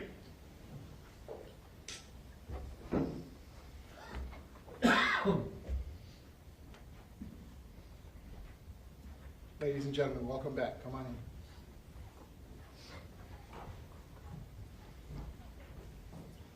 Ladies and gentlemen, welcome back. Come on in. Once you're back at those same seats, you may be seated. All parties may be seated. Ladies and gentlemen, those of you that are using the notepads, should you choose, I'll give you a moment to get the notepads out. I will let you know that you should each have an exact copy of the instructions that I'm about to read to you. You will be taking those with you when you begin your deliberations. Besides all the evidence, you will have a copy of the jury instructions, you will have a copy of the charging document, and you will have the 11 verdict forms that I'm going to go over with you momentarily. Okay, so if you want to take notes during my instruction, you may do so. Obviously, if you do not want to, you do not have to.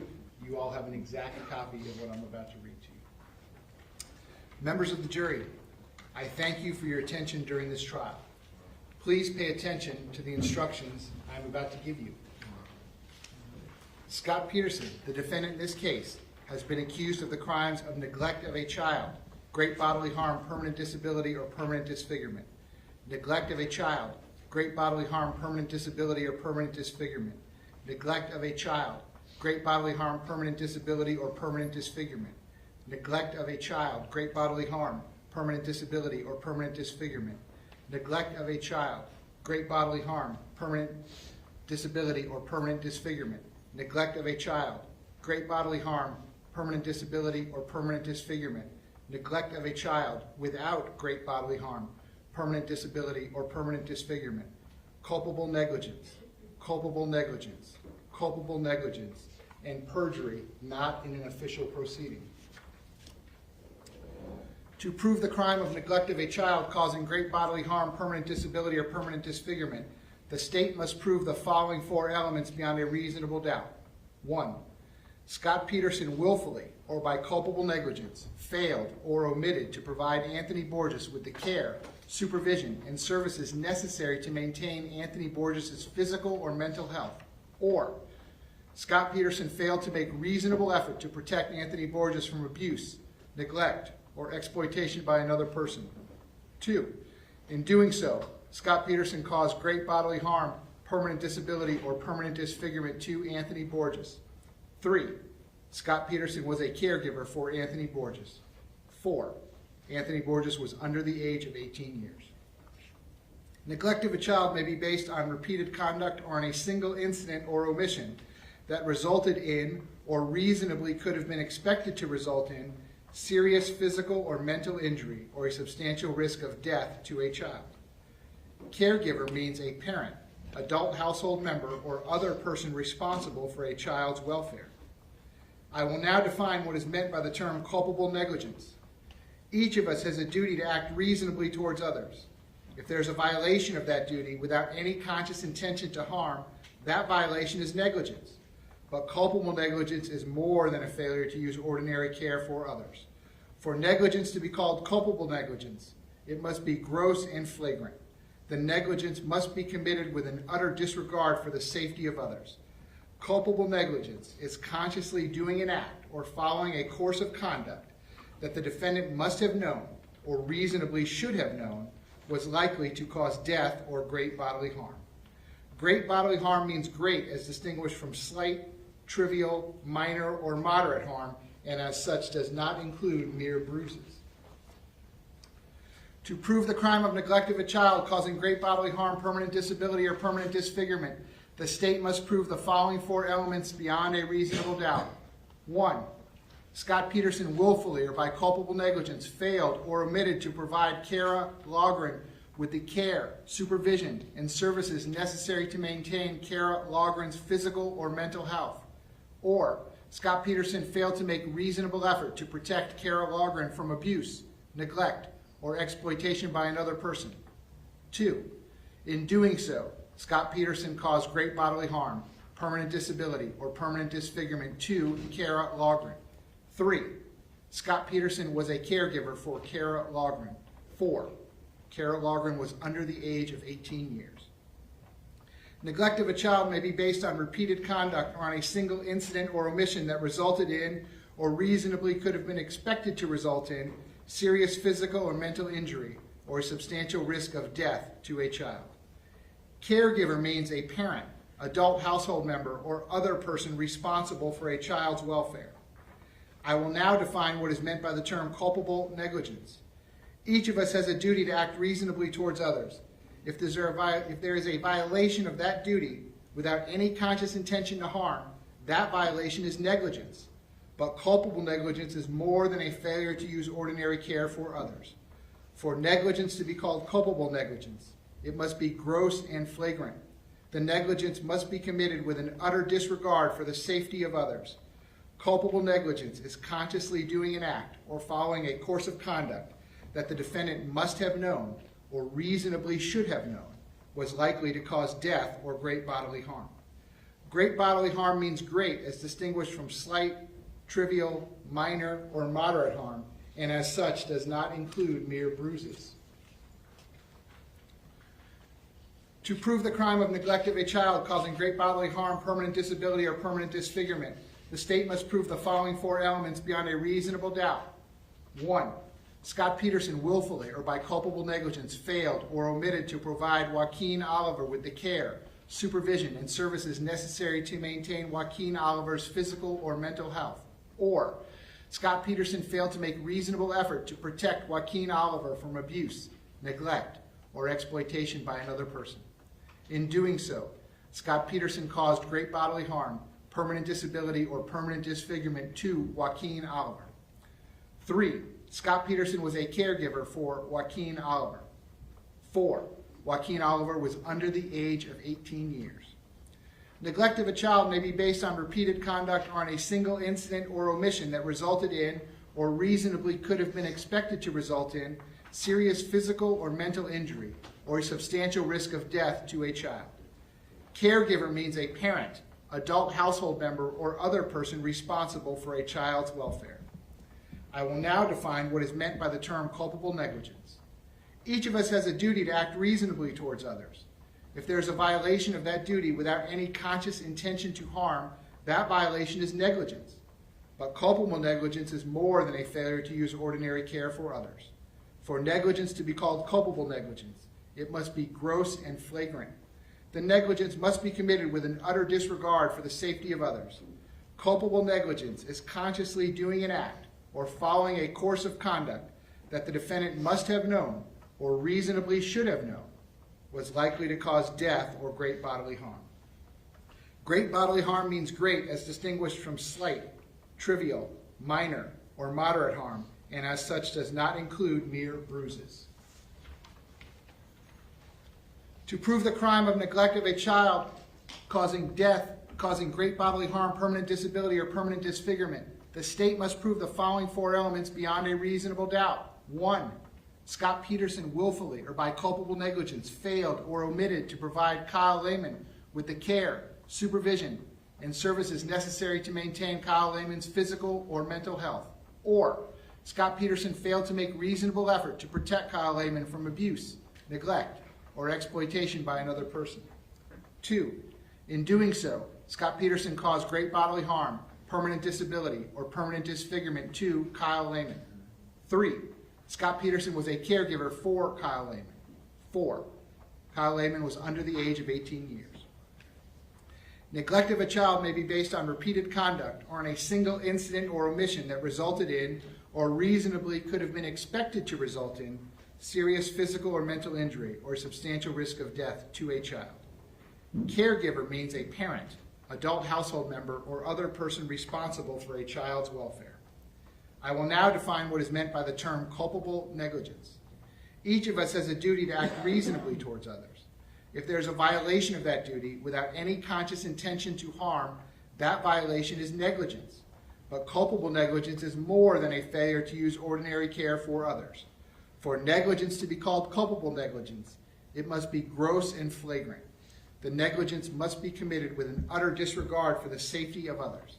Culpable negligence is consciously doing an act or following a course of conduct that the defendant must have known or reasonably should have known was likely to cause death or great bodily harm. Great bodily harm means great as distinguished from slight, trivial, minor, or moderate harm, and as such does not include mere bruises. To prove the crime of neglect of a child causing great bodily harm, permanent disability, or permanent disfigurement, the state must prove the following 4 elements beyond a reasonable doubt. 1. Scot Peterson willfully or by culpable negligence failed or omitted to provide Jamie Guttenberg with the care, supervision, and services necessary to maintain Jamie Guttenberg's physical or mental health. Or Scot Peterson failed to make reasonable effort to protect Jamie Guttenberg from abuse, neglect, or exploitation by another person. In doing so, Scot Peterson caused great bodily harm, permanent disability, or permanent disfigurement to Jamie Guttenberg. 3. Scot Peterson was a caregiver for Jamie Guttenberg. 4. Jamie Guttenberg was under the age of 18 years. Neglect of a child may be based on repeated conduct or on a single incident or omission that resulted in, or reasonably could have been expected to result in, serious physical or mental injury or a substantial risk of death to a child. Caregiver means a parent, adult household member, or other person responsible for a child's welfare. I will now define what is meant by the term culpable negligence. Each of us has a duty to act reasonably towards others. If there is a violation of that duty without any conscious intention to harm, that violation is negligence. But culpable negligence is more than a failure to use ordinary care for others. For negligence to be called culpable negligence, it must be gross and flagrant. The negligence must be committed with an utter disregard for the safety of others. Culpable negligence is consciously doing an act or following a course of conduct that the defendant must have known or reasonably should have known was likely to cause death or great bodily harm. Great bodily harm means great as distinguished from slight, trivial, minor, or moderate harm, and as such does not include mere bruises. To prove the crime of neglect of a child causing great bodily harm, permanent disability, or permanent disfigurement, the state must prove the following four elements beyond a reasonable doubt. 1. Scot Peterson willfully or by culpable negligence failed or omitted to provide Peter Wang with the care, supervision, and services necessary to maintain Peter Wang's physical or mental health. Or Scot Peterson failed to make reasonable effort to protect Peter Wang from abuse, neglect, or exploitation by another person. 2. In doing so, Scot Peterson caused great bodily harm, permanent disability, or permanent disfigurement to Peter Wang. 3. Scot Peterson was a caregiver for Peter Wang. 4. Peter Wang was under the age of 18 years. Neglect of a child may be based on repeated conduct or on a single incident or omission that resulted in, or reasonably could have been expected to result in, serious physical or mental injury or a substantial risk of death to a child. Caregiver means a parent, adult household member, or other person responsible for a child's welfare. I will now define what is meant by the term culpable negligence. Each of us has a duty to act reasonably towards others. If there's a violation of that duty without any conscious intention to harm, that violation is negligence. But culpable negligence is more than a failure to use ordinary care for others. For negligence to be called culpable negligence, it must be gross and flagrant. The negligence must be committed with an utter disregard for the safety of others. Culpable negligence is consciously doing an act or following a course of conduct that the defendant must have known or reasonably should have known was likely to cause death or great bodily harm. Great bodily harm means great as distinguished from slight, trivial, minor, or moderate harm, and as such does not include mere bruises. To prove the crime of neglect of a child, the state must prove the following three elements beyond a reasonable doubt. 1.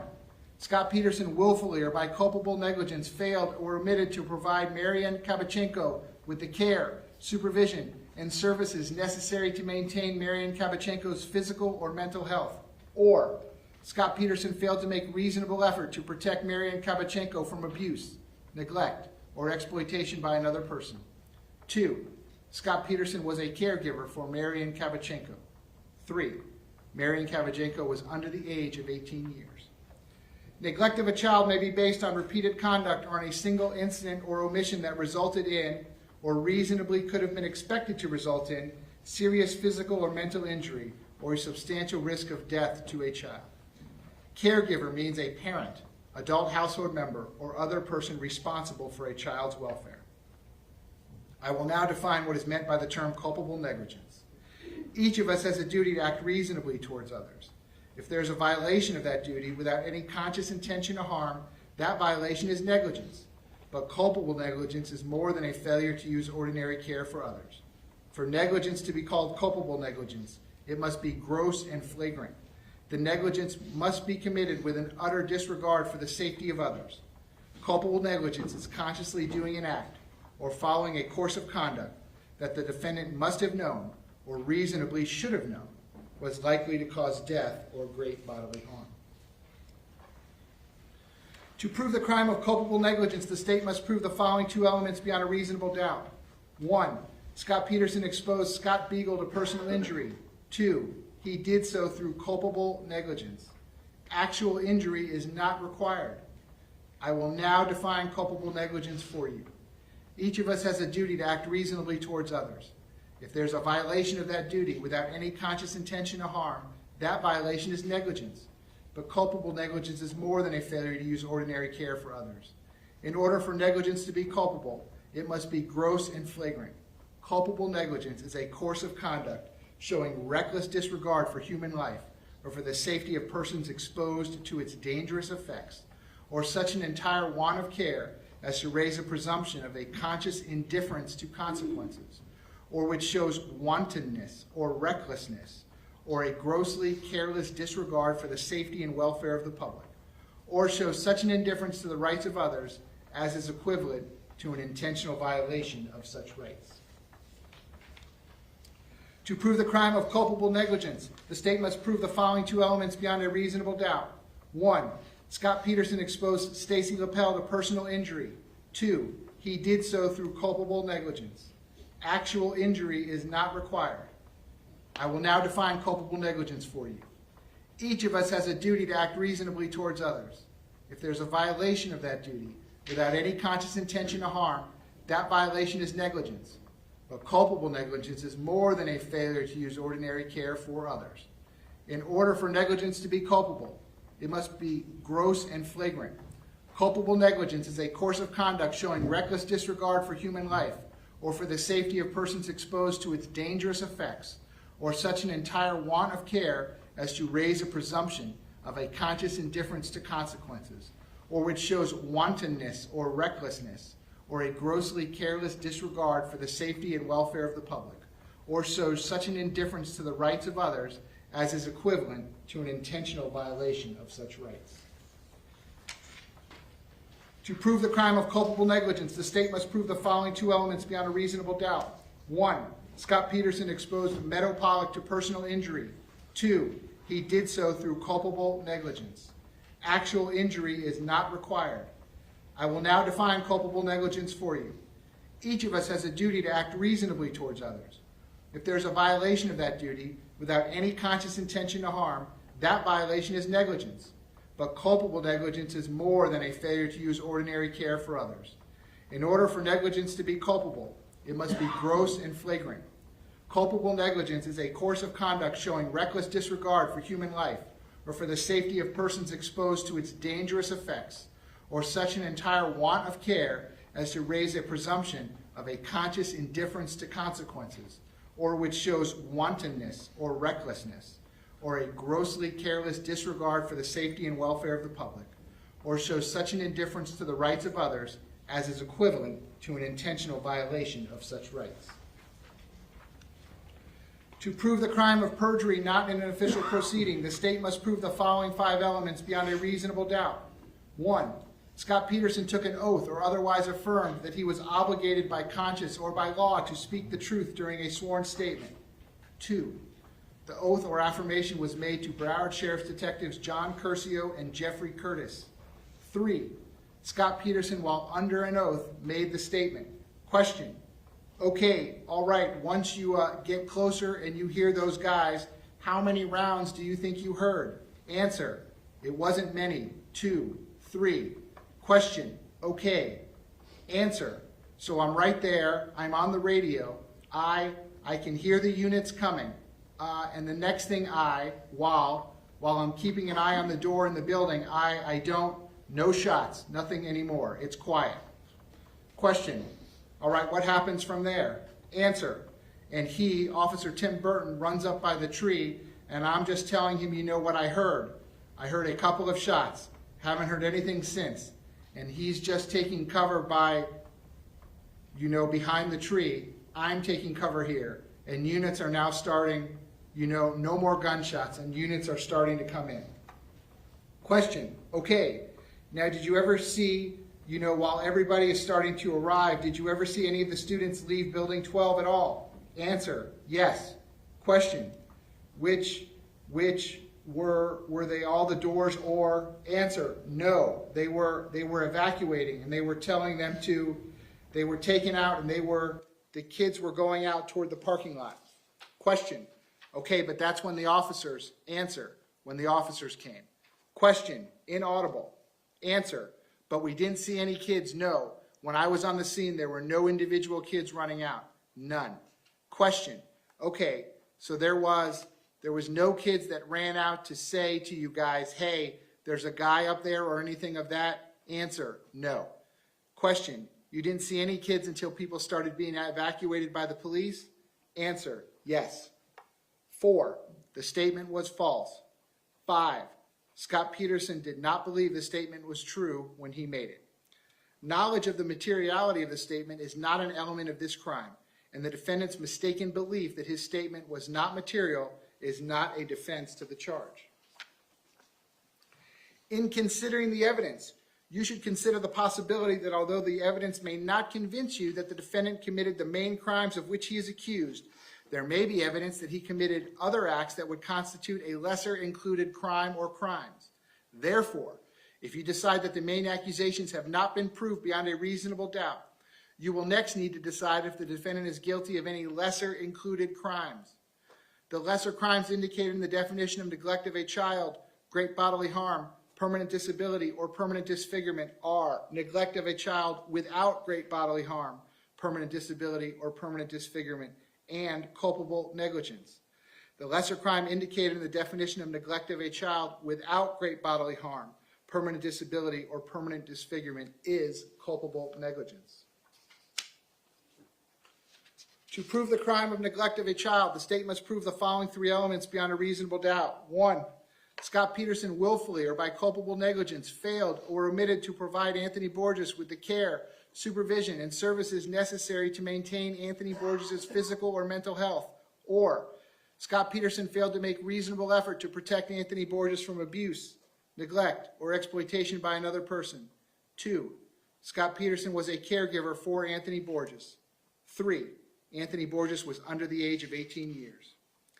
Neglect of a child may be based on repeated conduct or on a single incident or omission that resulted in or reasonably could have been expected to result in serious physical or mental injury or a substantial risk of death to a child. Caregiver means a parent, adult household member, or other person responsible for a child's welfare. I will now define what is meant by the term culpable negligence. Each of us has a duty to act reasonably towards others.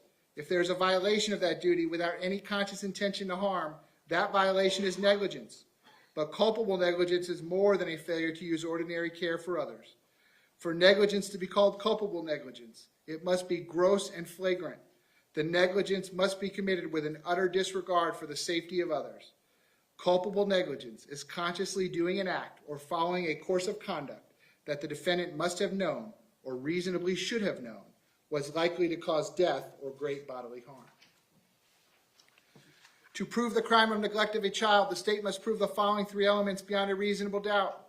1, Scot Peterson willfully or by culpable negligence failed or omitted to provide Kara Logren with the care, supervision, and services necessary to maintain Kara Logren's physical or mental health. Or, Scot Peterson failed to make reasonable effort to protect Kara Logren from abuse, neglect, or exploitation by another person. 2, Scot Peterson was a caregiver for Kara Logren. 3, Kara Logren was under the age of 18 years. Neglect of a child may be based on repeated conduct or on a single incident or omission that resulted in or reasonably could have been expected to result in serious physical or mental injury or a substantial risk of death to a child. Caregiver means a parent, adult household member, or other person responsible for a child's welfare. I will now define what is meant by the term culpable negligence. Each of us has a duty to act reasonably towards others. If there's a violation of that duty without any conscious intention to harm, that violation is negligence. But culpable negligence is more than a failure to use ordinary care for others. For negligence to be called culpable negligence, it must be gross and flagrant. The negligence must be committed with an utter disregard for the safety of others. Culpable negligence is consciously doing an act or following a course of conduct that the defendant must have known or reasonably should have known was likely to cause death or great bodily harm. To prove the crime of neglect of a child, the state must prove the following three elements beyond a reasonable doubt. 1, Scot Peterson willfully or by culpable negligence failed or omitted to provide Joaquin Oliver with the care, supervision, and services necessary to maintain Joaquin Oliver's physical or mental health. Or, Scot Peterson failed to make reasonable effort to protect Joaquin Oliver from abuse, neglect, or exploitation by another person. 2, Scot Peterson was a caregiver for Joaquin Oliver. 3, Joaquin Oliver was under the age of 18. Neglect of a child may be based on repeated conduct or on a single incident or omission that resulted in or reasonably could have been expected to result in serious physical or mental injury or a substantial risk of death to a child. Caregiver means a parent, adult household member, or other person responsible for a child's welfare. I will now define what is meant by the term culpable negligence. Each of us has a duty to act reasonably towards others. If there's a violation of that duty without any conscious intention to harm, that violation is negligence. But culpable negligence is more than a failure to use ordinary care for others. For negligence to be called culpable negligence, it must be gross and flagrant. The negligence must be committed with an utter disregard for the safety of others. Culpable negligence is consciously doing an act or following a course of conduct that the defendant must have known or reasonably should have known was likely to cause death or great bodily harm. To prove the crime of neglect of a child, the state must prove the following three elements beyond a reasonable doubt. 1. Scot Peterson willfully or by culpable negligence failed or omitted to provide Kyle Lehman with the care, supervision, and services necessary to maintain Kyle Lehman's physical or mental health. Or Scot Peterson failed to make reasonable effort to protect Kyle Lehman from abuse, neglect, or exploitation by another person. 2. Scot Peterson was a caregiver for Kyle Lehman. 3. Kyle Lehman was under the age of 18 years. Neglect of a child may be based on repeated conduct or on a single incident or omission that resulted in or reasonably could have been expected to result in serious physical or mental injury or a substantial risk of death to a child. Caregiver means a parent, adult household member, or other person responsible for a child's welfare. I will now define what is meant by the term culpable negligence. Each of us has a duty to act reasonably towards others.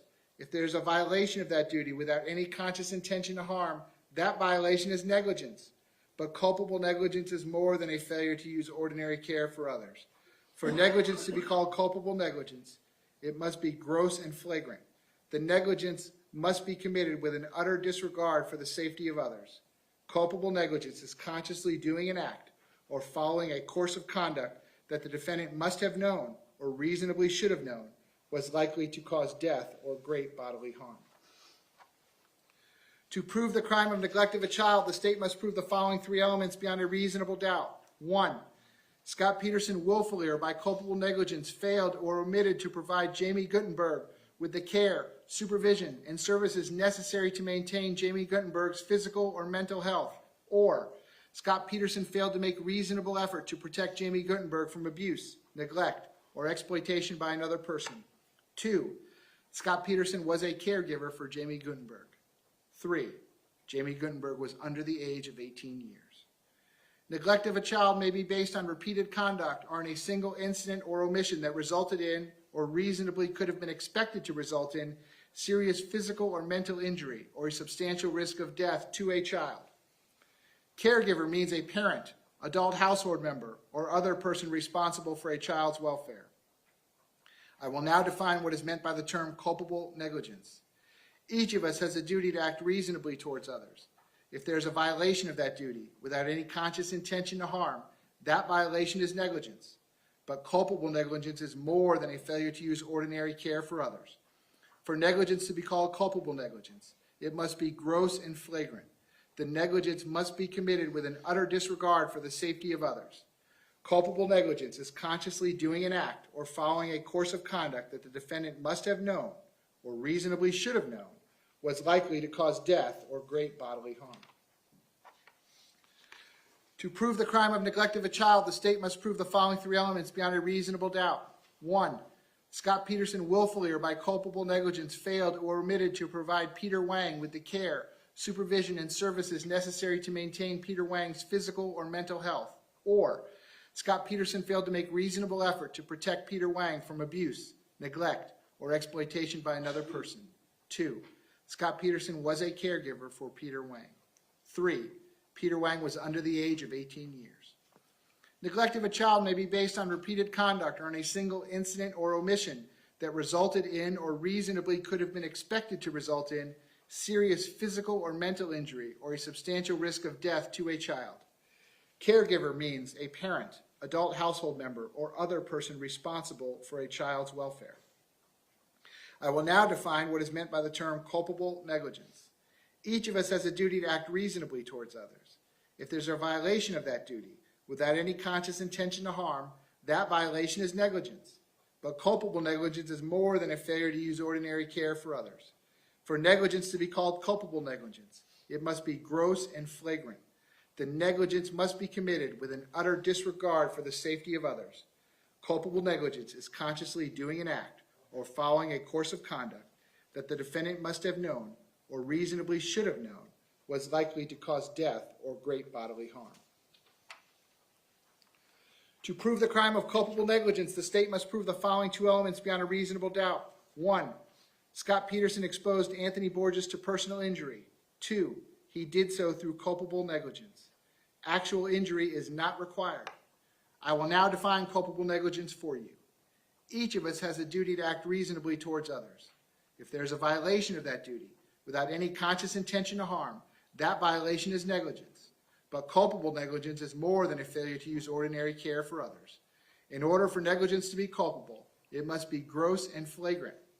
Culpable negligence is a course of conduct showing reckless disregard for human life or for the safety of persons exposed to its dangerous effects, or such an entire want of care as to raise a presumption of a conscious indifference to the consequences, or which shows wantonness or recklessness, or a grossly careless disregard for the safety and welfare of the public, or shows such an indifference to the rights of others as is equivalent to an intentional violation of such rights.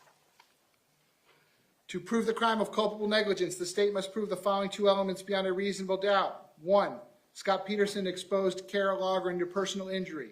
2, he did so through culpable negligence. Actual injury is not required.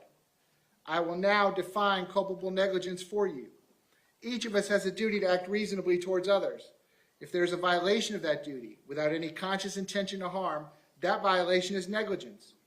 But culpable negligence is more than a failure to use ordinary care for others. In order for negligence to be culpable, it must be gross and flagrant. Culpable negligence is a course of conduct showing reckless disregard for human life or for the safety of the persons exposed to its dangerous effects, or such an entire want of care as to raise a presumption of a conscious indifference to consequences, or which shows wantonness or recklessness, or a grossly careless disregard for the safety and welfare of the public, or shows such an indifference to the rights of others as is equivalent to an intentional violation of such rights. To prove the crime of culpable negligence, the state must prove the following two elements beyond a reasonable doubt. 1, Scot Peterson exposed Joaquin Oliver to personal injury. 2, he did so through culpable negligence. Actual injury is not required. I will now define culpable negligence for you. Each of us has a duty to act reasonably towards others. If there's a violation of that duty without any conscious intention to harm, that violation is negligence. But culpable negligence is more than a failure to use ordinary care for others. In order for negligence to be culpable, it must be gross and flagrant. Culpable negligence is a course of conduct showing reckless disregard for human life or for the safety of persons exposed to its dangerous effects, or such an entire want of care as to raise a presumption of the conscious indifference to consequences, or which shows wantonness or recklessness, or a grossly careless disregard for the safety and welfare of the public, or shows such an indifference to the rights of others as is equivalent to an intentional violation of such rights. To prove the crime of culpable negligence, the state must prove the following two elements beyond a reasonable doubt. 1, Scot Peterson exposed Kyle Lehman to personal injury. 2, he did so through culpable negligence. Actual injury is not required. I will now define culpable negligence for you. Each of us has a duty to act reasonably towards others. If there is a violation of that duty without any conscious intention to harm, that violation is negligence. But culpable negligence is more than a failure to use ordinary care for others. In order for negligence to be culpable, it must be gross and flagrant. Culpable negligence is a course of conduct showing reckless disregard for human life or for the safety of persons exposed to its dangerous effects, or such an entire want of care as to raise a presumption of a conscious indifference to consequences, or which shows wantonness or recklessness, or a grossly careless disregard for the safety and welfare of the public, or shows such an indifference to the rights of others as is equivalent to an intentional violation of such rights. To prove the crime of culpable negligence, the state must prove the following two elements beyond a reasonable doubt. 1, Scot Peterson exposed Jamie Guttenberg to personal injury. 2, he did so through culpable negligence. Actual injury is not required. I will now define culpable negligence for you. Each of us has a duty to act reasonably towards others. If there's a violation of that duty without any conscious intention to harm, that violation is negligence. But culpable negligence is more than a failure to use ordinary care for others. In order for negligence to be culpable, it must be gross and flagrant. Culpable negligence is a course of conduct showing reckless disregard for human life or for the safety of persons exposed to its dangerous effects, or such an entire want of care as to raise a presumption of a conscious indifference to consequences, or which shows wantonness or recklessness, or a grossly careless disregard for the safety and welfare of the public, or shows such an indifference to the rights of others as is equivalent to an intentional violation of such rights. To prove the crime of culpable negligence, the state must prove the following two elements beyond a reasonable doubt. 1, Scot Peterson exposed Peter Wang to personal injury. 2, he did so through culpable negligence. Actual injury is not required. I will now define culpable negligence for you.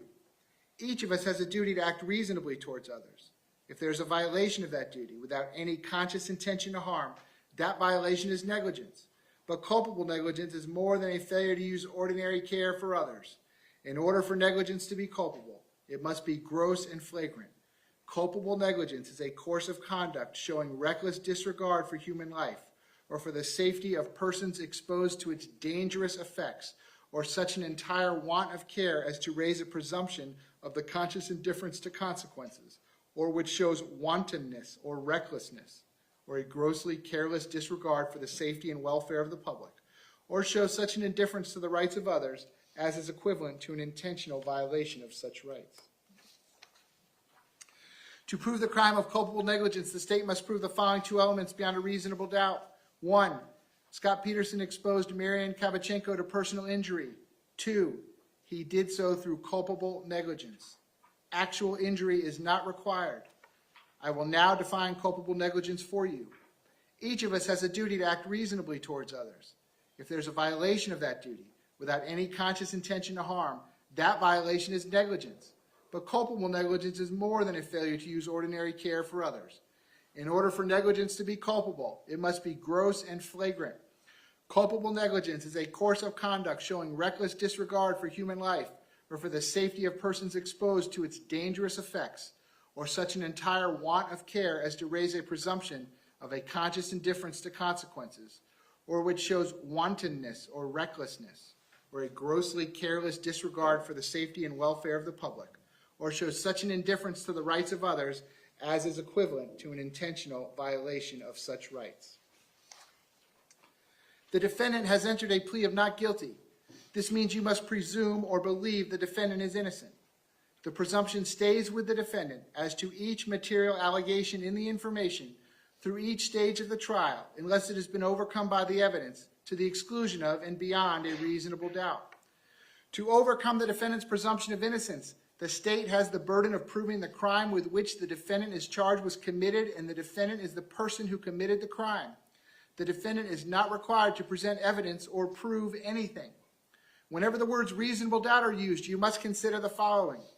A reasonable doubt is not a mere possible doubt, a speculative, imaginary, or forced doubt. Such a doubt must not influence you to return a verdict of not guilty if you have an abiding conviction of guilt.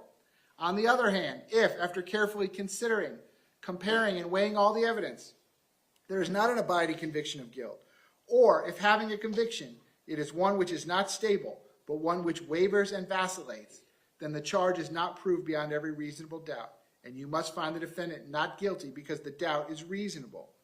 It is to the evidence introduced in this trial and to it alone that you are to look for that proof. A reasonable doubt as to the guilt of the defendant may arise from the evidence, conflict in the evidence, or the lack of evidence. If you have a reasonable doubt, you should find the defendant not guilty. If you have no reasonable doubt, you should find the defendant guilty.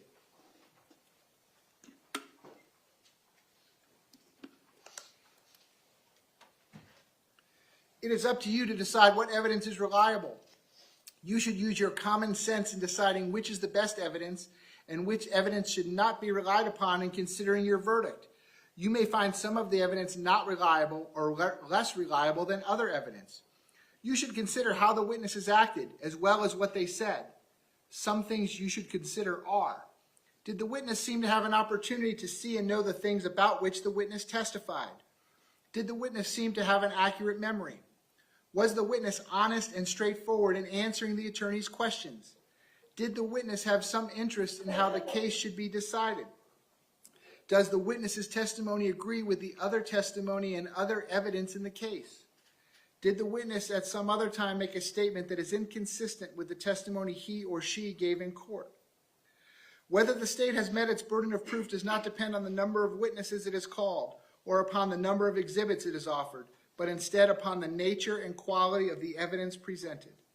The fact that a witness is employed in law enforcement does not mean that his or her testimony deserves more or less consideration than that of any other witness. Expert witnesses are like other witnesses with one exception. The law permits an expert witness to give his or her opinion. However, an expert's opinion is reliable only when given on a subject about which you believe him or her to be an expert. Like other witnesses, you may believe or disbelieve all or any part of an expert's testimony. It is entirely proper for a lawyer to talk to a witness about what testimony the witness would give if called to the courtroom. The witness should not be discredited by talking to a lawyer about his or her testimony. You may rely upon your own conclusion about the credibility of any witness. A juror may believe or disbelieve all or any part of the evidence or the testimony of any witness. The Constitution requires the state to prove its accusations against the defendant. It is not necessary for the defendant to disprove anything, nor is the defendant required to prove his innocence. It is up to the state to prove the defendant's guilt by evidence. The defendant exercised a fundamental right by choosing not to be a witness in this case. You must not view this as an admission of guilt or be influenced in any way by his decision. No juror should ever be concerned that the defendant did or did not take the witness stand to give testimony in the case. These are some general rules that apply to your discussion. You must follow these rules in order to return a lawful verdict. You must follow the law as it is set out in these instructions. If you fail to follow the law, your verdict will be a miscarriage of justice. There is no reason for failing to follow the law in this case. All of us are depending upon you to make a wise and legal decision in this matter. This case must be decided only upon the evidence that you have heard from the testimony of the witnesses and have seen in the form of the exhibits and evidence and these instructions. This case must not be decided for or against anyone because you feel sorry for anyone or are angry at anyone. Remember, the lawyers are not on trial. Your feelings about them should not influence your decision in this case. Your duty is to determine if the defendant has been proven guilty or not in accord with the law. It is the judge's job to determine a proper sentence if the defendant is found guilty. Whatever verdict you render must be unanimous. That is, each juror must agree to the same verdict. Your verdict should not be influenced by feelings of prejudice, bias, or sympathy. Your verdict must be based on the evidence and on the law contained in these instructions. Deciding a verdict is exclusively your job. I cannot participate in that decision in any way. Please disregard anything I may have said or done that made you think I preferred one verdict over another. You may find the defendant guilty as charged, or guilty of such lesser included crimes as the evidence may justify, or not guilty. If you return a verdict of guilty, it should be for the highest offense on the verdict form for each count that has been proven beyond a reasonable doubt. If you find that no offense has been proven beyond a reasonable doubt, then of course your verdict must be not guilty. The verdict must be unanimous. That is, all of you must agree to the same verdict. Only one verdict may be returned as to each crime charged. The verdict must be in writing, and for your convenience, the necessary verdict forms have been prepared for you. They are as follows. Ladies and gentlemen, I know it's hard to see from over there, but you have a one-page verdict form for each of the 11 counts. All of them have the State of Florida plaintiff versus Scot Peterson defendant with this case number, and then they're labeled. Count 1. We, the jury, find as follows as the defendant in this case, check only 1. Let me read that part again. Check only 1. And then you have 4 choices.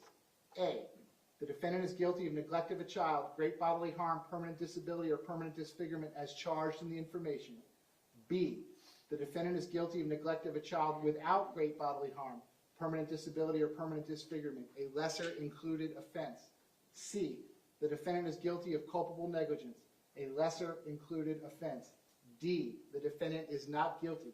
So say we all this blank day of June 2023 at Fort Lauderdale, Broward County, Florida, and there's a place for the foreperson to print their name and sign their name. So once you've come to unanimous verdict as to count one, you will check the appropriate box. The foreperson will date the verdict form, print their name, and sign their name. Since the same crime is alleged in counts 1 through 6, the verdict forms for count 1 through 6 are identical. They each have the same 4 choices. You can match up the verdict form for each count with the copy of the information that you will have. The verdict form for count 7 reads as follows. It has 3 choices. We, the jury, find as follows as the defendant in this case. Check only one. A, the defendant is guilty of neglect of a child without great bodily harm, permanent disability, or permanent disfigurement as charged in the information. B, the defendant is guilty of culpable negligence, a lesser included offense. C, the defendant is not guilty. So say we all this blank day of June 2023 at Fort Lauderdale, Broward County, Florida.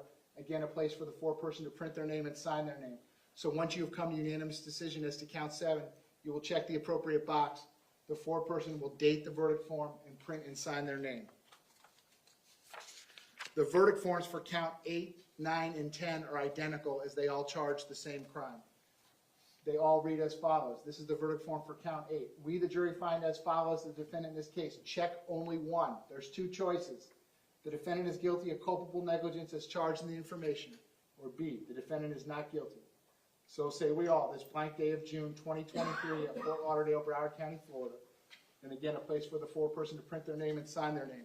So once you have come to unanimous decision as to the verdicts into count 8, 9, and 10, you will fill out, check the appropriate box. The foreperson will date it, sign their name, and print their names. The verdict form for count 11 has 2 choices. It reads as follows. We, the jury, find as follows as the defendant in this case. Check only one. A, the defendant is guilty of perjury not in an official proceeding as charged in the information. B, the defendant is not guilty. So say we all this blank day of June 2023 at Fort Lauderdale, Broward County, Florida. Again, a place for the foreperson to print their name and sign their name. So once you have reached a unanimous decision as to count 11, you will check the appropriate box. The foreperson will date the verdict form and print and sign the verdict form.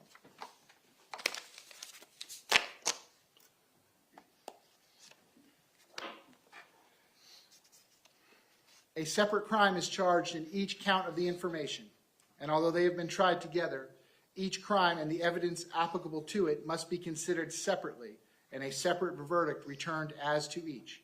A finding of guilty or not guilty as to one crime must not affect your verdict as to the other crimes charged. In just a few moments, you will be taken to the jury room by the court deputy. The first thing you should do is choose a foreperson who will preside over your deliberations. The foreperson should see to it that your discussions are carried on in an organized way and that everyone has a fair chance to be heard. It is also the foreperson's job to sign and date the verdict forms when all of you have agreed on a verdict and to bring the verdict forms back to the courtroom when you return. During deliberations, jurors must communicate about the case only with one another and only when all jurors are present in the jury room. If a juror goes to the restroom, the deliberations should stop until that juror returns. You are not to communicate with anyone outside of the jury about this case. Until you have reached a verdict, you must not talk about this case in person or through the telephone, writing, or electronic communication, such as a blog, Twitter, email, text message, or any other means. Do not contact anyone to assist you during your deliberations. These communications rules apply until I discharge you at the end of the case.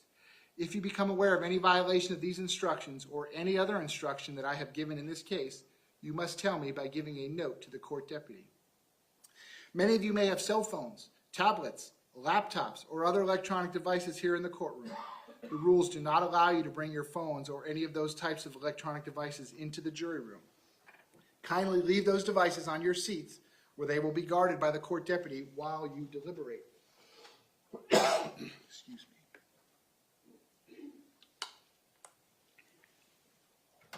If you need to communicate with me, send a note through the court deputy. If you have voted, do not disclose the actual vote in the note. If you have a question, I will talk with the attorneys before I answer, so it may take some time. You may continue your deliberations while you wait for my answer. I will answer any questions, if I can, in writing or orally here in open court. During the trial, items were received into evidence as exhibits. You may examine whatever exhibits you think will help you in your deliberations. These exhibits will be sent into the jury room with you when you begin to deliberate. In closing, let me remind you that it is important that you follow the law spelled out in these instructions in deciding your verdict. There are no other laws that apply to this case. Even if you do not like the laws that must be applied, you must use them. For more than 2 centuries, we have lived by the Constitution and the law. No juror has the right to violate the rules we all share. Quick sidebar with the attorneys, please.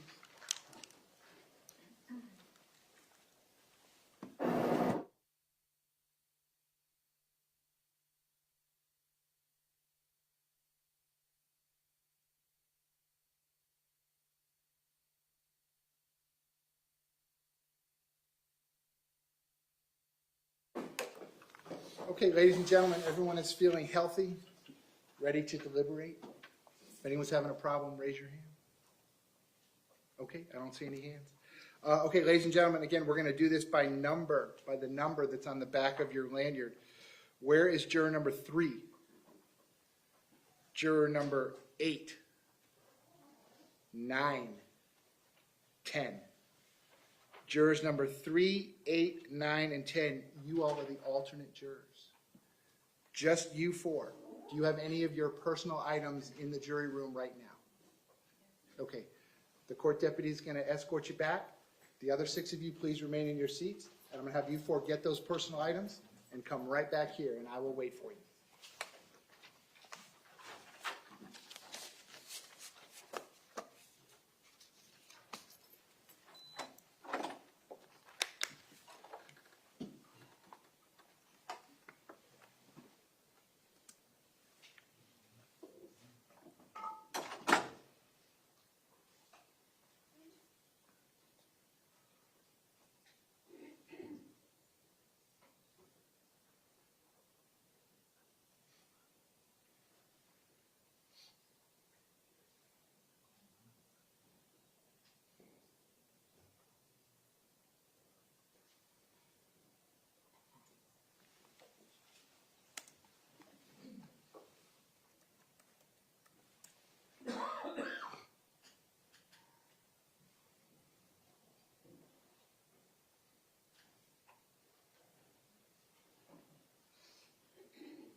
Okay, ladies and gentlemen, welcome back. You can go right back to those seats.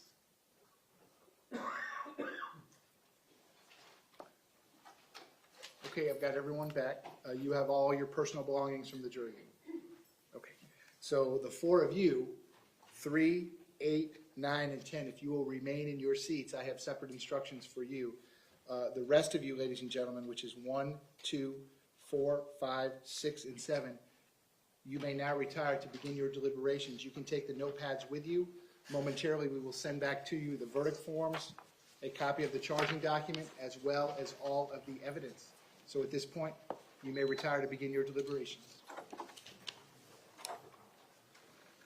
Take your notebooks.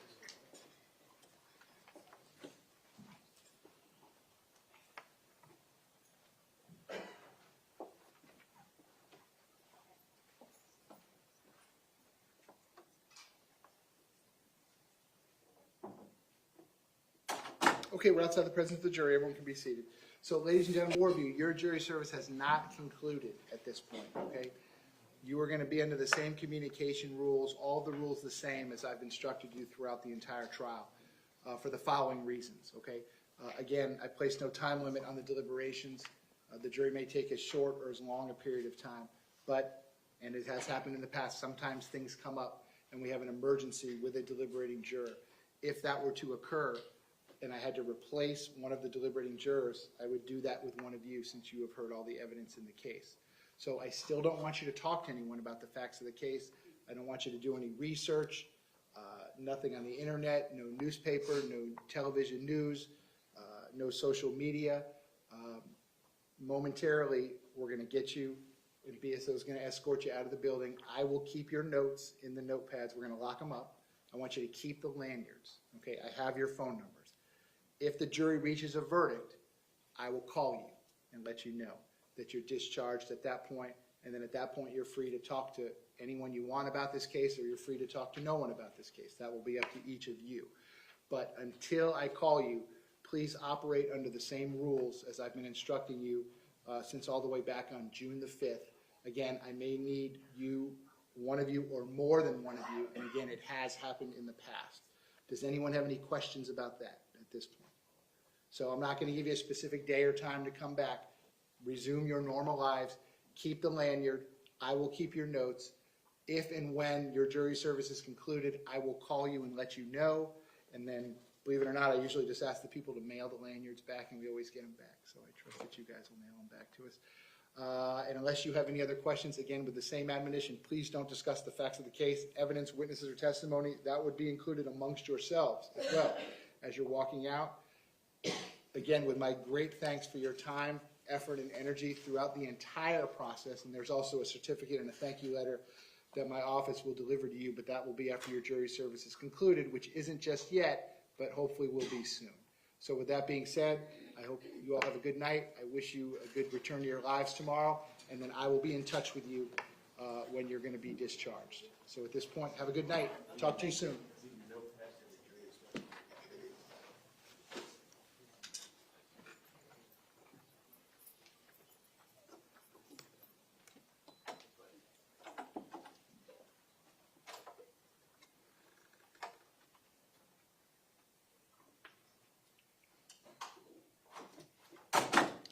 Okay, we're outside the presence of the jury. Everyone can be seated. So I'm going to do a quick recess, but then I'm going to need the lawyers to come up, take a look at the verdict forms, the dummy copy of the charging document, all of the state and defense exhibits and evidence. Then I'll go back on the record. I'll let C decide if they have any objection to any or all of those items going back to the jury. Once you tell me that you don't, or I address any issue that comes up in that regard, I'll send everything back to the jury. Like I said before, I think I'll let them go probably to about 6 tonight. So then we would otherwise be in recess till we hear from the jury or until we resume deliberations tomorrow. So a quick recess so you all can come up here, go through all the evidence, the verdict forms, and the charging document. Quick recess for 5 minutes. And then I'll go back on the record when you all are done reviewing that.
Che pena.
Gomes, Mr. Killer, and Mr. Klinger present for the state. I continue to have Mr. Agarsh present with Mr. Peterson, who likewise is present. We are outside the presence of the jury. It now being 6 o'clock, it would be my intention to bring the jury in. Explain to them I have no ability to get them dinner, so I'm going to send them home for the night, that they have to pause their deliberations at this point. I'm going to ask them to be back at 9 o'clock tomorrow, which is Tuesday, June 27th. As soon as I have all 6 of them back, they will go right back into the jury room and resume their deliberations. I will further instruct them that all the deliberations have to stop as soon as they exit that room, and will remain stopped until such time as the 6 of them are back in that room tomorrow at 9 o'clock. State, any objection to proceeding in that manner or anything else you need me to address? No, Your Honor. Defense, anything else? Just one question. Would the court entertain asking the jurors if they wanted to continue to deliberate? If they're close, they might have a verdict fairly soon, and at least giving them that option. That request will respectfully be denied. Anything else? No, Okay, please bring the jury back in.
Jurors entering.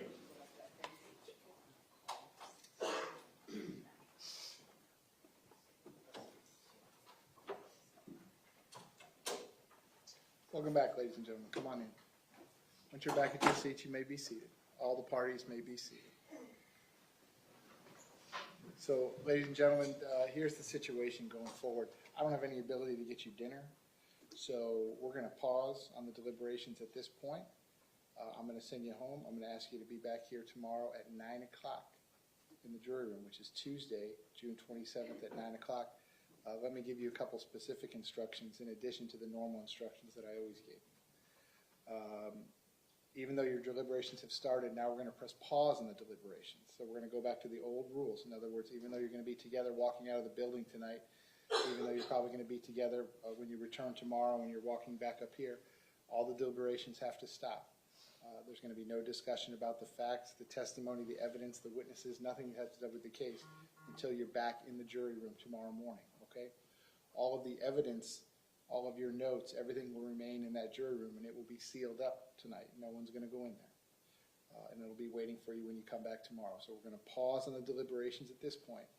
So you're not going to discuss the facts of the case, evidence, witnesses, or testimony amongst yourselves or anyone else. You're not going to do any research, nothing on the news. You're not going to read the newspaper. You're not going to look at social media, nothing on the internet, no research directly or indirectly from any source whatsoever.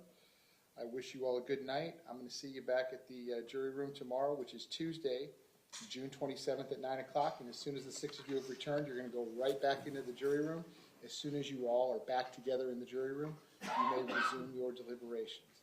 So with that being said, I hope you have a good night. I'll see you tomorrow morning.